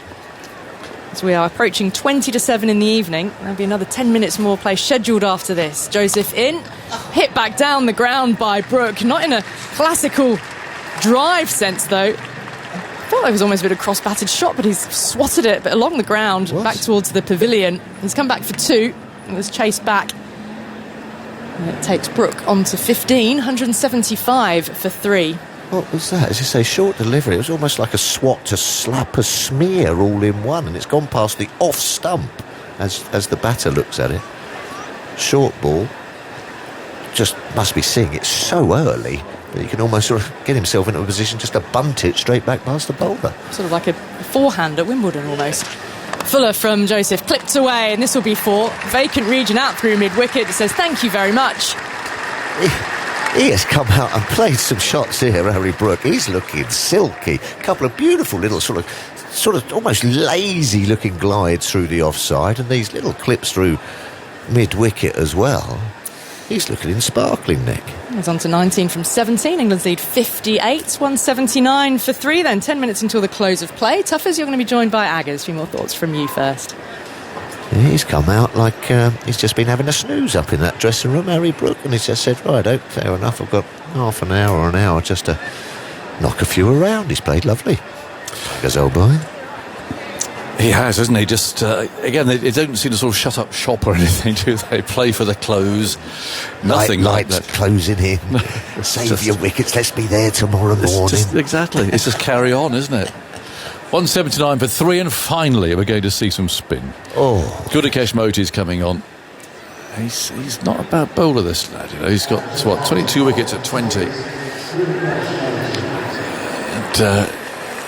And, I think they come on too late, but Well, it's tricky, John, isn't it? Because it has been. You see your side get bowled out for 120 on, and the ball's seaming and swinging. The conditions haven't changed much. The sun sort of popped its head through a little bit, so you think, well, come on, seamers, you've got to deliver. But perhaps they missed a trick. Might have got him on a bit earlier. Let's see, he's got a bowl from our end. The umpires are having a conversation at the moment with the wicketkeeper. I think they're waiting for various items of protective equipment to be brought out. Here we go, some helmets and so on. 179 for 3. So England lead by 58. Just in the dying moments of this first day. Play having gone on a little later than usual because of that break for bad light that we had. But, the lights are still on.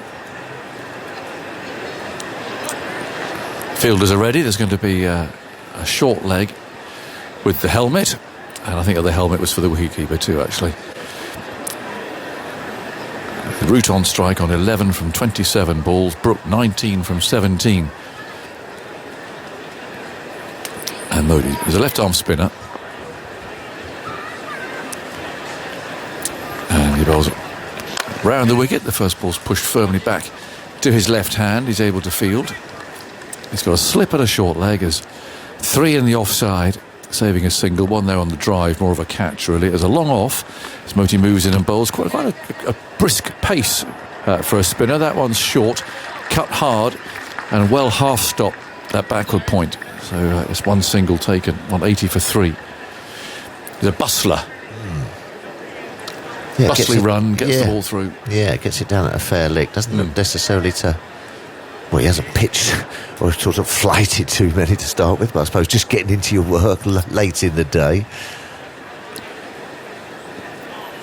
Round the wicket he goes again. Bowls once more. It's too short. Hit hard off the back foot by Brook, but finds cover. Well, missed out there. A couple of yards either side, and that would have been 4 more. 180 for 3. We're in the 37th over of England's innings. West Indies bowled out for 121. That's a better length. That's a bit better. Brings Brook onto the front foot. The ball rolls away out to that man I was describing on the catch there. Short extra cover. And a better length. Getting him on the front foot. Moti again. Bowls once more. Steered away into the offside. Sorry.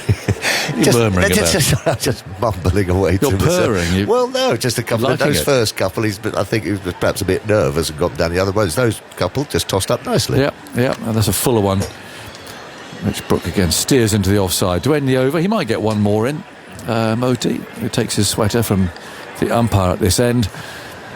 We've got Jason Holder peeling off his sweater to bowl what will probably be the last over, I think, from the pavilion end today. That is a bit... result in that, 7 unbowled if it is just 2 overs to go. That was a little bit paragraph 5 of the captain's manual there, wasn't it? Get the old left arm off for an over. Just picking up on what I was saying earlier on about the difficulties teams batting first have had at Lord's. 8 of the last 12 first innings have been teams bowled out for under 200. The previous 24 tests at Lord's, no team had been bowled out for under 200. I don't know what changed in 2017 that made Lord's such a difficult ground. Soil, perhaps. No, interesting point. So drier pitches than they used to be here. They used to start a little bit fruity. Yeah. Because it used to crack and spin. 180 for 3. We've got Root on strike on 12. And a change of ends for Holder, who bowls down the leg side. Nicely taken by De Silva. Tumbling to his left. West Indies a level wicket here, just to try and keep themselves in the game. At the moment they're well behind. 59 is England's lead with 7 wickets left.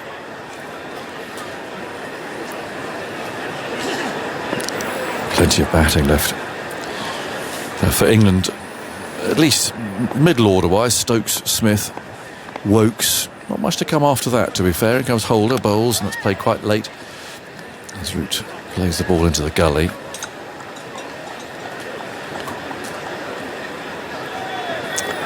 Anderson's got his pads on as night watch and we can't see up there. What last test match gets stuck out there? Look, Jimmy, you're nearly 42 years old, but we think you're the man for it. Strap him on. I think he might tell him where to go. I think. Who else would do it? You get old Showroom out there, wouldn't you? I think so. Holder wide of the crease, bowls. It is down the pitch here. Root just takes one pace. Plays the ball carefully back to the bowler again. Well, if this pitch dries out a bit, it could get a little bit messy for the West Indies. As you say, Harry Brook, Joe Root, a couple of very attacking players, and then this Smith and Stokes. Yep. If it flattens out a bit and you're not right on it tomorrow, they might cop a bit. 180 for 3. Holder moves in, bowls, played off the front foot carefully by Root, just pushed really. He knew there was a gap there in the covers. So an easy one taken. Brathwaite, the captain, is there at cover point. He'll have a bit on his mind, I would think, as he retires to his room this evening. Well, he might look back at his own shot, to be honest. Yeah, that sort of set the tone a bit, didn't it? Very, very uncharacteristic. Yeah. Characteristic.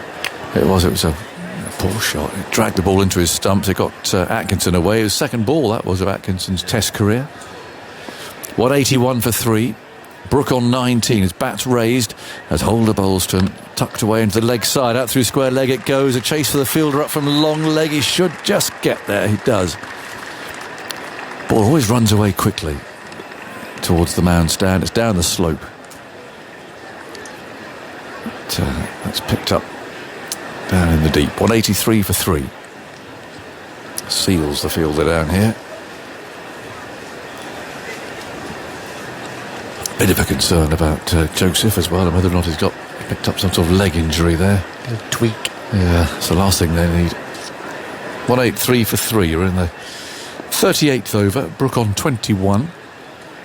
Holder towers over the umpire. Bowls now. Ball that cuts back, and Brook plays that one-handed in the end. A little crookedly out to mid-wicket.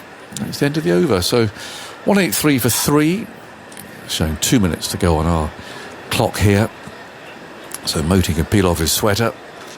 Just 2 overs before the close. Just a reminder that the highlights today at the Test on the BBC iPlayer and also BBC 4 at 7 o'clock. That might vary a bit during the course of the summer with lots of other sport going on and so on. But tonight, I think it'll always be 7 o'clock on the iPlayer. This is what they're aiming for. And elsewhere, other times, it'll be on BBC 2 at 11:40 tonight, but it's on BBC 4 at 7 and on the iPlayer at 7 o'clock. And you'll see some terrific catches. Harry Brook already put a staking a claim for catch of the series, I think. This will be the last over of the day. And Root hurried there. He was on the back foot, so quite a full ball from Moti. He's a little bit flatter, I think, than maybe Root was expecting. Hurried on to him, rather. Almost crept through. He's such a good player of spin, but he was in a great position to play that one. 5 balls to go. The short leg has moved into the offside. Moti bowls again. It's turned away past where that fielder was actually a few moments ago. So the keeper can field. Sparse crowd now. It's always difficult, isn't it? You've got trains booked and so on, and a little footy match going on. Plays extended. Oh, you think that's something to do with it? That's played off the back foot square into the offside, and the fielder does well. I thought for a moment there he was going to escort that into the boundary, but Louis there did very well, running backwards out towards point. 185 for 3. Are you tuning in? You'll be a football man? Well, yeah, I don't mind a bit of footy. Come on, England in the semi-final. You're cheering them on somewhere. What time started it? 8 o'clock, I think. 8 o'clock, okay. There's Moti bowling, played off the front foot, smothered really by Root. The bowler fields.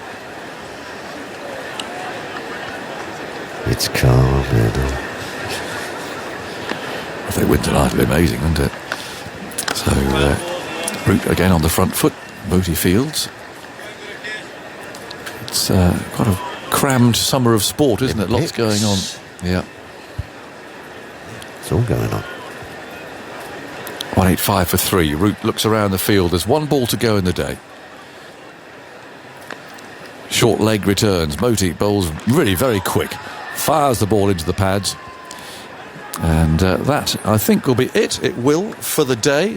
Just a reminder, or at least a little mention there, that the football is on 5 Live tonight. And Mark Chapman is live now. They're going to have another one. I thought close of play was 10-2. Well, they've squeezed another one in. My clock says 18:51 there, and that's one of those radio ones. Oh, that's spot on, is it? It should be. Umpire Tucker is on Tasmania time, maybe. So one more over then. And the floodlight shadow now stretching entirely across the pitch and beyond as Holder runs towards us. That's tucked away by Brook out to mid-wicket. And there's no run. But it's good they've got one more in anyway, isn't it? Well, it'd be nice to take one. That's what they'll be thinking. It'd be nice to take one of these two with them. Yeah. Otherwise, it could be another chastening day tomorrow for the Windies.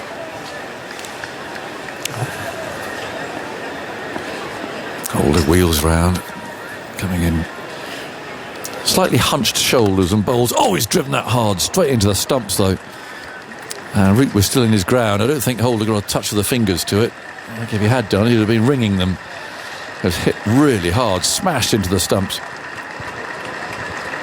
You sometimes see the batsman at that end unfortunately run out as a result of something like that, especially with an arm as long as Holder's. There's a good chance he might have got a fingertip to that. But he didn't. Root's okay, and Holder moves in again. Bowls a slower ball, Brook forward. Just plays that back to Holder again. Applause going on. Anyone know why? Someone won a sweepstake or something like that. Oh, it was Andrew Strauss going around the ground. That's what it is. Yeah. Heading off. I don't know where he's heading off. He's probably going home, I suppose. Big day for him tomorrow, of course. It's red for Ruth if you're coming tomorrow. And he got a red shirt or something like that. Be great if he could put it on. Here's Holder, almost squeezing through. As Brook, they're a little ambitious, maybe, trying to drive a foolish ball down the ground. Almost slipped through. Starting back down that slope. Yeah. Trying to find that little gap between bat and pad, just getting an inside edge onto the pad. So apart from red underpants, Stuffers, you're not... I've got my badge and my rosette, my bucket hat. Okay. So we'll be in... Okay, here's Holder bowling. Bit of width this time. It's driven out through extra cover by Brook. Won't quite go for 4. He didn't get out of the middle of the bat, and Brathwaite can go and pick that up. Throw the ball back in again. 1 ball to go. Yes, no, it's all right. I'll be fully... What have you got on? You got a red shirt? I've got a red shirt. Yes, okay. I have. Right. I got told off. In fact, Andrew's told me a few times. I haven't got much red in my wardrobe, have you? No, not really. No. I've got, in fact, 1 shirt just for this occasion. Drains me a little bit red. Does it? Well, yeah, people are comfortable in certain colours, aren't they? Absolutely. I'm more of a blue kind of guy. Comes Holder then. Last ball of the first day. Tucked away to the leg side. Root was slow setting off. Now the fielder's slipped. Hasn't got up. And the ball's rolled away towards the boundary. They'll pick up an extra run there. I hope that fielder's okay. He is. He didn't show much of an inclination to get up and chase that. It was Moti there who slipped, lost his footing. But that is a decent day for England. The first day of this Test match summer, Test match series. They lead by 68. Closing the day on 189 for 3. And Harry Brook there showing plenty of intent. And he'll go in on 29. 25, in fact. Thank Rashid, Andy. 25. And Joe Root is on 15. So an interesting day. And, dominated by England, clearly. Although West Indies didn't have a bad start. They're 34 for no wicket. The pitch looks a bit sluggish and not really doing very much. And then a loose shot by the captain and the wheels fell off. No, absolutely. And England came out after lunch. And Gus Atkinson, well, what a day to remember that was for him. I mean, bowled accurately, bowled with good pace, bowled with good consistency, got good movement. Just a dream debut, isn't it? Just a dream debut for the boy. So, and has put England in a wonderful position. A tough day for the West Indies. We kind of thought it might be, but they got themselves into a reasonable position, and then just after lunch, few sort of loose shots. Well, there were one or two rather comedy dismissals, but there's also some excellent catching from England today. Oh, absolutely. The one from, you've got to have a look at that. The one from Ollie Pope at short point, absolutely crunched at him. And Brooks, and good solid catching in the slips as well. So England will be delighted with today. First day of the Test matches. The Test match sort of summer has started, and they'll be absolutely over the moon with the performance. And Jimmy Anderson, it's funny, isn't it? You get all this build-up and everything else. He got, the number 11 out, 1 for 26, and he was an onlooker, really. Well, second innings, that's what he'll be sort of like focusing on now, but, I don't think he'll be too upset. Nice to see the youngster get off to a good start, and he's got enough wickets, hasn't he, Jimmy? Oh, yes. 701 now, to be precise.